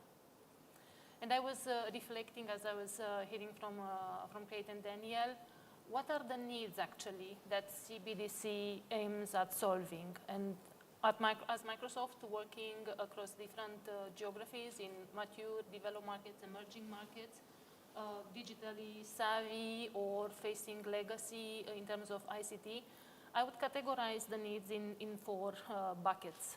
One looks at financial inclusion. There are still areas of the globe where there's huge unbanked population and access to money, it's difficult. And if the government doesn't regulate that space, the market regulates itself, and you see peer-to-peer payments, peer-to-peer lending, and different other commercial sectors coming in to fulfill that need, as we can see in Africa, in Latin America, for example. Then you would have payments efficiency. And I think in the EU-UK space, the focus might be more there because access to money, and we have a big coverage of banked population already. But can we make it cheaper? Can we make it faster? Can we speak about instant settlements? That's one other part, one other category of need. Connecting fiscal policy with monetary policy, and you can use it in supporting an economy in the crisis, where government needed to take targeted interventions and support vulnerable population, vulnerable segments, and getting insights from a CBDC, you would see real time what are the sectors and what's the population, what are the segments and sectors struggling, and support there. Or you can think of public revenue collection and collecting at source. Can this be built into a digital currency? And then it's also the need, back to the financial crime and cybercrime, the need of increased auditability and traceability across the supply chains, and preventing illicit behaviors and capturing much more of the economy into fair and compliant economy. These would be the four categories of needs. This leads to a number of design choices. And for us as technology provider, we build technology that's globally relevant, should be globally relevant and globally compliant. So we probably, you haven't seen us in the market on this topic 5 years ago, when maybe some of the first pilots went up and running, because you first and foremost wanted to understand what's the legislation, what are the risks associated with it, in order to build the relevant technology for it. And the design choices look at governance, centralized versus decentralized. Look at confidentiality, no privacy versus anonymous, as cash currently is. Looking at availability and scalability of the platform, because when you embark a country and when you embark a market like European Union market, it needs to work. And you cannot allow for failure, and you shouldn't be dependent on one operator or one single operator or one single node if we speak about smart contracts. And all these aspects should be answered by technology. As Microsoft, we look at CBDC as a specific use case for Web 3.0. And it was interesting to see FinTech Ireland earlier not raising the hand on digital euro and digital pound in the future. And I also remember the comment in the morning, identity, it's the new currency. Ultimately, it will get to that. And even more so, it is about digitizing trust. In the previous phases of pilots that were run on digital currencies, we looked at blockchain being leveraged with all the limitations that come with blockchain. Blockchain, a lot of it on scalability, on how governance how governance and operation of the system were connected or not able to be disconnected in order to secure integrity of the entire system. And also the fact that programmability was non-existent or highly limited, because programmability would be needed for anti-money laundering, counter-terrorism financing aspects. So considering all this, there's one more aspect, disintermediation. What is the role of the financial sector, the commercial players, being banks, being fintechs, being telco, being retailers? More and more companies and sectors are playing in this space of payments and payment and financing. Is there can technology mitigate for all these design choices? And at Microsoft, we say yes. There's a lot that we've learned from Web 3.0. And with confidential consortium framework, which is the open source type of technology, so the code is available, you can taste it free of charge, with hosting on the Microsoft Cloud platform, Azure. All these design choices could be catered for. We're working with many central banks, either consulting and answering public consultation or even running pilots. And we've seen what the requirements on retail CBDC and wholesale CBDC are. There are a number of benefits that the platform brings. I've spoken about instant settlement and atomic settlement that this type of technology brings.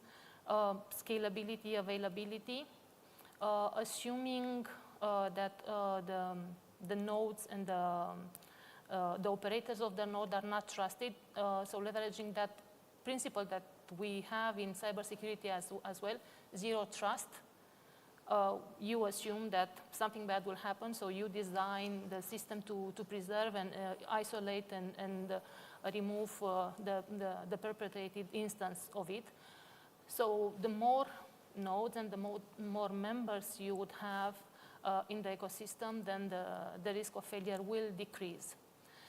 It means also that the operators, and thinking of the EU setup, should be run different independent systems, and they will then connect and federate and exchange.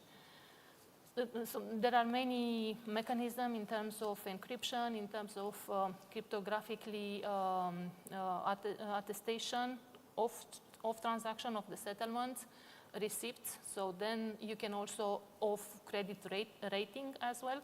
So you can operate offline with this type of technology, and then you do the reconciliation when the system is back up. I mean, there's lots. I'll stop here. Great. Thanks, Valentina. I did ask before we switched the mics on our panel how they would vote in my question, and our representatives from the ECB and BOE, I think, thought it inappropriate to call it. Maybe that's it. And Valentina said, couldn't possibly comment while the consultation is running. Is that right? Now, there's multiple things to pick up on. I'll go with the most recent comments from Valentina, but I want to go back to Daniel and Katie to comment on those, either one of these 4 points or your own from what Valentina said. But first, she introduced what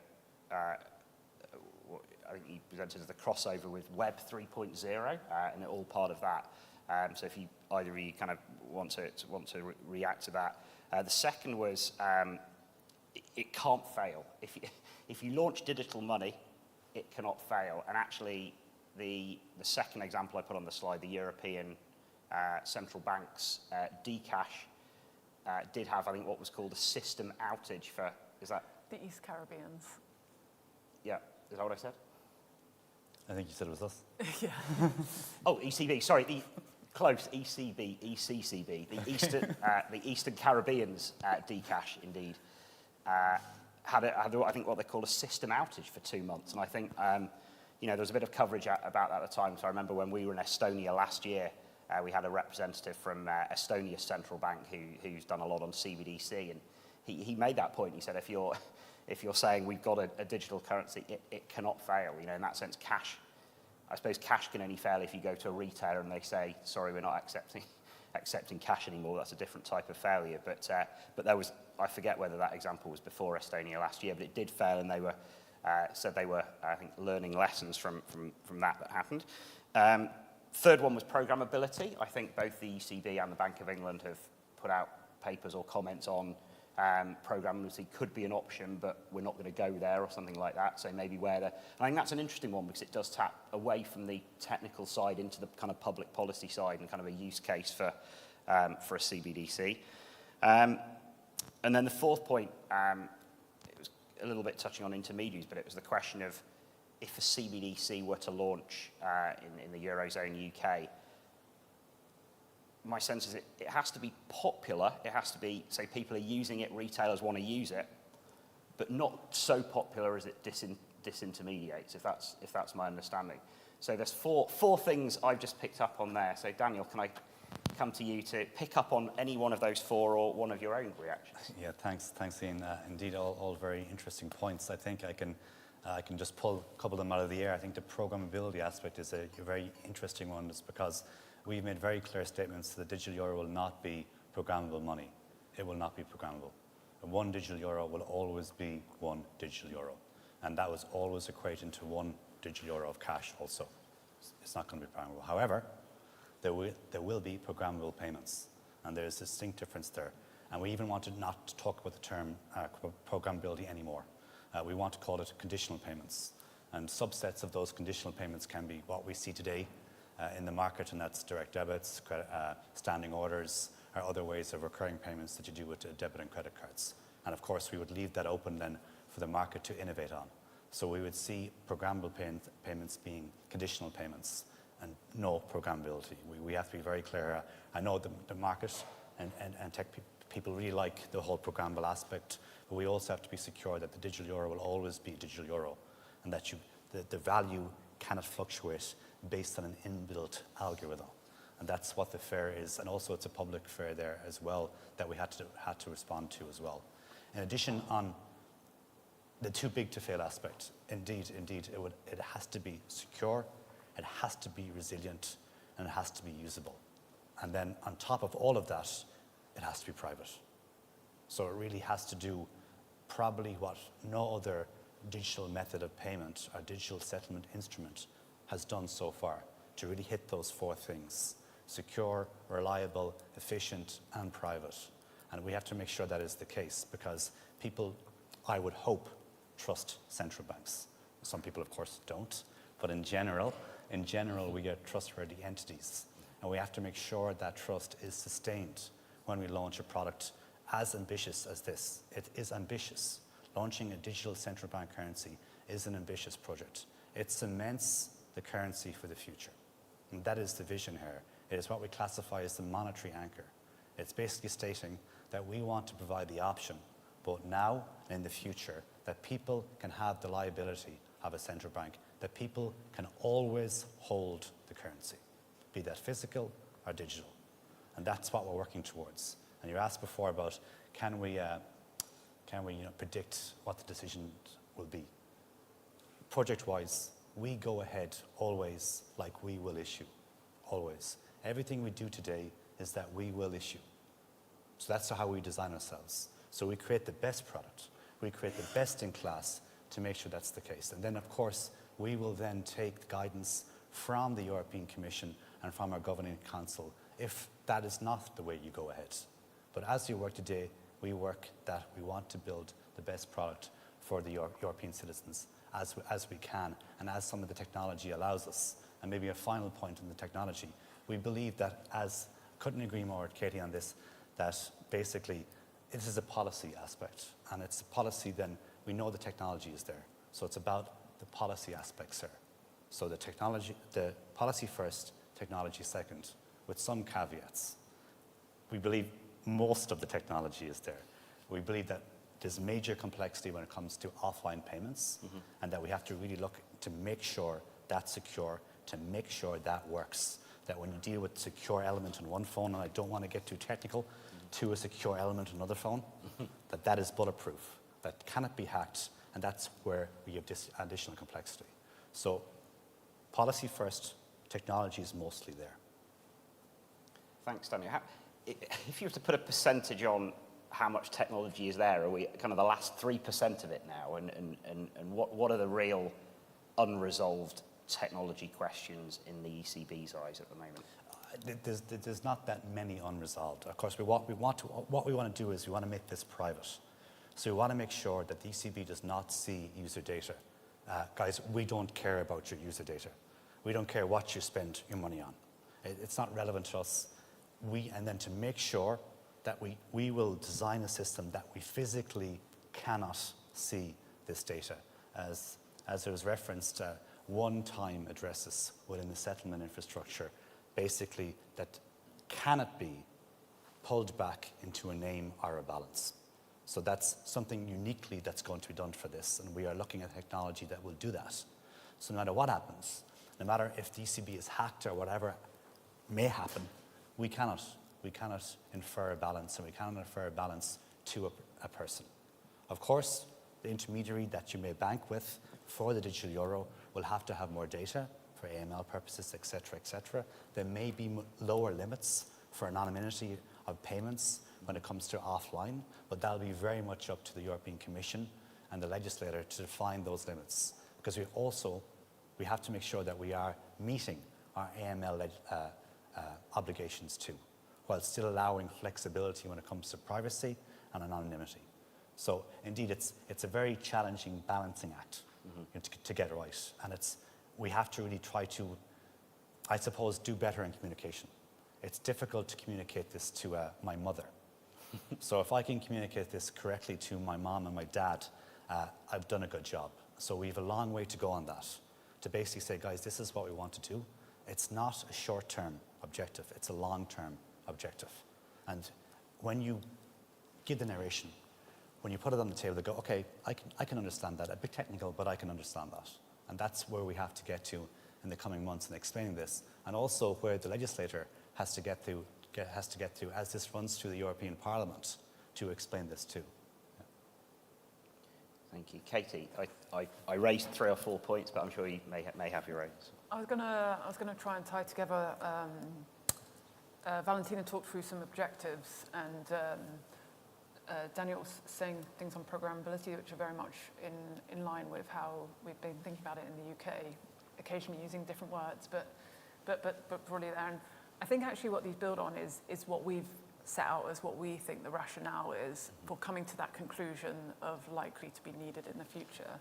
That there's 2 pillars to this, and one is this anchor of confidence in the monetary system, which is sort of, is like Daniel was talking about today, if I have a bank account with one bank and you have a bank account with another, we both go to a cash machine and take out the same physical notes. There's something that ties it all together, and you might not consciously think that that's what makes you think that, but there is a subconscious value in that.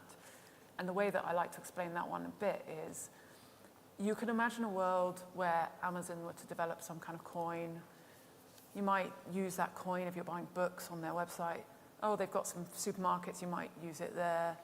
In fact, you might kind of be an Amazon kind of person, and your friend might be a Google kind of person or a Facebook kind of person, and you end up in this fragmented world where it's hard for you to shop across boundaries or to send money across boundaries.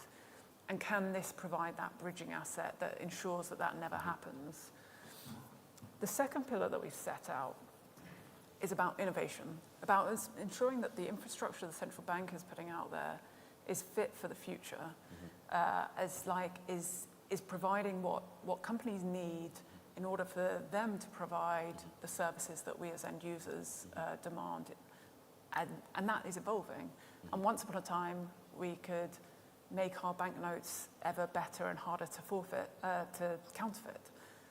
But that's no longer the infrastructure that the private sector needs in order to evolve on payments. And I think these are our two pillars, what I call uniformity, that confidence in money, and ensuring the infrastructure to support the future.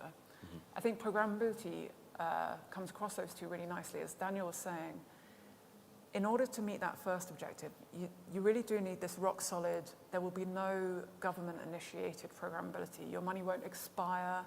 It won't only be usable for certain payments. There's not, a pound is a pound or a euro is a euro. But in order to support innovation, we do need to ensure we are providing the infrastructure that allows programmable payments, conditional payments, private sector initiated at the behest of the user, and this is a very user-focused proposition for both of us. So we are keen to provide the platform that enables it, but without ruining that universal asset, trust in money aspect. Is the Bank of England using that for conditional payments language? Are you aligned with it? No, the way we've phrased it is there would be no government-initiated programmability. Any programmability would be at the layer of the private sector and must be with driven by the user. It kind of undermines one reason why some advocates believe that a CBDC is a good idea, doesn't it? Because they're saying if a digital pound or digital euro were to come into being, they can see, I think an example I heard at one debate was, a practical example was saying, we are going to give a citizen £50 or €50, which have to be spent on school books. That was the example I gave. But what we're saying is neither the Eurozone ECB or the Bank of England believe that should be, they've ruled out that as a use for a CBDC. It's interesting. We've got a consultation open at the moment, so we will see what comes back, because I think there are cases like that which are quite interesting. I think what you want to know as an individual is that that's not being done by central government. But whether your local council might be able to do it or something, I'll be interested to see. I think we view it as driven by the user. But I mean, it would be a shame because if it one cut of off the, I think it's some even, spaces. I'm not sure if it's one of the public policy principles I forget, but is often talked about financial inclusion. It's certainly one of the main reasons why in Jamaica, in the Eastern Caribbean, or in all the examples I gave, Nigeria and the Bahamas, they've said we're pursuing this for financial inclusion reasons. And it's said that generally in the Eurozone in the UK, it's a reason, but not as ranked highly. Well, I think maybe I can jump in there. For us, it's not about financial inclusion. It's about digital financial inclusion. We know that in the euro area, we're about 98.5% banked. So we don't technically have a financial inclusion problem.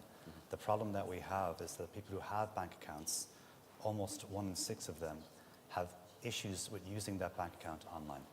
They have issues with interacting with digital financial service, and significant issues. And we have to address that problem. With the digital euro, we cannot leave a section of society behind.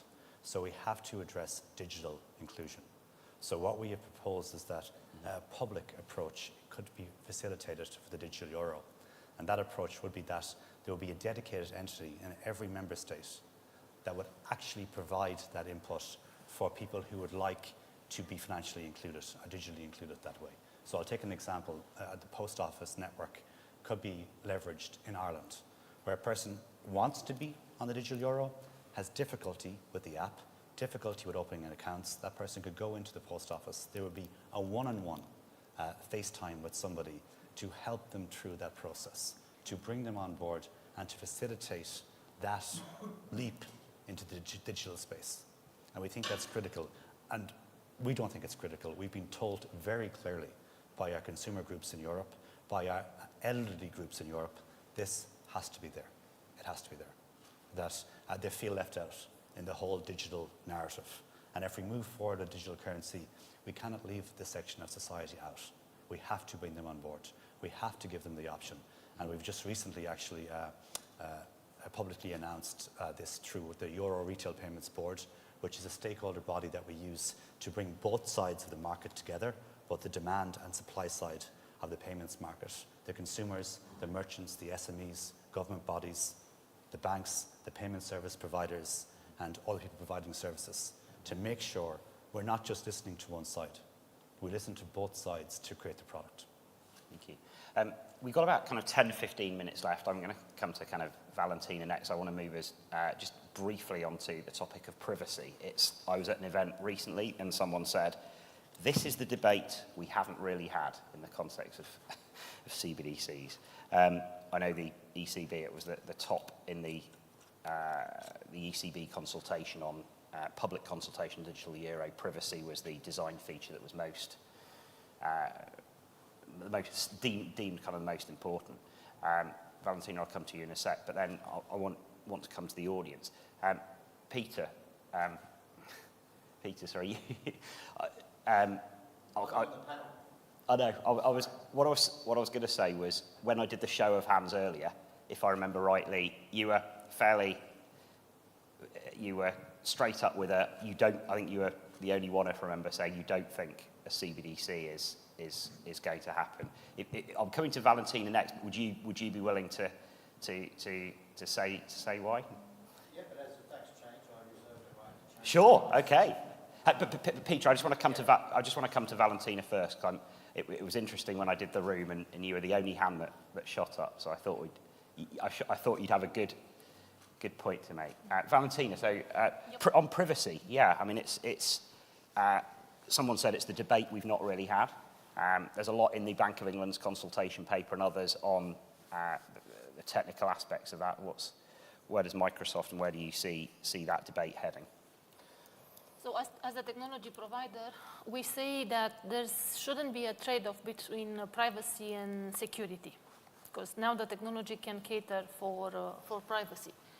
And to Daniel's point, we don't need to see, and the central banks and the financial sector do not need to see the information on the transaction. What we are interested in is that it's a good behavior, it's a compliant behavior, and it respects the regulation. And if you can get an attestation that this is the case, then the transaction get processed and the systems go on. So in terms of technology, that's done through confidential computing. And you have several layers of building privacy within the technology. You do it on the hardware level, on the machines. You do it on the software level, and then the end user has the opportunity to add additional encryption mechanism to it. It's this.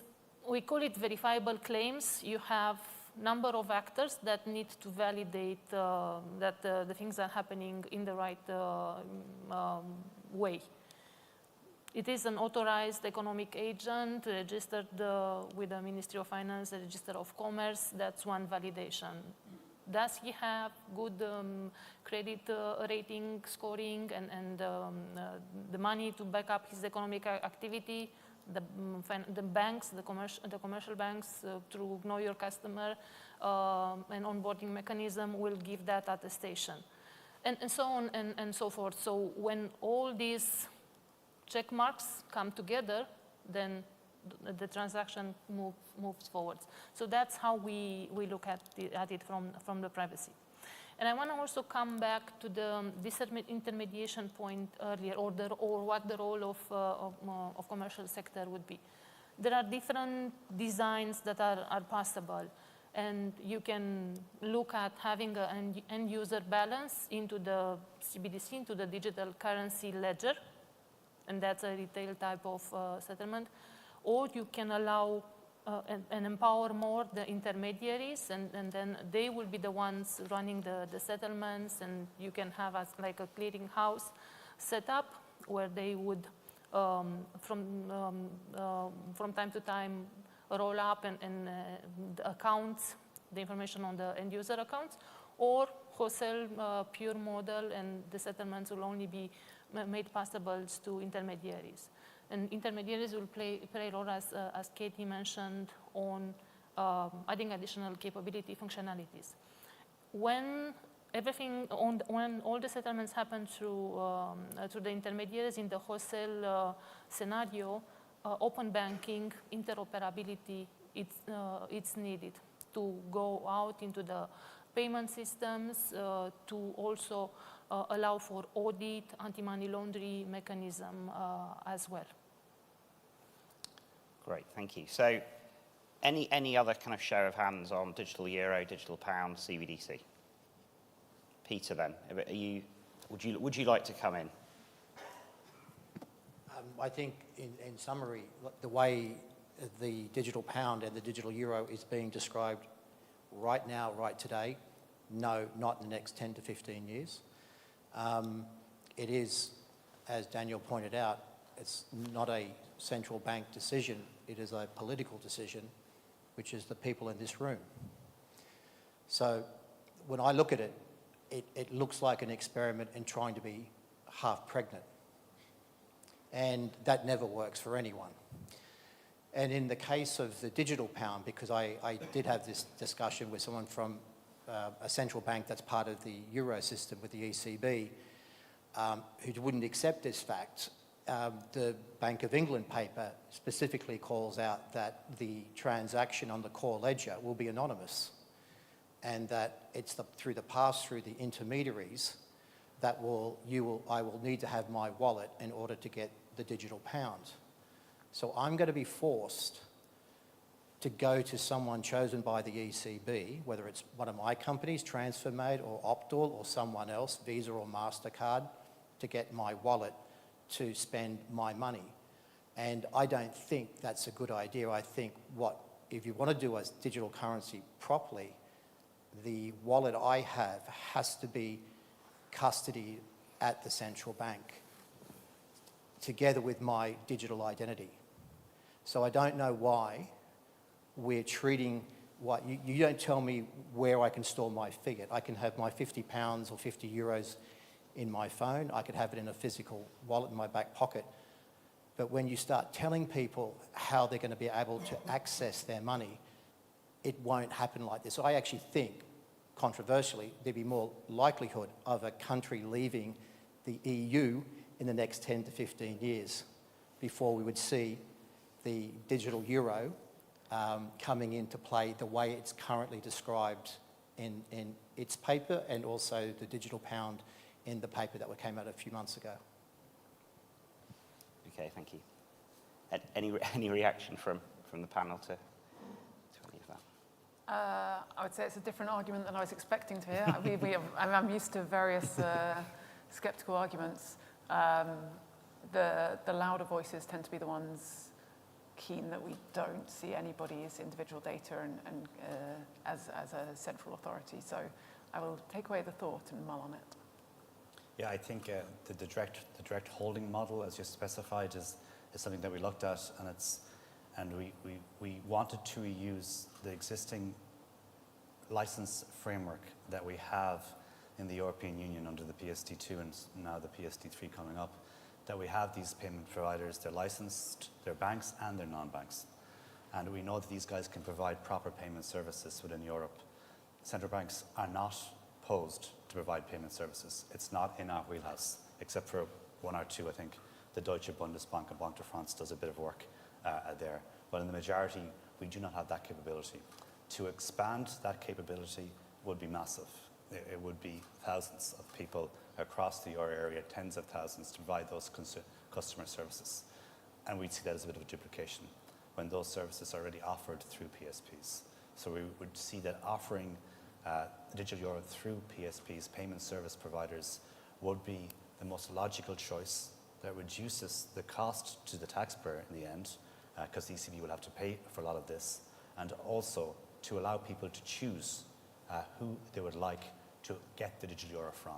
So what we are also looking at, to make sure the choice is always with the consumer, that they can change their digital euro account, or I'm not even sure do we call it an account now, we have to be careful on the legalities of what we call these things, immediately, almost instantaneously. So you can swap PSPs whenever you want. If you don't like one PSP, you're done. We move to the other. And that is, I suppose, another innovative technique, which is difficult to do currently in Europe for payment accounts. It's quite difficult to switch your bank account, your current account, from one bank to another bank. So I understand the view. I think we've looked at it a lot. And it may be that there is a call for that by the European Parliament, because we know that some of the parliamentarians would very much like to approach that we would supply this directly and that your system central banks would supply it directly to consumers. Great. Valentine? Yeah, I'll comment that we need, and this is how we look at it, we need to look at what's the problem that we need to solve. And we're learning a lot from the different pilots we're running, and we realize that there are some use cases that can benefit today from this type of confidential consortium technology. And I'm looking at some of the examples from Australia, for example. Automated securities lending, tokenized loan, supply chain financing, retail conglomerate and reducing the risk associated to retail conglomerate, and then the connection between tokenized rewards, invoices, and allowance. So there are some use cases that show an immediate, clear problem to solve. And I think that's the most pragmatic way to look at it. What is it that we're trying to solve and focus there? Thank you. So before we wrap things up, I'm going to do another show of hands. But the question I'm going to throw at you as we wrap things up is kind of what is the one thing, let's say, of the next 12 months that you think is going to be the most interesting development in CBDC? So that could either be a full-on official launch of the Chinese CBDC that achieves 100% usage within a week. I'm an exaggerated example. Or it could be a technological breakthrough that means we're no longer debating offline payment challenges or whatever. So it's either one national project, probably either within, probably outside of your own geographies, or one technological thing that you think in the next 12 months is going to be kind of what the most interesting development. But so we'll come back on that to close the session. I just want to do that show of hands again. So the question was, who thinks that in 10 to 15 years there will be a digital euro or digital pound? So can I ask for those hands again? It's the same question. The same hands. Seems Peter, broadly. I see you have your hand up. Oh, sorry. and who thinks there won't be a digital euro in the next 10 to 15 years? We've not.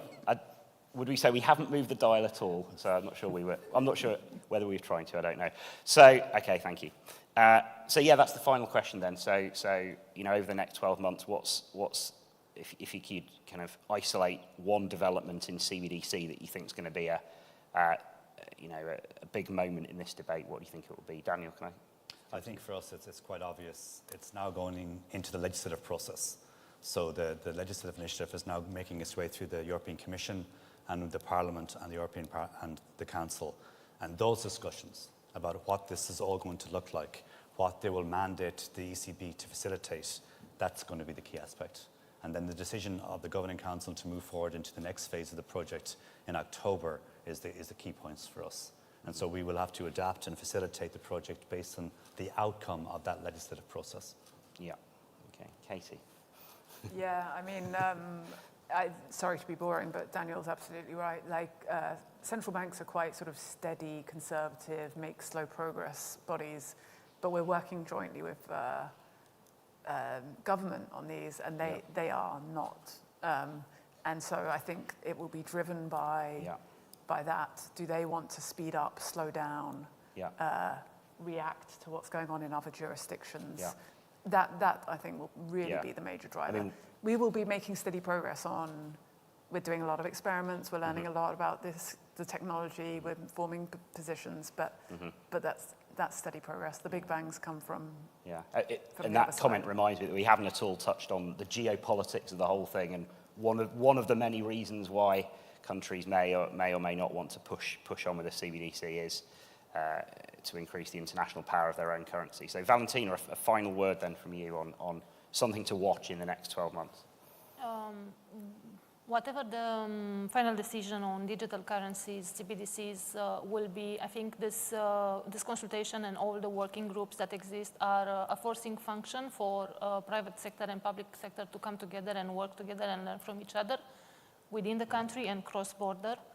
And it's also an opportunity to get educated on what technology innovation is able today to offer privacy-preserving technology exists. So there'll be, for sure, specific use cases where it will be leveraged within the ecosystem, financial ecosystem. Great, thank you. Okay, well, just a round of applause then, please, for our panel. Thank you very much. Thank you, Daniel, Katie, and Valentina. So I think we move to a tea break. Is that correct? Thank you. We do. So I think that's 15, 20 minutes, roughly. Yeah. And then everyone is back in here for 2 fireside chats and the closing session. So thanks for participating, and see you back in here in 15 minutes or so.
Okay, welcome back, everyone.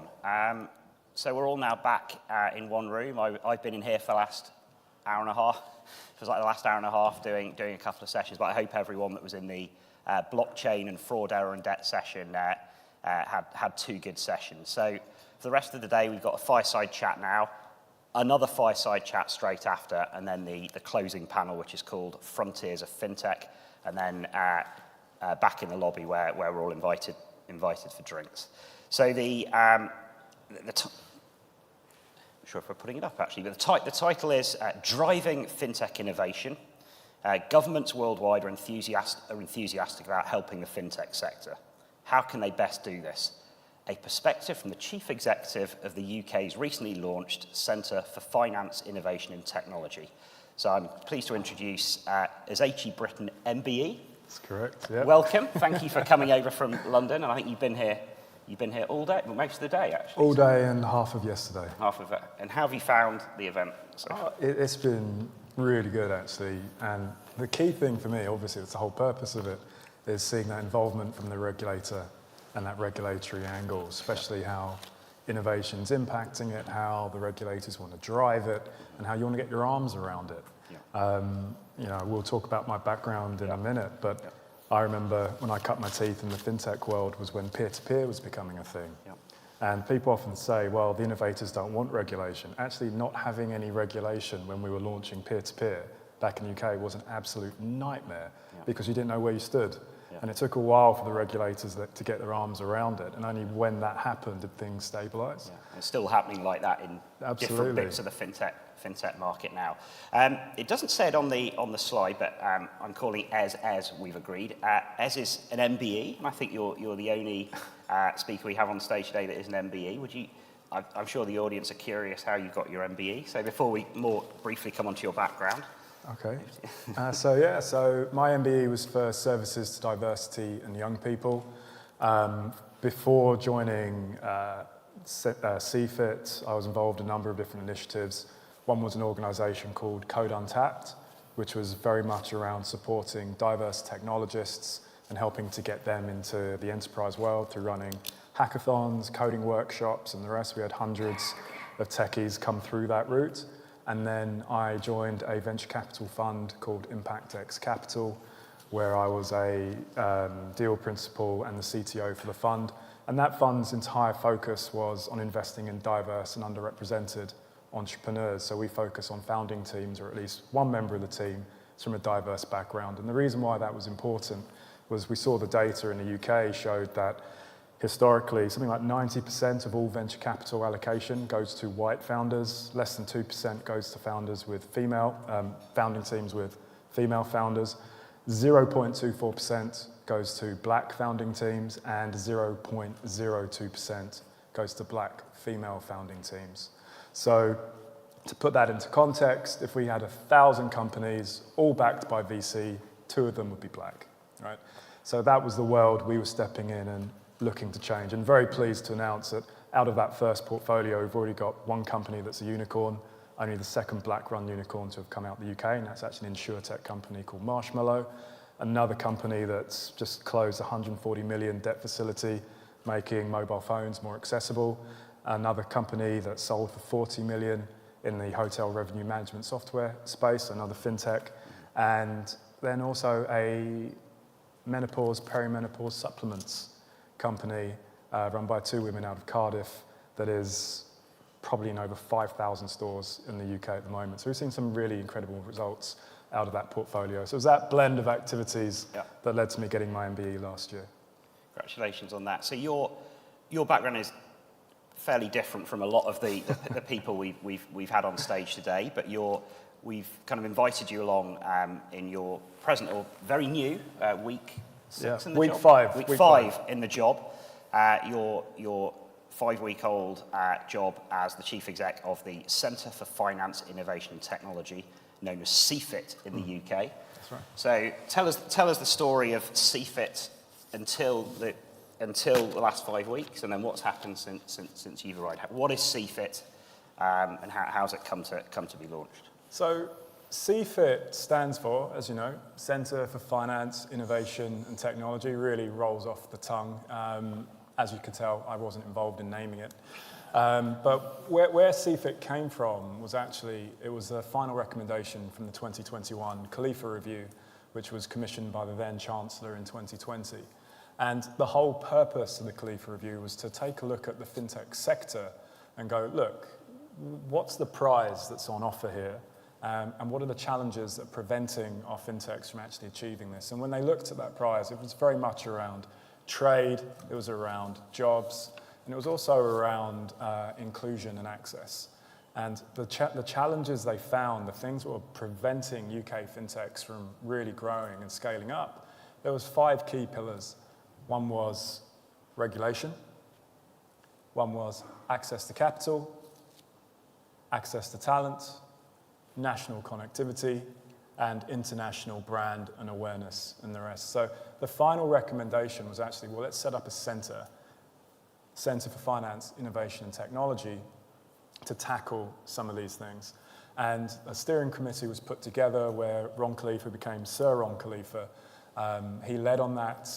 They were then due to come up with a team, well, the funding, hire a team, and get that structure put in place. And I'm the first CEO to come along to actually do the role. Yeah. So in terms of what we actually do, do you want me to go straight to that? Yeah, absolutely. Yeah. I'm used to just talking. So right now, CFIT, how many people? Very new. How many people you're recruiting? I've seen various recruitments for different roles as you grow. But right now, how many people are at the centre? So right now we're 5. Yep. Grand total of 5. We've got my chair, Charlotte Croswell, OBE, myself as CEO. We've got our interim COO, Wasim, our tech analyst, Kennedy, and our EA, Sandra. And then beyond that, we do have some support from the likes of KPMG, EY, and Streets Consulting around comms and marketing. But at its core, we're a very, very small team. But we have been, and I'm obliged to say this, we have been funded, seed funding from HMT, so £5 million of seed funding from them, as well as £500,000 from City of London, who are our delivery partner. Yeah. So the kind of the public sector connections, which we'll all come on to, are real in terms of the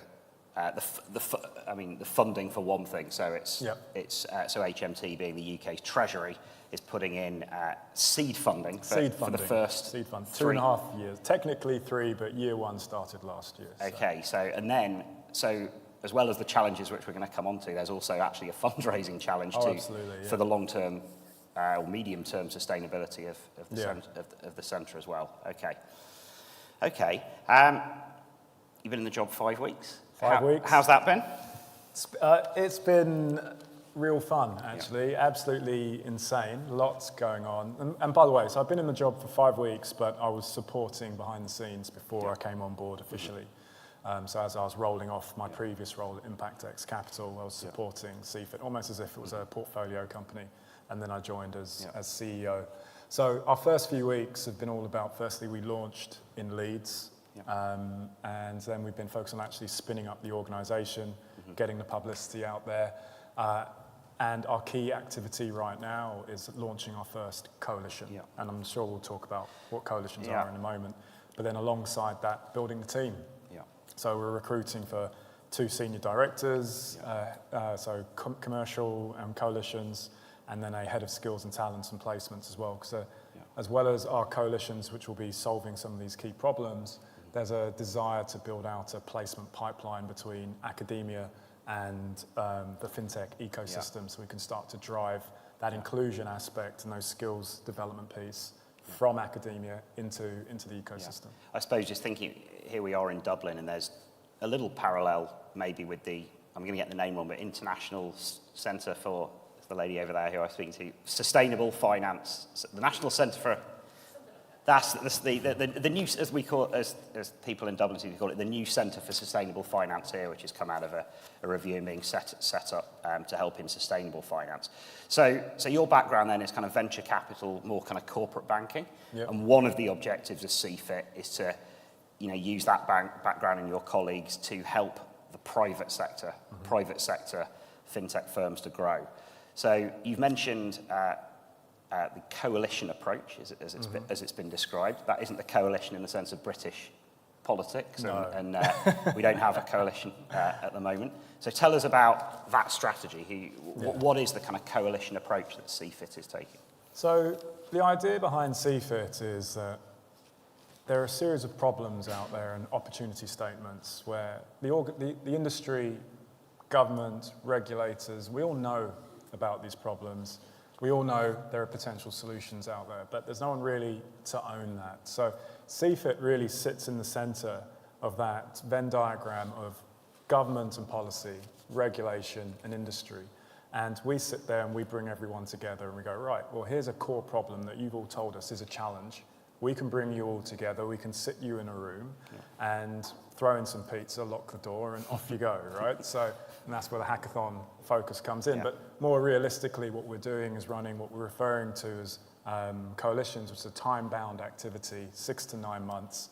We bring in various stakeholders from across the ecosystem, and then we set these core challenges, and then we basically oversee the process from, okay, here's a problem statement, to let's create something that actually demonstrates what happens if you solve this, with a view to being, at the end of that, what we have is actually a clear use case, a clear problem statement, a clear output, and demonstrable outcomes for both consumers and SMEs, which we can then present back to government, present back to industry, and say, look, here's evidence of what happens when you solve this problem. Here's evidence that you've got all the skill sets around the table to solve this problem. Let's go ahead and do that. So we're funded to run 2 of these coalitions over the next few years, but the way we're focusing on it, we're actually taking each coalition and breaking it down into sub-use cases. So our first core coalition will be focused on open finance, which, as you can imagine, is quite a large remit. There's a big focus on that at the moment with all the movement on open banking, JROC committee and the rest of it. But around open finance, we're going to be really narrowing that down to about 3 use cases, potentially around vulnerability, around consumer awareness, and around credit records or access to finance for SMEs. There are a few other potentials in there that we're exploring around cash flow access and the rest. But this is where we're really, again, leveraging the ecosystem. We put out surveys, we've done research, it's all data-driven, and we're doing some workshops, almost as a roadshow across the country at the moment, to really refine those use cases down and identify the key members and partners who want to participate in those coalitions. Because I think a key thing for us is that we're seen to be nationwide. We're not London-based, even though we're backed by City of London. It's actually a very important part of the CFIT message, which is that we work with the regions, city by city, even with the road shows. So I'm going to be down in Bristol, then I'm in Birmingham, sorry, not Birmingham, Leeds, and then I'm up in Edinburgh. And so we're really trying to be massively inclusive and focus on the different skills as well as the opportunities for those regions nationally, as opposed to just London-centric. And one of the things that when I saw the original announcement and you used the word time-bound, I think so many organisations, announce new priorities, and sometimes there isn't a kind of hard deadline on it. Is it 9 to 12 months? 9 to 12 apparently, but we've lowered that down a little bit. So what will that look like? So it hasn't looked. So the Coalition on Open Finance launches in June. End of June. So that work forward. So in March 2024, that's roughly 9 months. Well, what does the outcome look like for CFIT and for that coalition? And that's a great question. And to be clear, we're still working this through, right? And fundamentally, it's actually for the coalition to really work out what's going to be the output.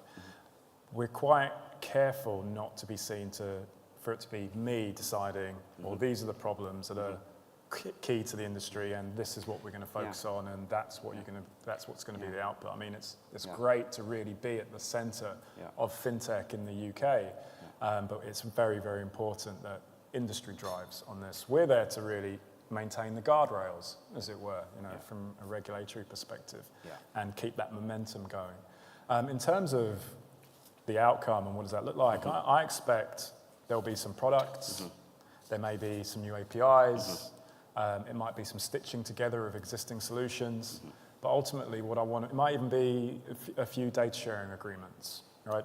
But ultimately what I want to be able to show is that if you take certain data sets, say local council data, and you make it available to these types of organizations, and then you leverage that to say, enable borrowing through these SMEs, and then you test that out in this sandbox with, say, the FCA, that then has this outcome for this group of users. And then to be able to package that up and demonstrate that back. And in the coalition you mentioned, it's academia, industry. Is there a public sector? Has Treasury got a role in it, or City of London Corporation? So we're in constant communication with Treasury and the department and the FCA as well, actually. So there's a lot of back and forth. And it's absolutely our intention that individuals are involved in those coalitions we go for. We don't want it just to be a bunch of fintechs or just the banks trying to solve the problem. It's very important that in those coalitions we've got key stakeholders from across the entire ecosystem. Okay, so that kind of one of the broader themes of the event today is, and what we do on an ongoing basis is, how can government help fintech, but also how can fintech help government? And maybe you're kind of less able to speak about this, you know, with your CFIT hat on, but you know, thinking back to your, you know, your private sector career before, when you thought of how government and governments are and could help the private sector, help private sector fintechs, in your perception, as I say, not wearing your current hat now, but in your experience before this, did you see government as an enabler of private sector fintech, or regulate? Because you know, trying to get smaller projects through the regulator. How did you perceive public sector interest in fintech? Yeah, it's a really interesting question. Should probably give a bit more flavour to my background, as it were. So I'm a software developer by trade. I was actually studied computer science, and I was a Java developer, then a .NET developer. But I started off in the investment banking world. So Lehman Brothers and then Credit Suisse in Switzerland. So credit derivatives and equity derivatives, risk and pricing technology. So fintech before it was called fintech. I was then a fintech founder. So in a online lending startup called Neighbour, we raised like £200 million, and we put over 170 million to work into UK employees.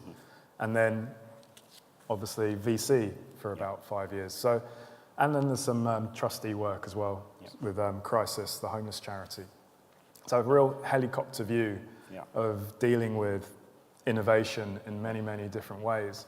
And as I said, probably my first real direct involvement with the regulators was with Neighbour, because we initially started off as a peer-to-peer lender and then quickly pivoted into becoming a institutional backed lender. But going through that process was really challenging, right?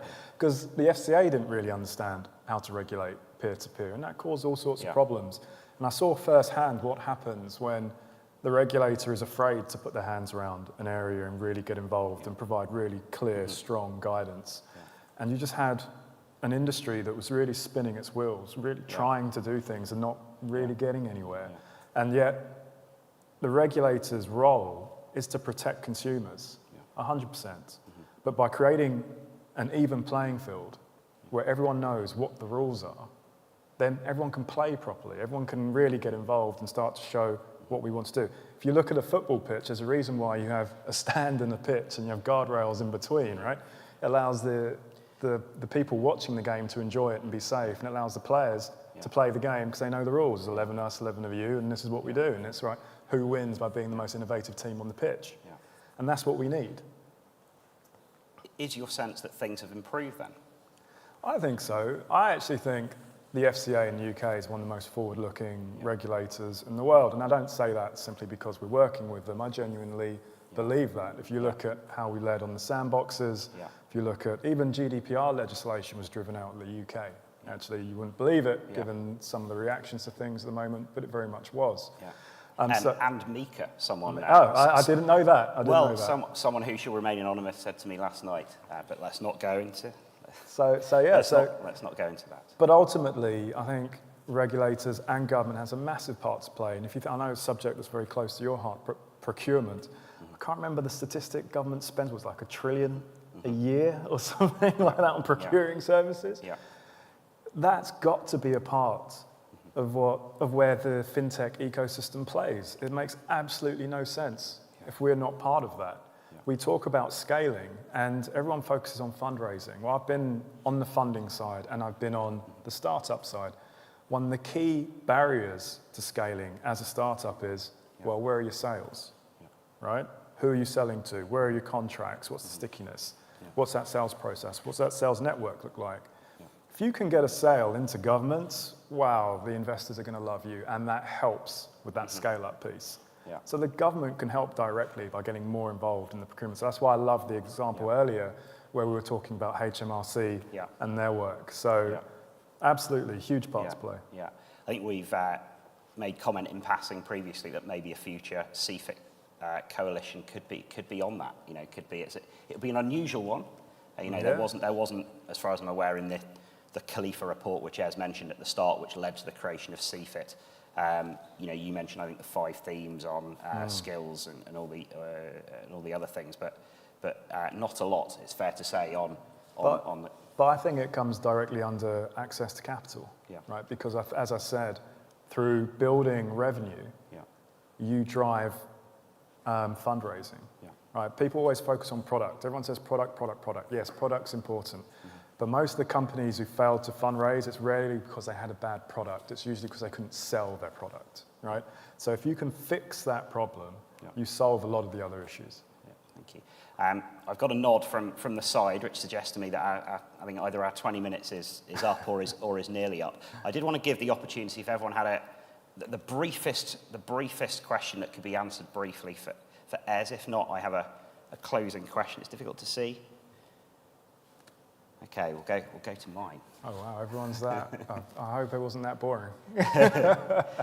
Siobhan, your nod was your time's up. Is that right, and not a question? Okay. Well, we're going to my question. I think we've decided. So, Dominic, go for it. If it's a quick question and can be answered quickly, well. Make it very quick. How do you get the stakeholders together? In what format?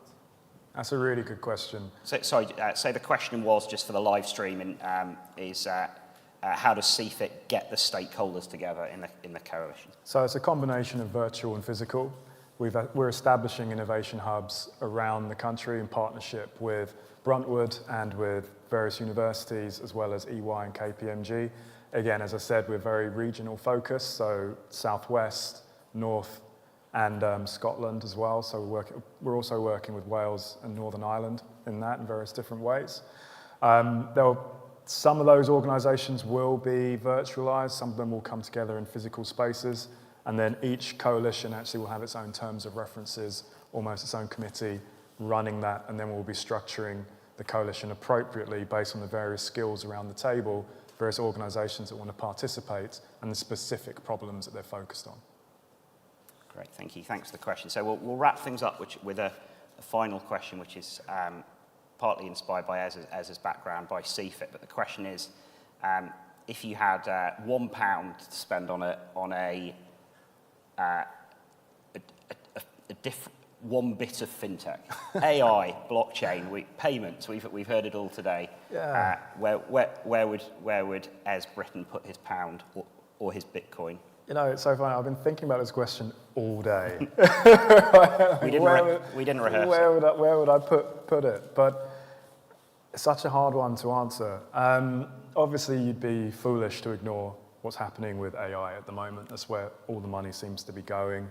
There's a lot of hyperbole in the AI space. I don't even want to call it AI, frankly, at this moment in time. But one of the things I will say about it is that everyone focuses on the generation aspect, right?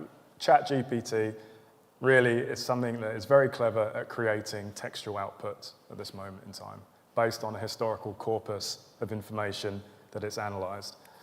But the piece that to me is really, really interesting about what we're seeing with these LLMs and ChatGPT style chatbots is the neural language processing piece and the understanding of human intent. That is really interesting for me because that leads to an outcome whereby we start to see solutions that focus more on what people want as opposed to what they need to know to achieve it. And for me, that starts to get us closer to that future of, I don't want a mortgage, I want a house. I don't want a loan or car finance, I want a car. So to be able to talk to a bot, to a system and say, this is the outcome that I'm looking for, and for it to then be able to interrogate and figure out, well, these are the steps you then need to take, that's where it starts to get quite exciting for me. Great. Thank you very much. Well, on that note, a round of applause, please, for Ez. Ez, thank you very much. And thank you. And we now, we depart the stage to go to the second and final fireside chat before the final session. So if I give the floor to Siobhan's turn now. Thank you, Ez.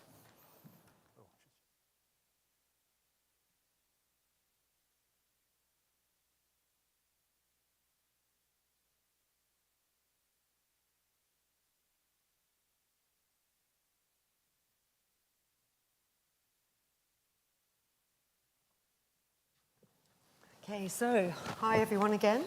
I know we've had great sessions today, and it has been really, really good, the conversations we've had today. But this is the session I've been looking forward to in particular, and I've been really pleased that from this morning, the Minister raised the issue of FinTech, technology, helping governments to meet what is, I think, the biggest challenge facing governments, and that is the challenge of addressing climate change and our biodiversity kind of crisis that we're facing. So this session is all about green FinTech and sustainable finance. And that link between FinTech and climate change has come up in some of the other sessions as well. And in particular, one of the sessions I was chairing, I think one of the speakers was very honest in saying, we know there's something we can do here, but we're still at the early stages of thinking about how we bring new technologies to bear to help us meet some of these key objectives. So I'm delighted for this second fireside chat to have with us Ayaz Mita, who is the global lead for digital finance and sustainable development goals at the United Nations Development Programme. I'm just going to start really, Ayaz, by asking you could you tell us a little bit about yourself and what you do in this role? Because I think some people might be struggling with that. Well, how does that work? Sure. Do you want the short version or the long version? Well, we've got 20 minutes in total, That's so fine. a medium version. All right, so thanks a lot, Siobhan, first of all, and thank you for the invitation. I'm really delighted to be here. I think, so my current role really focuses on harnessing and catalyzing FinTech innovations to accelerate financing for sustainable development goals, and particularly mobilizing private capital for the financing of the SDGs. Why is it interesting and why is it exciting? It's because there's no question that FinTech is actually playing a key role in enabling sustainability today. We wouldn't have $2 trillion of green bonds without real-time rapid data flows and use of proceeds. In emerging markets where most of my work takes place, FinTech-based pay-as-you-go models unlock access to capital-intensive utilities for people from portable solar home systems to solar-powered cook stoves. But we also see now more mature economies, sharing economy models, circular economy models, and more FinTechs are involved in driving more nature-positive finance, in supporting the green transition. We see a lot of carbon accounting on financial transactions, with carbon calculators now becoming the norm or being very pervasive. So in many different ways, we see that there are so many linkages between FinTech and sustainable development. And so in my area of work, it's really about harnessing that potential and how it translates into specific pieces of work in the markets where I work is that we work along mostly three areas. One is that we actually develop with governments green and sustainable FinTech strategies for governments to be able to harness the potential of FinTech to accelerate their national development priorities. So that would be one area, so really more strategy development within a national framework. The second area of work is that we actually design and implement specific projects that exemplify the potential. And maybe if it's helpful, I can give a couple of examples right now of projects. So for instance, in the area of, let me pick two. So I'll pick SME finance as one, and then I'll talk about nature. So in the area of SME finance, for instance, we are trying to bring FinTech innovations and capital market infrastructure to solving the problem of SME finance. So in Zimbabwe, for instance, where 90% of the economy is reliant on SMEs, we've designed SME financing marketplace, whereby we onboard SMEs through an online portal that's integrated with all sorts of data providers in the country. So we collect digital payment transactions, we collect information from credit bureaus, we collect information from utility companies, we collect all sorts of data points about those SMEs, and we are able to rebuild their book value and score them and rate them and expose them to potential funders, essentially debt funders. But that's also integrated directly into the Zimbabwe Stock Exchange, so that largest SMEs can actually be listed on the stock exchange and secure some equity investments directly. And so within 6 to 9 month pilot time frame, we've piloted with 150 SMEs, and we've been able to mobilize about $8 million of funding for those SMEs. So that would be sort of one example. And then going sort of to the other extreme in the nature space, we are currently working on a project in Argentina with the government of the Chaco province, where we are designing blockchain-based security in the form of an eco-token to mobilize private capital for the conservation and restoration of the forests, the wetlands, and the peatlands of the Chaco region, but also investments for investing into building the resilience of indigenous communities who are the guardians of that ecosystem. And so we've, as part of the territorial development plan in Argentina, we've actually engaged local communities to understand what their needs are, so that we could design a program that mobilizes private capital through that security token, both into conservation efforts, but also into really supporting them in having access to clean energy, drinkable water, digital infrastructure, etc. And we're also designing the whole digital system for monitoring, reporting, and verification of environmental and social outcomes and impacts, using satellite imagery, remote sensing, IoTs, artificial intelligence, etc., etc. So these are sort of the type of project that we work on. That's the second area. And the third area is really serving as a center of digital expertise for my other colleagues within UNDP involved in mobilizing private capital for sustainability. So we have colleagues issuing financial instruments like green bonds. And so I bring in the digital and fintech lens into green bonds, and we can chat a bit about that. Yeah. We have colleagues doing SDG investor mapping, and I bring in sort of the digital technology to map investment opportunities with investors, et cetera, and so on and so forth. I don't want to make it too long, but that's sort of broadly the area. See, I knew this would be a good session, but just fascinating to hear about that kind of broad spectrum of the work that you do. Let's pick up on green bonds, because I think that is probably an area where people have heard about that, familiar with that. Would you like to see more of this happening? Would you like to see more kind of banks, governments getting behind this? But also, is there an issue with skepticism about how green a green bond actually is? And I've read a lot in the press, for example, about trust issues around greenwashing and things like that. So what are your thoughts on that? Yeah, absolutely. So I guess the starting point is to really have very strong definition of what we mean by sustainable bonds and green bonds, right? So we need those taxonomies and those standards to really be developed and designed and translated into local context to start with, to create that trust. But then the financial instrument itself can actually have trust built in. So in some cases, and I think it was discussed also in one of the previous panels, we can start issuing green bonds on the blockchain, for instance, with all the features of transparency, of trust, of accountability, et cetera, that actually contributes to creating trust, particularly in high-risk countries or environments where trust might be a little bit of an issue. And then there's other ways in which actually technology and fintech can actually help green bonds start scaling. For instance, when we think of green bonds today, we often think only of institutional financial flows and institutional investors into green bonds. But we can start using blockchain, for instance, for tokenizing the assets that get invested into. And by tokenizing them, we can fractionalize them, and that reduces the coupon sizes. And that allows retail investors to start participating. So there's many different ways in which we can think of fintech and technology at the service of green bonds for scaling and for also democratizing green bonds in a sense. And we are starting to work in that direction. And of course, we'd like to see more and more of that. It's really important to start channeling as much financial flows, private and public, as we can into those financial instruments towards green outcomes. Thanks. I am going to come to questions in a minute, but I do have a couple of more questions that I want. But be thinking about the questions that you want to put to Ayaz as well. You talked about the democratization there, for example, of the green bonds. But I mean, my question, I think, is based on that, but broader even. Do you think there is stand back a bit, climate change is going to affect the most vulnerable disproportionately hard? Absolutely. So do you think there is a risk that with some of these new technology solutions, that actually that's going to make it worse? There's going to be another kind of divide in that some of the poorest, most vulnerable won't be able to access some of that. So whether it's, as you said, ability to buy some things themselves that they need, or whether it's access to some of the investment Honestly, I think it's a question of will and determination. If governments are really willing to actually make it happen, we have the technology to an extent to make it happen. I'll give you one example. For instance, in Bangladesh, we have a project that's going live right now. Bangladesh has a $20 billion budget for green infrastructure project rollout in the next 5 years. Now, normally, as any country, they would have gone to international financial capital markets or government-to-government borrowing that would have costed them a certain amount of money with high interest rates, forex exposure, et cetera, et cetera. You have more than $20 billion of resources available in the retail market in Bangladesh.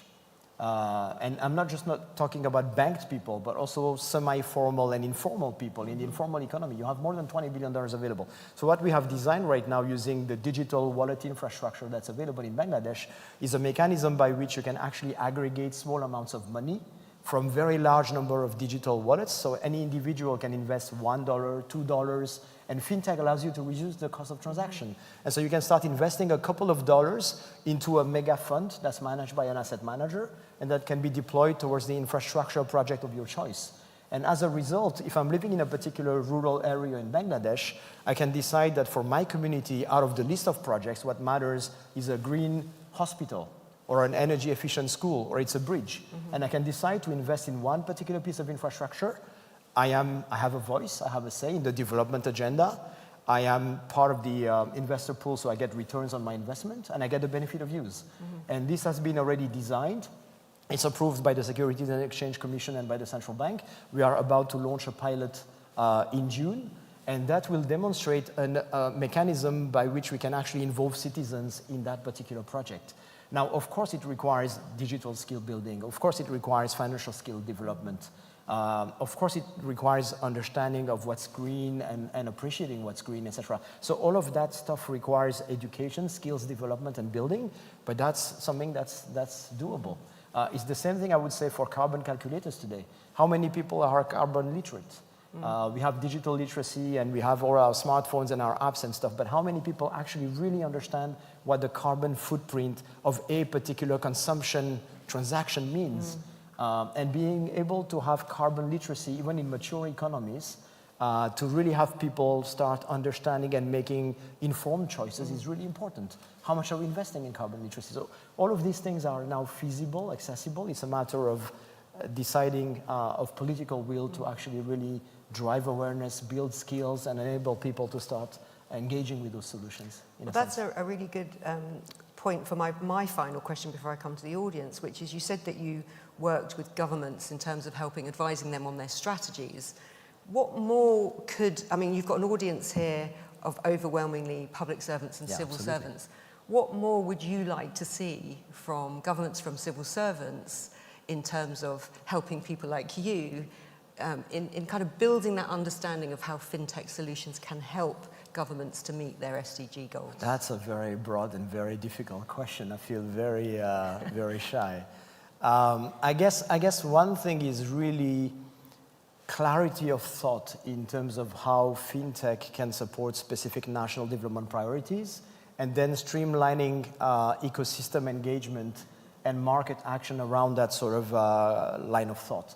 I think what's really missing is, so in most contexts where I do work, I see a lot of governments trying to do different things to actually have, nurture FinTech businesses and ecosystems to support specific priorities, but it's not really focused and really sharp in the understanding. And if you really want to produce results, you really need to be very clear about this is the outcome that I am seeking. This is my top national development priority that I really want FinTechs to support. And then sort of build it from there and understand what type of FinTech innovations you want. So you need to have a sense of what's the end goal and what type of FinTech innovations you really want to drive in support of this priority. And then how you're going to go about actually engaging the ecosystem and shaping it and providing supporting infrastructure, policy stimulations, fiscal incentives, regulatory clarity. We've been talking a lot about innovation hubs, but also incubators and accelerators. All of these pieces are going to be needed, but you need to be very clear about the type of FinTech solutions you want to see in the end to be able to actually drive the entire process. And I think that's something that's really needed. There's a real need for a monitoring kind of framework afterwards to make sure as that well, absolutely. This is happening. Absolutely.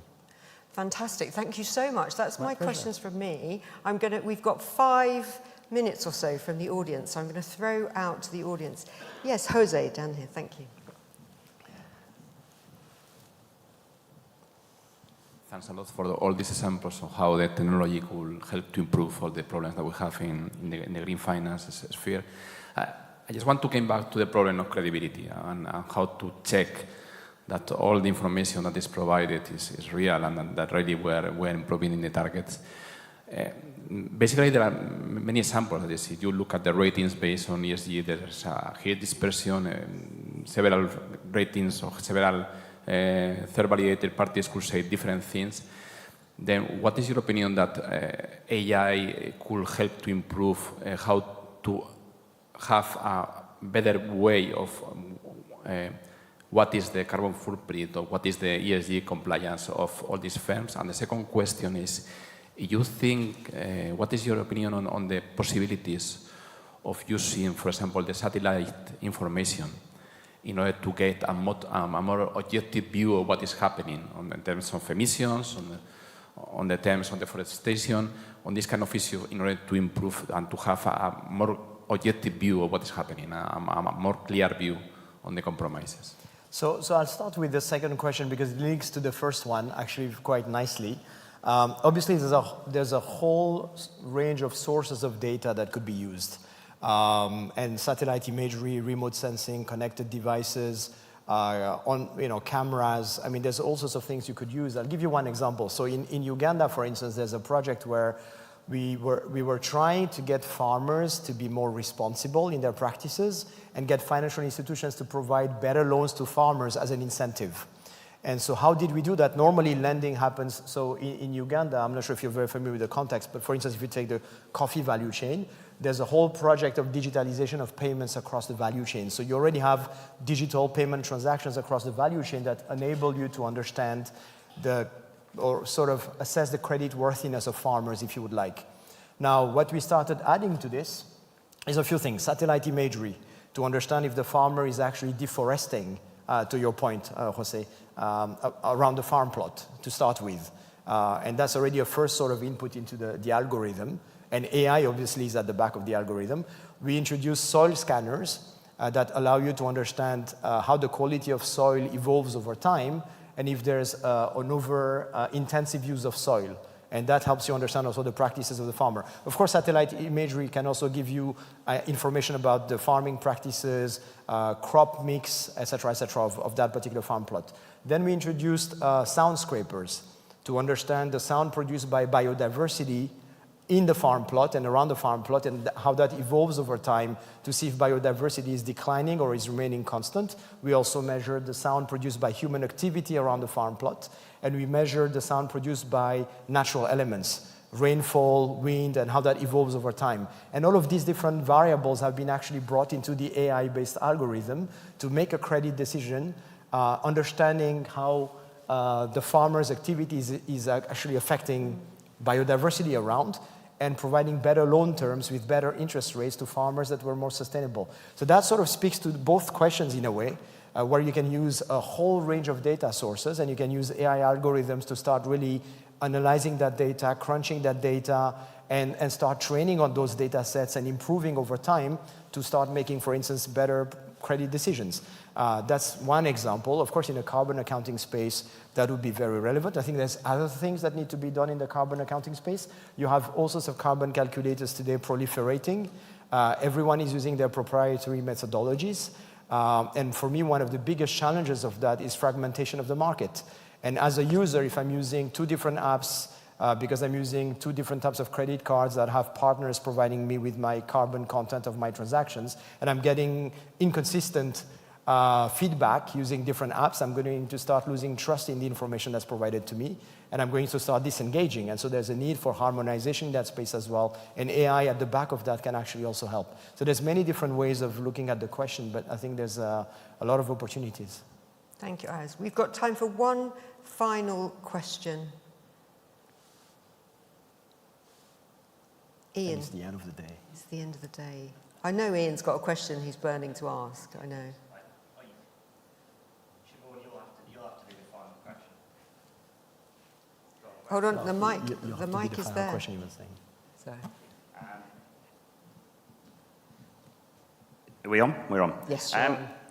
Conscious we're here in Ireland with the new centre. I'm sat next to the lady from the centre who will now say the name. International Sustainable Finance Centre of Excellence, another wording issue that it's a bit long, but you know. Thank you. And apologies for getting it, not doing it correctly during my own fireside. Do you see these kind of centres being, you know, Ireland is just kind of off the mark with its centre. You know, the UK, France, other kind of markets. How sustainable are these sustainable centres? How sustainable do you see them being? And are they doing the work that you think is needed to make those connections, I think? Yeah, that's a tough one. So, you know, I'm not really working with those different centers directly. There's other teams in UNDP working with them. But I think from what I'm seeing from my standpoint is that they're all on that journey towards sustainability. They've all started building sustainable fintech strategies, which is a major milestone and a starting point. And they're all starting to really engage their ecosystems on the issues of sustainability and greenness. So I think the journey has already started. The question is whether the centers are going to have more of a domestic ambition or a regional European or even a global ambition. So let's say, for instance, I was talking about the issue of carbon calculators. I think that's very relevant to Ireland as well. If you really want to engage all the citizens of Ireland in that green transition and climate finance, I mean, annually, I'm not sure about the statistics in Ireland, but annually you have $60 trillion of consumer consumption. Now, if even 10% of that could actually shift towards greener consumption choices, we would be sorted with nationally determined contributions and SDG financing. And so in a way, if you want to engage all the people of Ireland in making greener choices and being more aware of the consequences of their transactions and choices and consumption, you need to have reliable carbon calculators. You need to have science-based approaches and methodologies underpinning them. You need to somehow harmonize and standardize approaches across different providers. And that could be done at the level of one country. It could be done at the EU level. It could be done as a global initiative. What would stop a financial center that wants to get involved in that space for launching a global coalition, which I am, by the way, in the process of cooking at the moment. But what would prevent a financial center to have that global ambition? And some of them already have. So if you look at, for instance, Geneva, at least in the digital governance space and alignment of digital governance with sustainability, they actually have a global ambition to become the digital governance and sustainability center in the entire European Union and beyond. And so I would say I'm starting to see that journey. I would like to see probably a bit more ambition in terms of having global influence in specific areas of expertise, because that would really go a long way. None of us is going to be able to get all the job done. There's way too much things to do. And I think if everyone takes sort of a leadership or a championing role in specific areas of expertise, then collectively, all the financial centers can really drive the world towards sustainability. Ayaz, thank you so much. We are out of time. We would love Sorry to have you back. for being long. No, we would love to have you back to hear how your global coalition that you're cooking up, how that's progressed maybe in a year's time. That would be fantastic. But I think the call to action for everyone here, as you say, is be ambitious and be thinking about Absolutely. that role that that. we can all play in helping some of these solutions help us to meet these amazingly important targets. Thank you so much, Ayaz. Thank you It's been very a much. real It was a great pleasure. pleasure. Thank you so much. Thank you. Thanks, Ayaz. I'm going to stay on for a little. So I'm now going to invite, we have it'll take 2 minutes to get the stage set up, and then we will go into our final session of the day. I think we are still aiming to finish on time, because I know you're probably all desperate for some drinks after today, so we won't postpone that for too long. But if we could have our final session speakers up in a moment, that would be wonderful.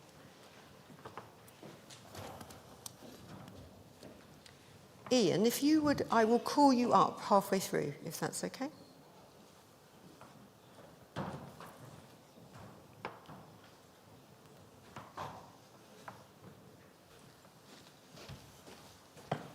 Oh, I'm in the wrong place.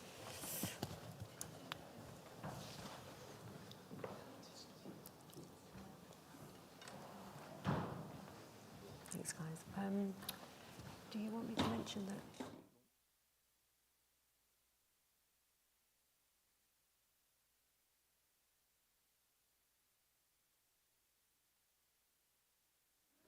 Okay, our speakers, you are ready to come up on. Thank you.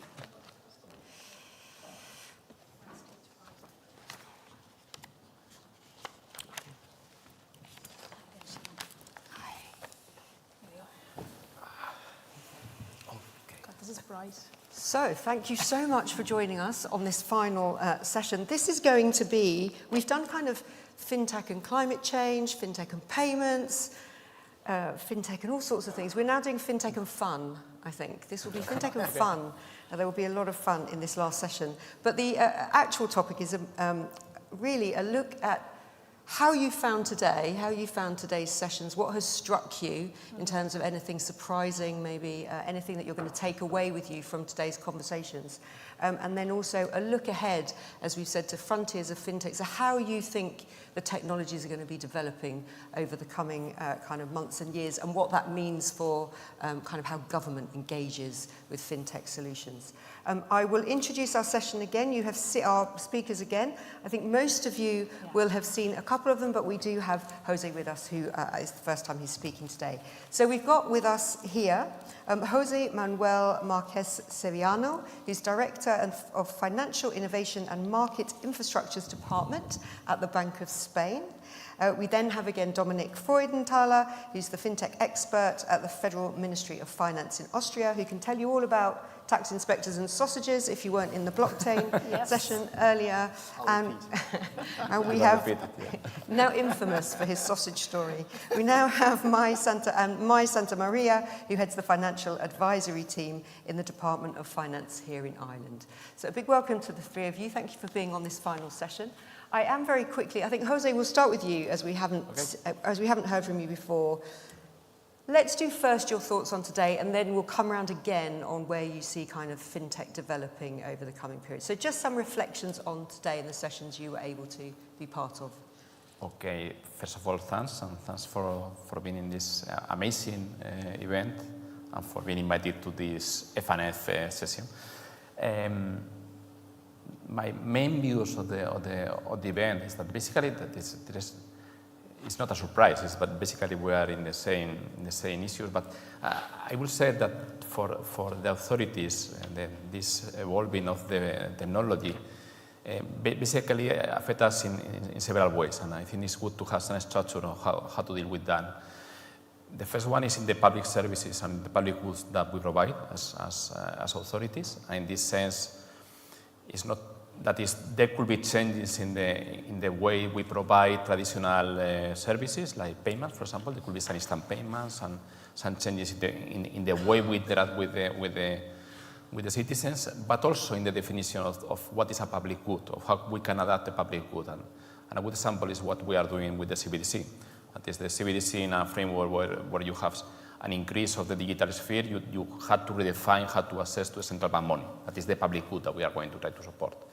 Or in a sphere where you have an increased use of DLT in several markets, you should rethink if you want the access of the wholesale CBDC that could be recognized on the wholesale markets. Then this is how we provide the services. The other issue that I have some discussion here and is very interesting is how we change our internal process in order to use the technology. And here there has been many examples, and in the Bank of Spain we have many examples of how to use the technology with how to obtain information, how to capture information using NLP, or how to try to use indicators in order to promote new ways of doing forecasting with artificial intelligence. But even it's not so exciting at the sausage example, but even in some more prosaic or more industrial ways, that for example in the central bank we provide and we distribute the banknotes, and with the banknotes we develop some kind of capture of information and process of the information with artificial intelligence algorithms in order to be able to track better the circulation of the cash, but also use sensor and neuroscience technology in order to check where the people are looking at the banknote in order to design how the banknote should be developed in order to put the security elements inside of the banknotes. Then there are many examples of how we can use the technology inside of the public authority. And I would say that the third area that has been discussed and that is very interesting is how we can promote and how we can have a safer innovation. That is, we should use this technology, but in a safer way. And here there are many alternatives. And I think that each alternative has his pros and his cons, but it's useful to know for what is this kind of framework. You have the sandboxes, the accelerators, the tech sprints, the call for interest in order to collaborate, the different funds in order to promote innovation. Then I don't think that there is a magical solution. It depends what are your priorities inside of your country or inside of your area. But it also you should take into account that many of them complement each other. Then try to promote and try to have a framework in order to prioritize what is important. I would think that this is an important key of success. And I will stop here. Thank you, Jose. So that kind of connection between using FinTech but making sure you're clear on why you're using these new technologies, always having the public good in mind, improving services to the public. Lots have come up today on how you need to change your internal processes, change the way you think about things internally, and then, as you say, lots about the different spaces that have been put in place to help facilitate innovation and ultimately helping to kind of protect citizens and put in place some of the security that is needed as well. Thank you so much, Jose. Dominic, your thoughts?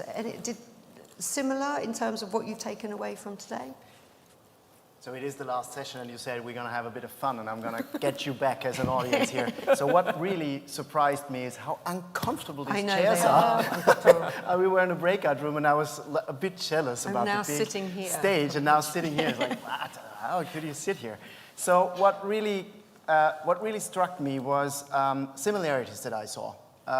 So the first thing is, and I think that's probably something overarching that we all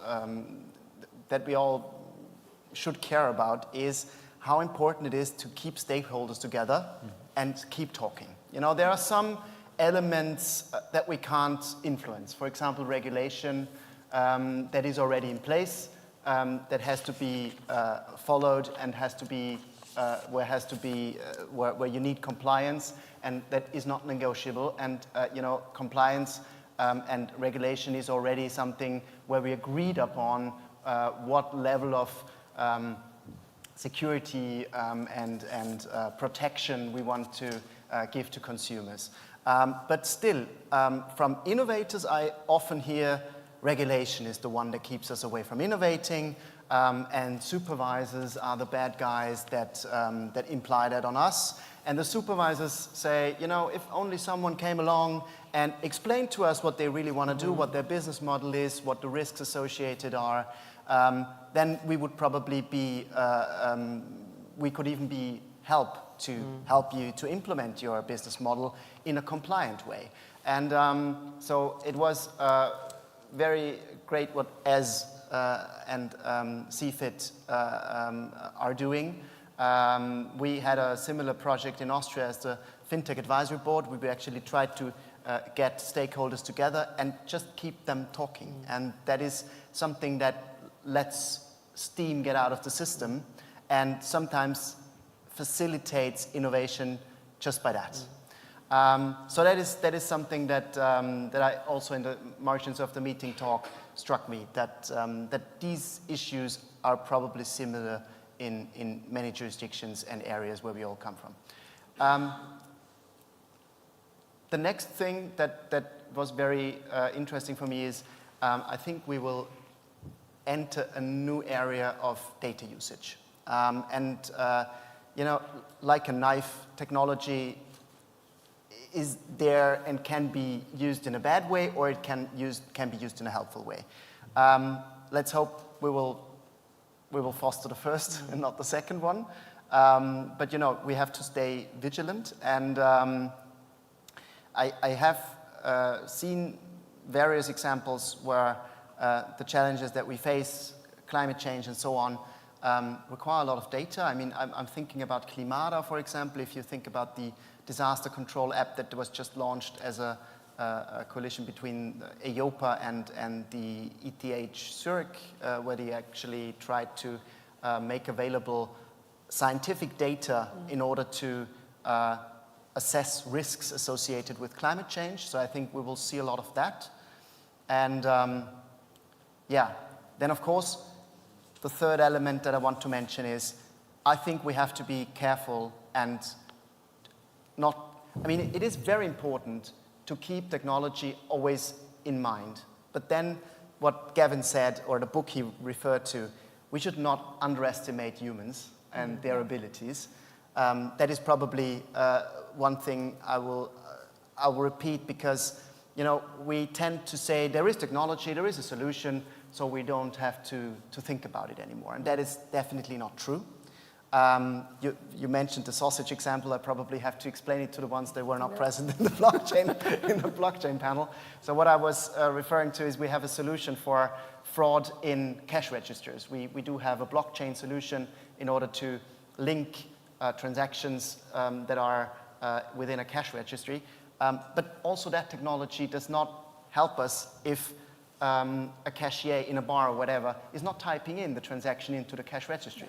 So you always have to be vigilant and think about the ingenuity of humankind. The tax auditor that the story was referring to was actually auditing a sausage stand. He had a gut feeling of having fraudulent manipulation with that cash registry. And what he did, he just bought a sausage and measured how much mustard and ketchup he got with his sausage. And then he compared the level of or the amount of ketchup and sausage that the sausage stand actually deducted from tax with the amount of sausages sold every day, and that did not match. So he knew there was manipulation going on. So that was the human ingenuity example. So, but I'm going to stop here. Thank you so much, Dominic. So what struck you, those similarities, lots of people have talked about that need to keep talking with your stakeholders and that understanding each other, whether you're from the regulatory side or whether you're somebody who will need to comply with the regulations, have that communication, that two-way. Yeah, and stay curious. Kind of you have to stay curious and have to be eager to understand what problem the technology is really trying to solve. And I love the fact that quite often we get to the end stages of a conference that's about technology and we always say it's actually about people. It's not about technology, so I really like that. Mai, your thoughts on what you've learned today? I can't possibly follow up that sausage story, so no, that was good to hear again. Listen, we're talking about FinTech, so as we've all mentioned, obviously there is technology involved, and we've talked a lot about innovation. What I've taken personally today, listening to everyone, is the thought just struck me that there's nothing new in innovation. I mean, we're humans. Back to your point about being people, we've been innovating since we got our caves, so this is what we do. So there's no end point, I suppose. There's no end point to FinTech, there's no end point to innovation, because that's what we do, because you're humans. From the examples that I've listened to and from the discussions I've had outside, what I've taken today is that collaboration clearly is key. Hearing what other administrations are doing, what other departments are doing, why we're not doing this, what should I take home to apply to, I think has been key for me, certainly my takeaway. But mostly not only in we need to go and do that, but also maybe to get that grounding point that we must, as government officials and regulators, that sometime technologies come, but they also go. So it made me think, someone mentioned it earlier on, famous ICOs. It wasn't so long ago, this is the, for those who are not blockchain involved and actually had a life the last 5 years not following blockchain. This was meant to be the end-on, the solution to all of the problems to SME funding. And probably lots of you spent a lot of time writing regulation for ICOs, and who talks about them today, right? So innovation is here because technology is here, because humans are here. And I think it's our job also as policymakers to educate ourselves, because we're in a position that we get to look at an economy from a stand-back point and be able to say, well, where do we spend our resources so actually is the best time and use for the economy and the citizens. So not to fall down to the latest fad, as in maybe the ICOs. And even when technologies are applied to the innovation piece, and I'm going to look at, say, Netflix or Spotify. Spotify was a great innovation. Who knew we didn't have to buy records? Spotify happened because Apple invented the shuffle, another thing that we no longer use. But it created this need, this freedom for us to listen to songs without owning something. And it has brought up a whole freedom movement when it comes to owning or just streaming. I understand that. But now Spotify is no longer free. Now you're going back to the membership fee model, same with Netflix. So these things tell me it's great to embrace innovation. We must understand, to your point as well, Dominic, at the end of the day, the technology is a tool. It's the use and how we apply it. But I do think as administration, as policymakers, we do have a responsibility to also know when to stand back and when to say, hold on a minute, let's see how this plays. I love that. So key things I wrote down: nothing new in innovation, sharing good practice, really helpful. So these kind of events really, really helpful. And then that sense of technology can come and go, but also it's just moving so fast that maybe don't get too bogged down in one. There'll be another iteration coming along as well. Thank you so much. I'm going to bring Ian up in a minute because Ian has his own thoughts on what the frontiers of FinTech might be, so the future of FinTech. But before I bring Ian up, I said when we were kind of prepping for this, I would like your thoughts on kind of the big things you see coming down the road for FinTech and what that might mean for governments thinking about how they use FinTech solutions. So I'll reverse the order. Mai, just your thoughts. We'll probably have to keep it relatively quick, given the timing. For governments, for me, is just we cannot afford anymore to think a technology or FinTech in an isolation basis. It's just across the board. It's payments, it's AML, it's consumer protection. We just constantly have to look at it as a holistic piece. We used to look at horizontal things, maybe as a one-off. I just think even the way we're structured needs to start changing because it seems to be as the status quo, not the exception anymore. So just, we have to go bigger. That ambition piece, I think, that the Minister started with, be more ambitious. Dominic, your thoughts? So what will be the big challenges, you mean? Probably, I think the biggest challenge will be that we will see a lot more of the winner takes it all.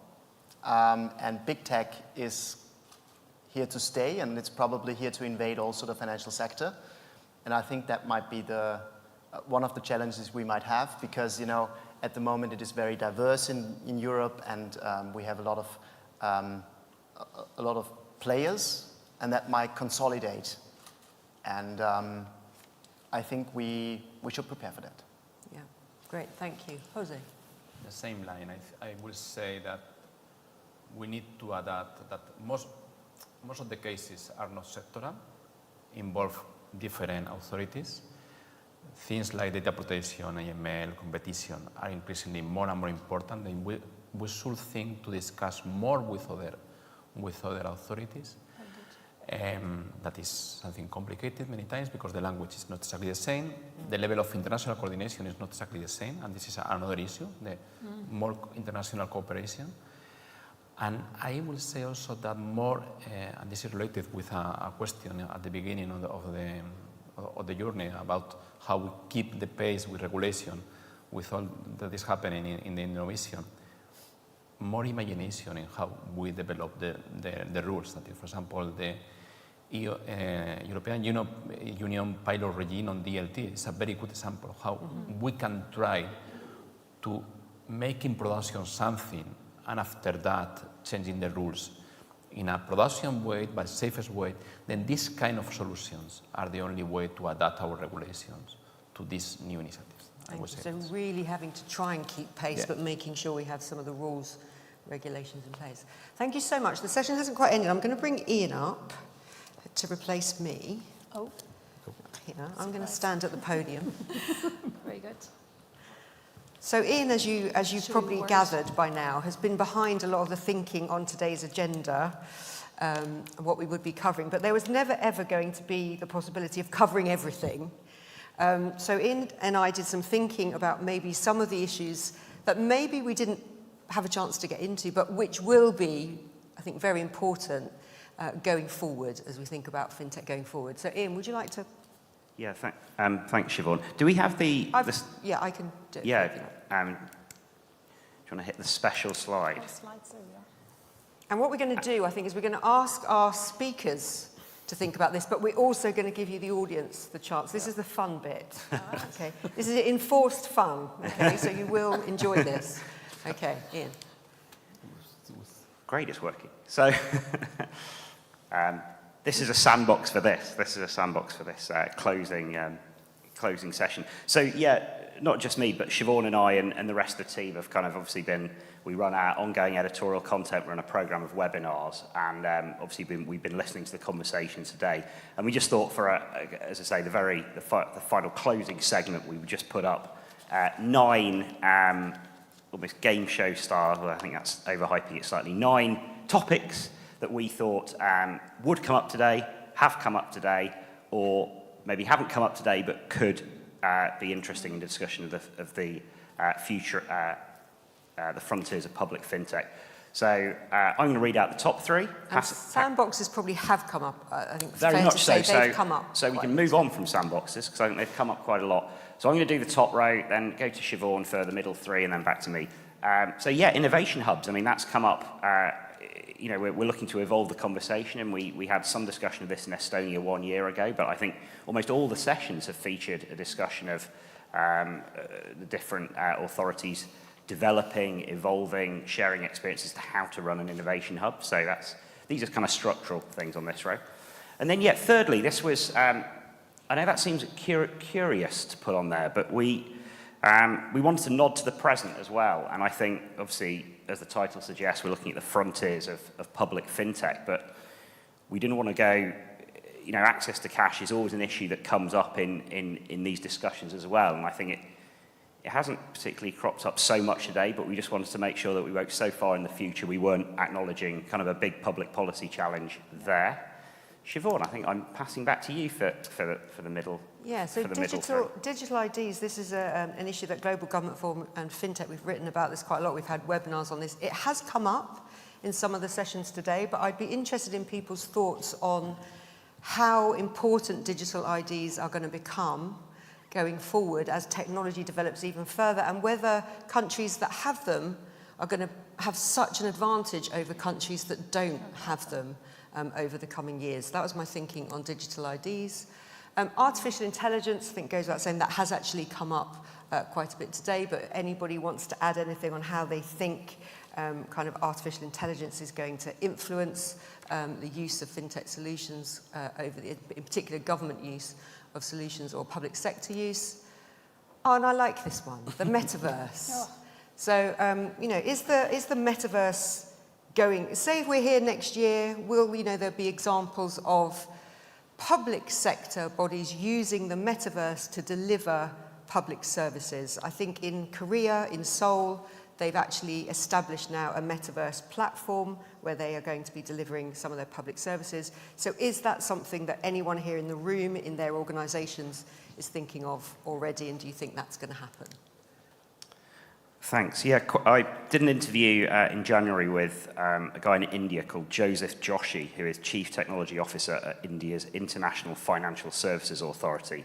And he said, quantum computing is completely going to disrupt the security posture of our financial institutions, so we need to be ready for that in the next 4 to 5 years. And I'm just increasingly noticing in some of these international reports, you know, even on CBDC, I think there's the Bank of England's consultation, there's big references to the forthcoming arrival of quantum computing.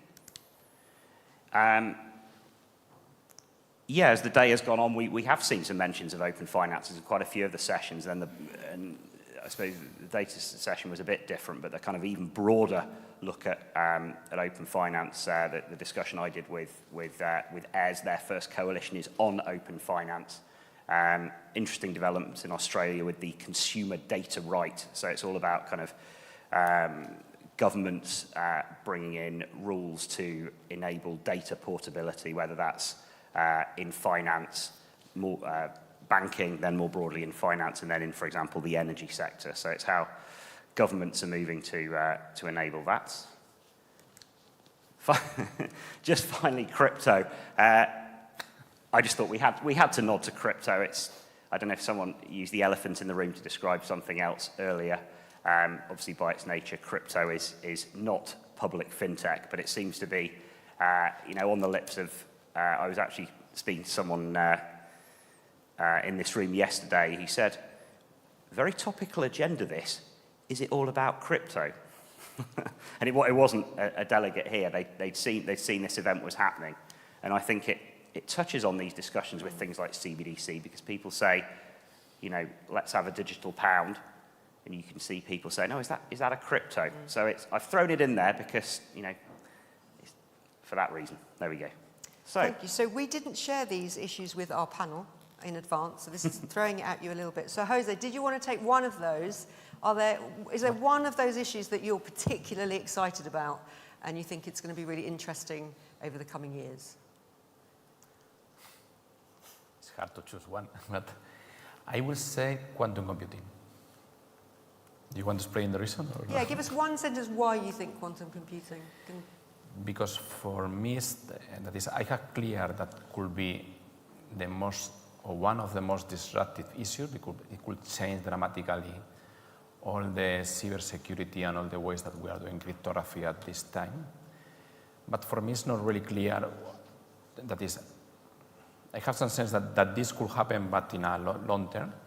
But there are other many issues, other many topics where quantum computing could be implemented that could change also. For example, some things that we already are doing with artificial intelligence could improve dramatically. Then I had not a real sense of the level of progress in these cases on quantum computing. And for me, it could be very clear, very good to have a clear view of what from quantum computing is a promise on the long term, and what can we see in the next 5 years. Okay. Ian, did you want to add anything to that on quantum computing? Yeah, I might come to the audience if you've got any questions in a minute. Thanks, Jose. Dominic, your favourite topic out of those? Of course, I should probably take one of the first row, but I'm going for, and that probably was not the biggest issue today, digital ID. I think that is a very important cornerstone of digitalizing services and, of course, also government services. So in Austria, we do have a digital ID. We do have it for quite some time, but it started as a digital ID that was used with a citizen card. So you needed to have a special card. You needed to have a reader for that card. It did not work at all. But we are now in step 2, which is you can use your mobile phone for that. And we even developed it further. It's now ID Austria, and we have a great success in implementation. So it has to take up a critical mass, and you can see that this is now leading to results. So, for example, we have participation instruments for voters, and that was never really successful. Just 1 or 2 were really successful. And since we have ID Austria, where you cannot vote with that, and I'm also critical with e-voting, to be honest, for specific reasons we're not going to discuss here. But that is something where a digital ID works perfectly fine, and you can see that because every initiative that has at least a glimpse of interests gets 100,000 votes plus. And that was really rare before we had a lot of acceptance for the digital ID. And I think that is something that is key if you want to implement digital processes. Wire transfers, digital contracts, all of that. And we do have the regulation in place. There is the eIDAS regulation that says if you have a qualified digital signature, it's the same as a signature you put down with your pen. So that is something that struck me as well. A lot of stakeholders came along and said, we need some digitalization tools. We need regulation for that. And when you ask them, there is regulation, but they were like, but not so many people have the eID. So I think the eID on digital ID and qualified signation is something that will boost digital services. Thanks, Dominic. Mai. First, I'll say I looked at this and it gave me a nightmare. I just thought, imagine data about me gathered through open finance and open data and my digital ID combined with some crazy artificial intelligence program, spending my crypto on the metaverse. Yeah, it looks quite nightmarish. But honing in on one thing that scares me as well, but I do find we are giving it attention to, but maybe not in the right way, is artificial intelligence. And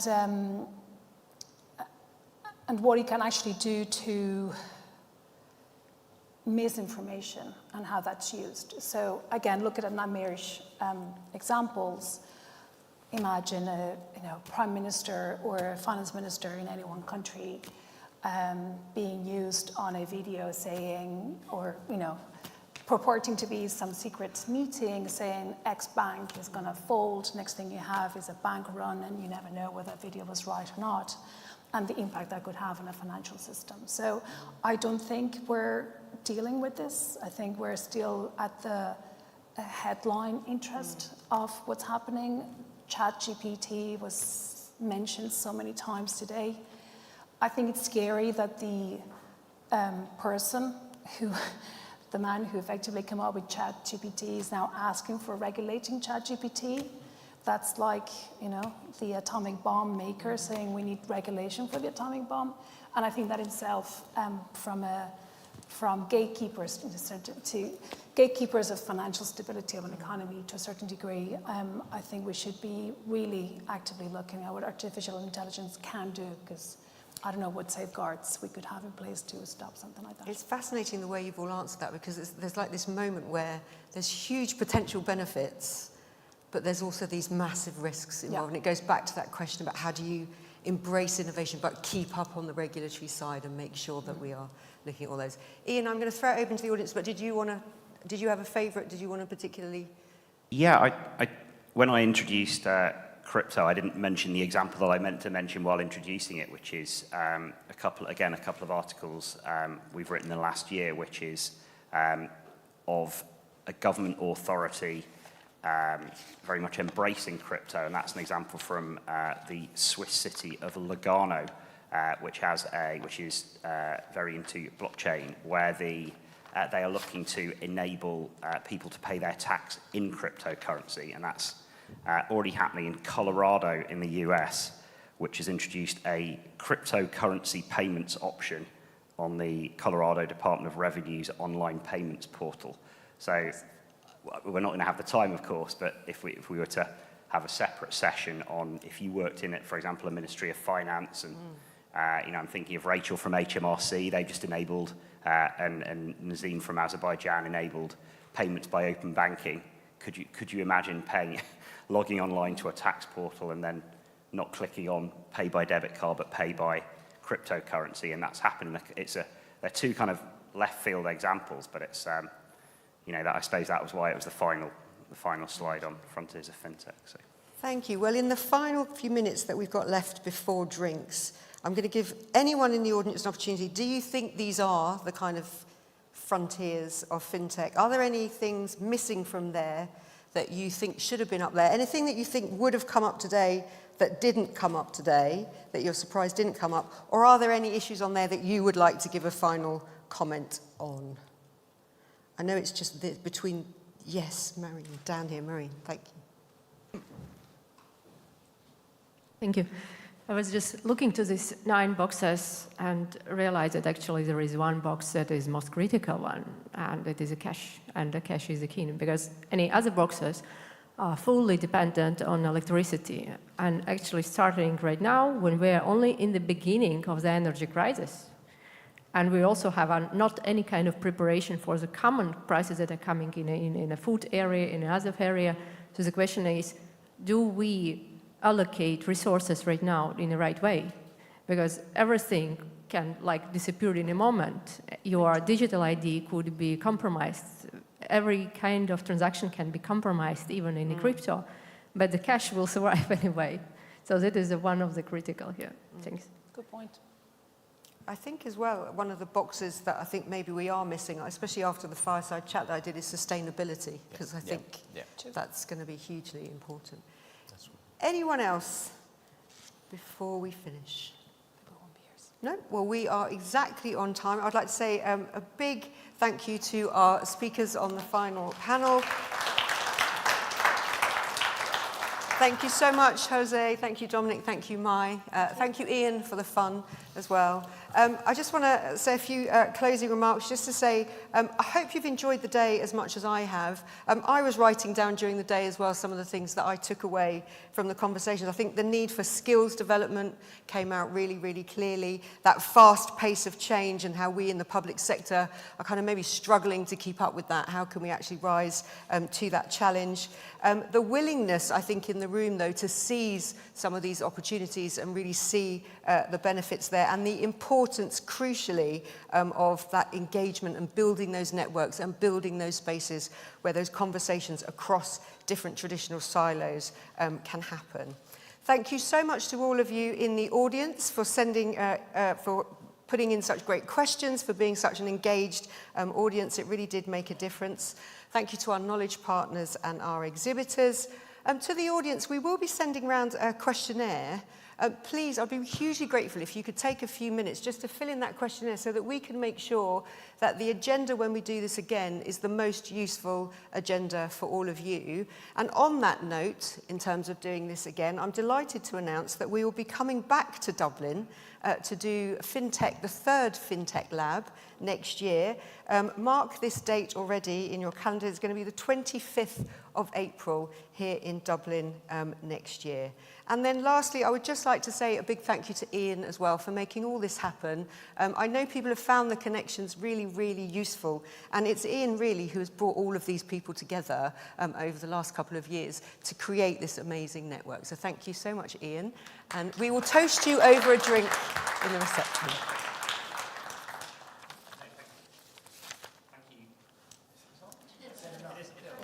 Okay, well, it's on, definitely on now. Siobhan, no, thank you to you, and from me, thank you to the rest of the global government FinTech team on the commercial side, on the organisational side, on the event side. I think you've done a cracking job as you did in Tallinn last year.